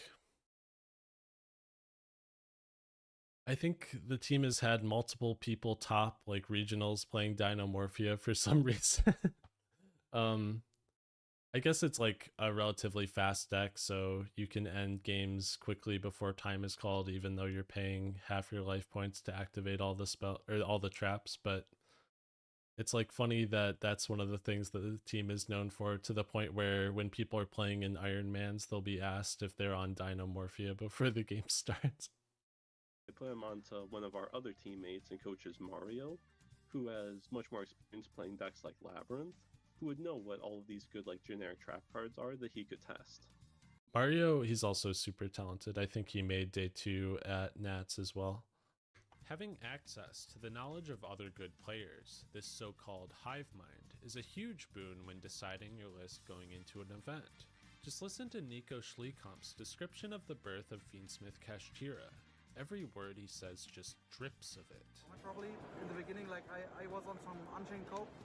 I tried some Unchained variant with 18 hand traps, and like max Fiendsmith engine with 3 Lacrima, and the deck was pretty good, so I gave results to the team. Then shout out to Johannes, he started thinking about including unicorns and birds, and still kept the Unchained cards, and then Daniel joined the BC, and we cut all the Unchained cards for better cards, sadly. Yeah. And then Car came up with the Fiendsmith trap that actually was a huge inclusion to the deck. Yeah, it was very yeah, and then we just did a lot of testing in the team. Worked out well, I think. Each unique piece of the deck, the 3 copies of Lacrima, the hand trap count, the Kashtira engine, Fiendsmith, and Paradise, were all a result of a different person suggesting something they thought would be helpful, and it showed in the finished product. This idea of a hive mind extends beyond just deck building though, because there are a number of things you can learn by working with other people. Rulings, combo lines, and technical play in different strategies are all things that can be learned more easily from a group of people with a common interest in competitive Yu-Gi-Oh! It's why these people are the ones selling you spreadsheets. Pac doesn't find every combo by himself after all. It's very hard to learn everything alone, so working with a group just makes practical sense. Finally, I wanted to talk. Yeah, so I do very strongly believe this idea of like groups being super important to increasing your skill at Yu-Gi-Oh! As a whole. And I do think it's one of those things that once you start getting a little bit better at the game, you meet more of these people that are better at the game and like gain the opportunity to expand your circle. When I got my first invite back in January, I pretty much knew one person who was serious about Yu-Gi-Oh! I had like one friend who played the game at a decently high level, and it made it a lot harder for me to get effective testing because I had to go through the ladder. I only could bounce ideas off of people in public forums, like and my deck that I played was a very standard kind of list, but I wasn't trying to win the event. I was just trying to do as well as I can. I had no real expectations of it. But I think the people like to actually top to do well at large events. You kind of have to be like put one over the people that you're playing against. You can't be behind. A lot of Yu-Gi-Oh is like a game of inches, where if your list is even like incrementally better than the people around you, if you have some small advantage that you can leverage, that could pay off quite a bit over the course of a 12-round tournament. And those incremental advantages are not always super obvious. So having as many talented people around you as possible that can get you these small advantages is instrumental in performing at a high level, I think.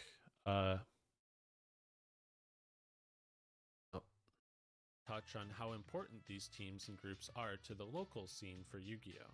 Players on a team have an added reason to attend locals consistently, contributing to the health of the game as a whole. Committed teams can even revitalize dead areas for Yu-Gi-Oh! In COVID's wake, the greater Cleveland area has seen a fair share of card shops and local scenes die, and Team Interstellar and groups like it have been instrumental in the rebound. It actually hasn't been doing so well recently. I think we had a shop south of us close or announce that they were stopping selling Yu-Gi-Oh! Product a couple of weeks back. The Great Lakes Game Emporium locals have not been super well attended either. It's my own fault too. I have not been going because I've been busy. But I do think the teams are important for maintaining a local's presence. They're kind of like your bread and butter if you have people that are committed to the game, because they're the ones that are going to show up to your shop every week, no matter what. Since our inception back in 2021, there's been about like 7 or 8 other teams that have popped up in the area. Shout out to a lot of other teams that I kind of am close with on our side. So we got Uncrowned Kings, Pie for Life. Pie for Life, I think they're there's a lot of very prominent players that have deck profiles on Pi for Life's channel for some reason. They're the ones that have the deck profile of Andre Torres, like showing off the like this. He was playing a Sword Soul token in his branded deck, and it like got him banned from Yu-Gi-Oh for a while. And I think that deck profile is on this YouTube channel. I don't know why. 8-bit, Slap Phase. We got a ton of other people, but I mean, it really does take a village and to make this community whole, right? Most of them actually either started with our team or have talked with some of our members in order to gauge just an idea of how to create the team and do it in a way that is kind of wholesome. Groups like Team Interstellar have helped reawaken the competitive scene in Northeast Ohio and made the region a place players like me can be proud to be a part of. It's really great to go to these events and be able to go travel and go to Nats and things like that and be able to see other people from the Cleveland area doing well and achieving top level placements, because that's really what it's all about for me is getting the Cleveland area out there and showing that we know how to play some cards too, So I do think it's really cool, like, as someone who hasn't been to many of these large events, I've really enjoyed seeing how wide the network of like people stretches. Like there's even like regional rivalries in certain places. Like I think the people in Northeast Ohio were thinking of organizing some kind of crew battle against people in Michigan. I think YuGiOh was trying to set up something like that. I feel like I've really enjoyed learning a lot more about the culture of the game by like actively participating in it over the past year, far beyond what I could have known just going to locals like I had been before taking the game a little more seriously. So that just leaves the question, what can you do if you're interested in getting involved in your local team? Well, you're in luck because Mike and Pat have some advice for you. So first and foremost, there was going to be a battle for Ohio. Was that like Northeast Ohio versus like Cincinnati or something, or Columbus? I remember Pat talking about it, and then the whole thing kind of fell through. Nice to see you, Joey. Most would do what you can on your own. Try and make yourself stand out as much as possible in some way, but understand that you definitely have limits. But at the very least, the first thing that I would suggest doing is learn all of the basic rulings for cards, at the very least at a base level. That's one of the most important things of this game that a lot of people just don't have under their belts yet. I think a lot of Yu-Gi-Oh players don't know basic rulings. A lot of them don't know like problem solving card text conjunctions. A lot of them don't know how the fast effect timing chart works, even at like the regional level. I think learning these sorts of things are some of the easiest ways that you can improve your technical play, because you have a better idea of what options you have available to yourself at any given time. Both in the team, even amongst pro players. The first thing I would say, and this is probably the most important, is really understand what your level of commitment would be in trying to better yourself, and also really figuring out what your goals are and figure out where you're at, because it's very difficult coming from a leadership perspective of trying to guide somebody to a target or a goal that they have if they don't really understand what that target or goal is themselves. Another really important thing to do is, especially if it's just a local group, just hang out with them. Talk to them in between rounds, in game, especially at a local setting where it's meant to be a lot more casual. Just be friendly, talk to them. I think getting along with the people on your team is like really, really important. You're not going to want to spend time with them if you're not like their friend. So, and making sure that you spend time with them is like how you get a lot of these benefits, like being able to practice consistently, bounce ideas off of them, borrow or loan cards to them. If you're not doing any of these things, it's like not really worth it to be on a team with people, in my opinion. would definitely say talk to some of the players, not even, you know, the owners or the executive board members, but some of like the people that are on the team, just to see what the actual vibe is like before you decide to go forward and jump in on something like that. Ask them yourselves, like, hey, like I was looking at joining your team, what should I do to either improve myself or get in?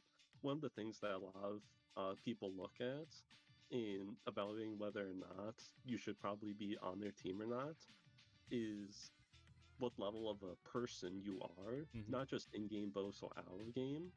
Especially on a lot of professional teams where they have sponsors and whatnot. They don't want to be getting someone who's going to be a bad representation of the brand. Yeah. So it'll be a lot easier for them to take you on if they know who you are as a person. Yeah, this is really, Mike is right that it's very important for teams that are actually sponsored, because the whole point of a sponsorship is that you're like pretty much getting paid to act as a billboard for them. The moment that you're not somebody that people look up to, is when that's like when you're gonna get your sponsorship pulled from you. And this happens like all the time in other esports where like player will get embroiled in controversy and then they'll be dropped from their team. For YuGiOh teams, it's not so different because on the top end, these people are getting paid to represent a certain brand, to represent companies that advertise through them. So you kind of have to be a good person financially. A lot of times you don't know, you know, not saying anything negative, but there's teams out there that, you know, you might be representing that you might not realize what they represent as a team. So you want to make sure that that team's ideals match your morals and habits in that, because the last thing you want to do is represent something that you don't truly believe in. With that, I am out of characters, so I guess this is the end. So I wanted to shout out Mike and Pat. I think they did a really good job taking my interview questions seriously. They had a lot of very good answers, and it was cool to kind of interweave them together for some of the sections of this video.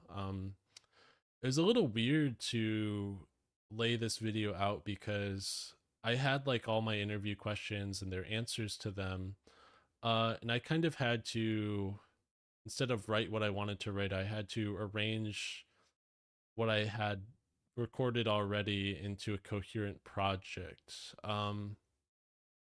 It's definitely a type of thing that it was a different kind of skill set than scripting other writing other scripts that I had done before. But it was fun. I think I would do it again if I had a reason to interview somebody in a long form kind of style like this. Then we're see, and I think I have a sound clip from like the Farfa reaction here too. Oh, it's OutOfCharacters. That's really cool. Yeah, he actually does genuinely good content. Farfa has a lot of nice things to say. I'm judging Master Duel Master Chef this week actually. So I'll have to see what he has to say about me after I deliver him his judge score on Monday. All right. Now we have our last video for the night. We're not going to watch Art of Bluffing because it's too long and it's too late, unfortunately. But we are watching God If You Even Exist, Ojamake Me Forget About What We Had. Heck yeah, we're making big moves. I think my prompt is a little ass, to be honest. The prompt that I submitted was tier limit, and I don't think they liked, or a lot of people don't like tier limit mirrors very much, even though I love them. So unfortunately, it is what it is.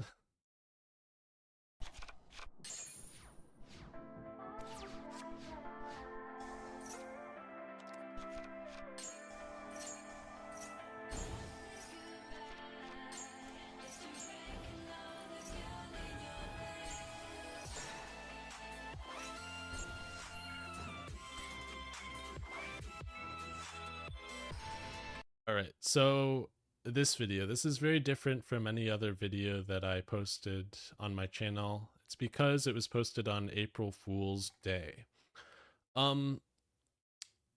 The prompt I've been thinking about is make a deck that represents what they think Yummy is. I think I would play... What would I play that's similar to Yummy? I would just play Sprite, to be honest. Yummy is just Sprite, but different. It is what it is.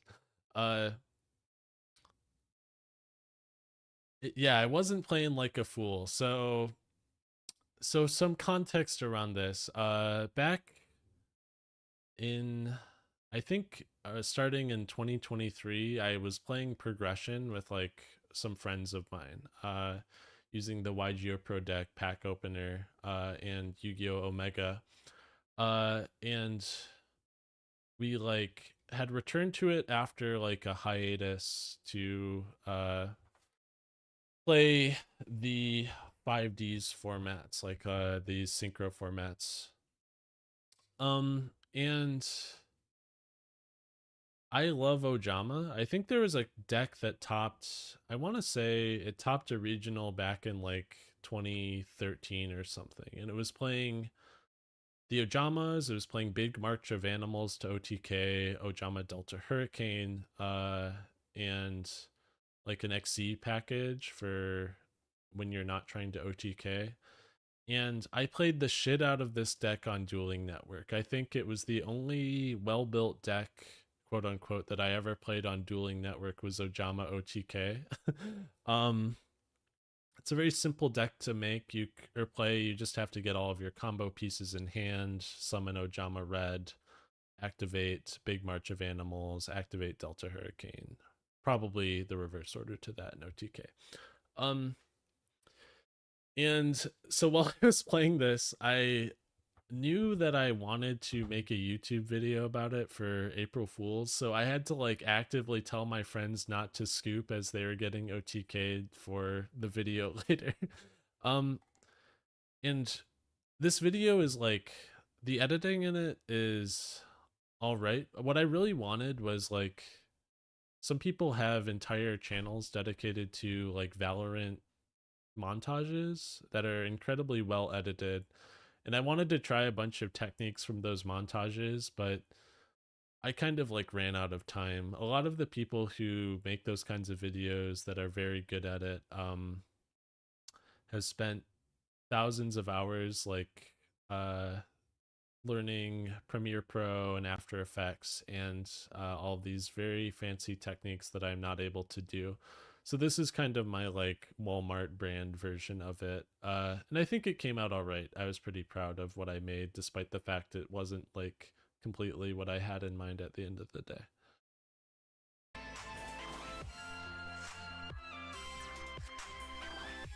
That's also the reason why the video is titled what it is, because a lot of these Valorant montages like have a vaguely nostalgic title expressing like a feeling of pain or loss, and then they always end the video title with emojis, so that's what my video has too.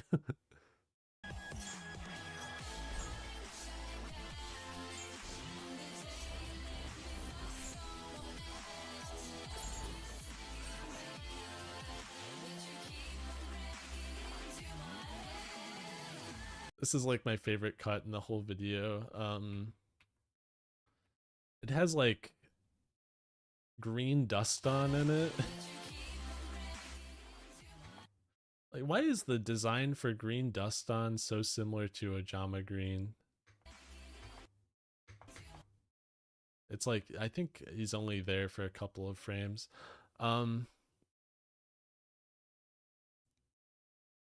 I am surprised that like the shot of Ojama Green's ass hasn't made this video like, I don't know, recommended for only people of a certain age group. There's like one, yeah, this shot in particular, just an absolutely cursed image. But it's only shown for a couple of frames, so people you don't like have time to process it before it's like gone from the screen.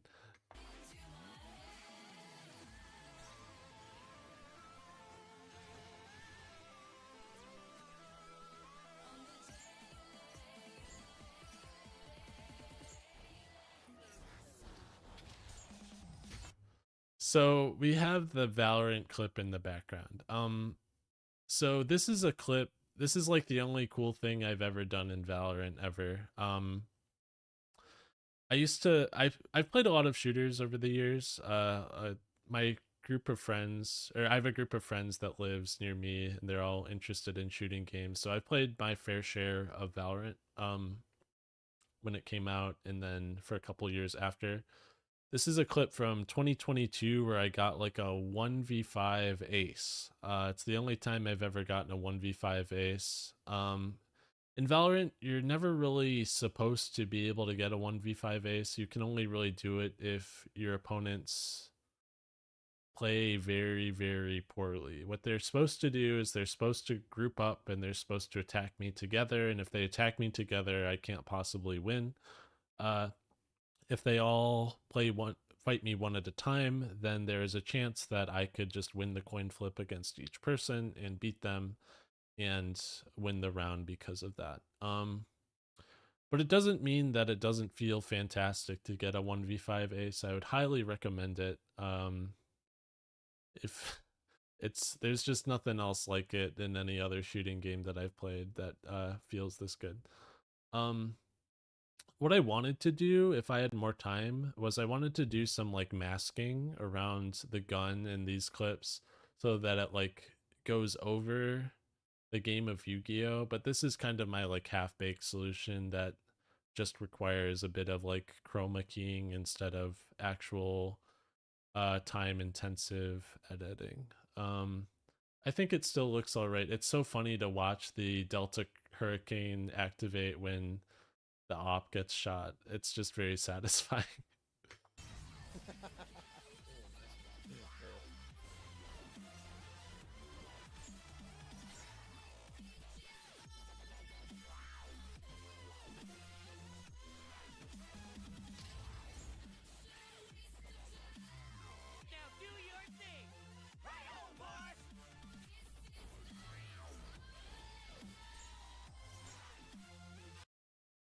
For every other Delta Hurricane shot, there's usually like a brief flash of white after it resolves, which is a technique I stole from somebody else's montage.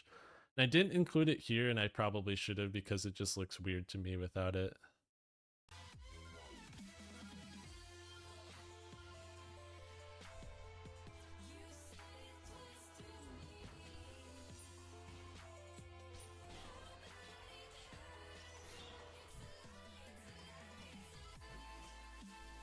This is my friend Emily, by the way. If you are a dual taining watcher, she's contributed a couple decks to dual taining over the years.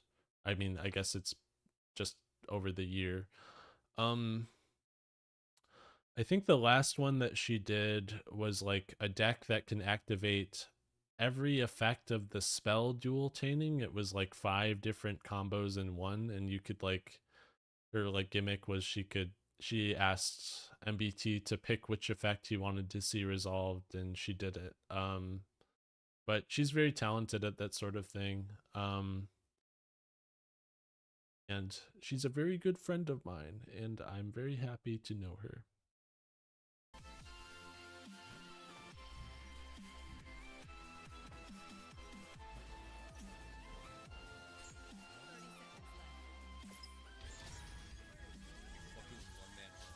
Goodness me.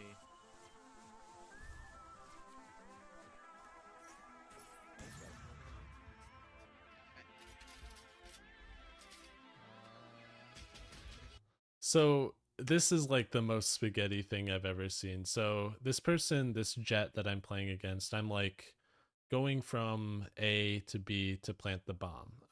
Like I think the last clip I shoot somebody, I kill somebody here. And after I kill somebody here, I assume that they're waiting for me on A, they're gonna rotate, so I have to rotate around the map. And I had like barely enough time to run to the other side of the map and plant the bomb.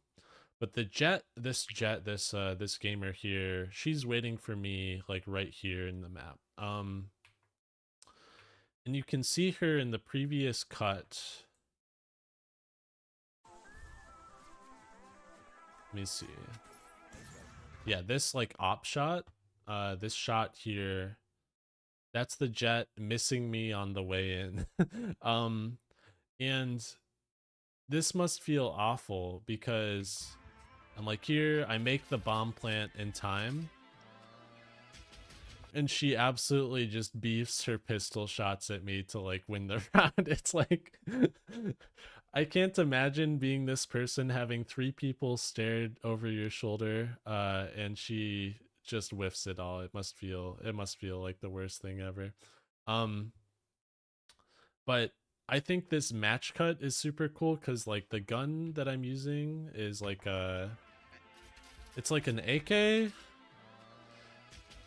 and it has this like these rotating like things on the end so that when you pull it out it rotates, and I use this to match cut with the Ojama Delta Hurricane. Like it just looks so fantastic.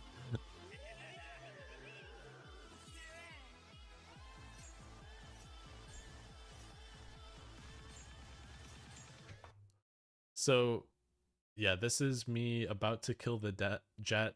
This is also me activating Lightning Vortex to kill a Witch of the Black Forest. The big problem with Ojama is that the monsters have 1,000 of tech in even the most ideal of circumstances. It's just a bad deck. Ojama is not a good deck.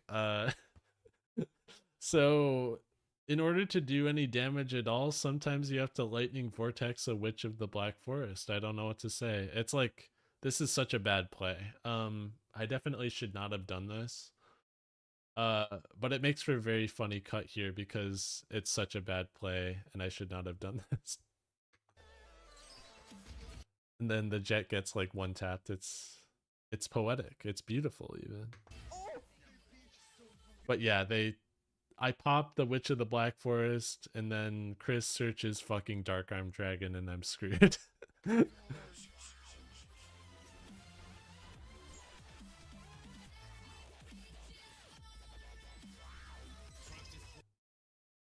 Then the Dark Arm Dragon destroys my back row, just as Chamber is saying trap destroyed in Valorant. It's like, it was just preordained.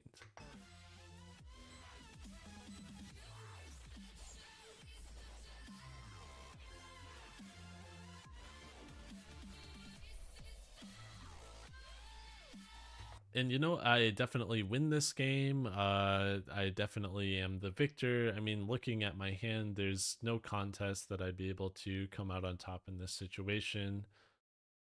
And that's all there is to say about that. Oh my god! What the fuck? So, not to do more Valorant VOD review on the YuGiOh channel, but the reason that I'm holding this angle is because on this map, I think this map is called Ascent, and on the left side over here, you can see, you can just barely see there's a thick gray line. This is actually like a drop. So if my opponent wants to push me here, they have to jump down here, and if they jump down here, I'm going to hear them. So I can freely hold this other angle here because I'll know that if they're creeping up on me on the right without having to look just from the audio cues that I know that they'll give when they jump down. And I hold the angle and kill the last gamer and win the round. It's just, there's nothing else that feels like it. I'm sure getting married will feel better than getting the 1v5 ace in Valorant, but it can't feel like that much better than getting the 1v5 ace in Valorant, in my opinion. Oh my god! What the fuck? Holy shit!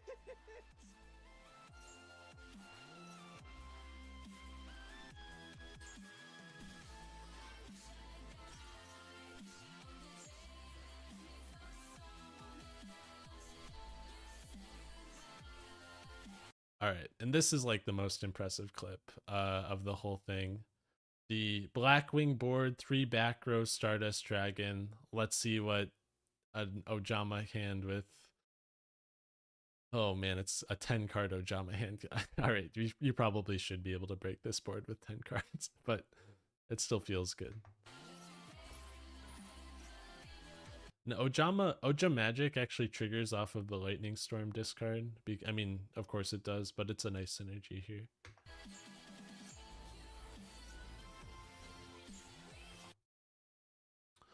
So I believe that, let me think about it. I think there's a way to play around this. I'm trying to think what it might be though. I guess you do have to bounce one, otherwise you're immediately getting Delta Hurricanes. If mistiming chains the MST to the Delta Hurricane, I don't think it changes anything. Yeah, maybe this is just guaranteed death either way.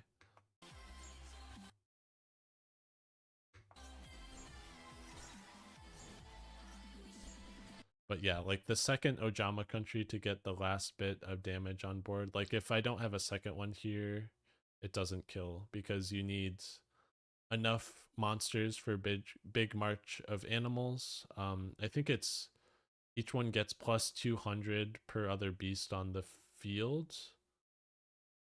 No, it's plus, is it plus 400 for, yeah, each one gets a 2k boost.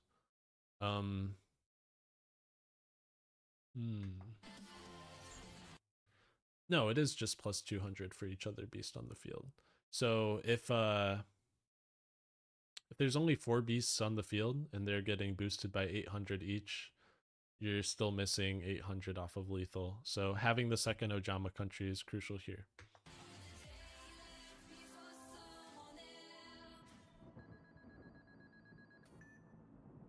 So if Ojama is so good, why did it not see play in the TCG? Well, you have to resolve Ojama Blue, and it only adds cards if it's destroyed by battle. So this deck's kind of bad. It loses to any like real removal. It makes it much harder for you to get to your combo, and you need a lot of the cards in order to combo. You need both Ojamake, Ojama Red, Delta Hurricane, and Ojama Country. That's like a 4-card combo, and even though Ojama Blue adds 2 cards per activation, it's still a 4-card combo. So other than that one regional, I don't think this deck saw much actual TCG success, but it sure is fun as hell. You just have to cope with the fact that you're playing 6 vanilla monsters to facilitate it, unfortunately. But this was a ton of fun. This is like really enjoyable video to make. I don't know if I'll do something similar next year. I'll have to come up with a more original idea for April Fool's Day for 2026, but I definitely will do something, I think. And I think with that, we are to the end of the videos that we are going to be watching this evening. Yeah, ran out of time for the art of bluffing, unfortunately, but there's a lot to say about this video and I couldn't really do it justice in the next half hour. So with that, it looks like I am out of characters, so I guess this stream is over. I'm gonna be streaming more regularly. I don't know how many of you caught the stream I did. I mean, I guess Golden Nova caught it because he was in it a few weeks ago, but I want to do some more live streaming, at least once a week, I think. So look forward to that. I have a new video in the works too, finishing up the script for it. I will see you guys all probably next week for some more live streams. Have a good night.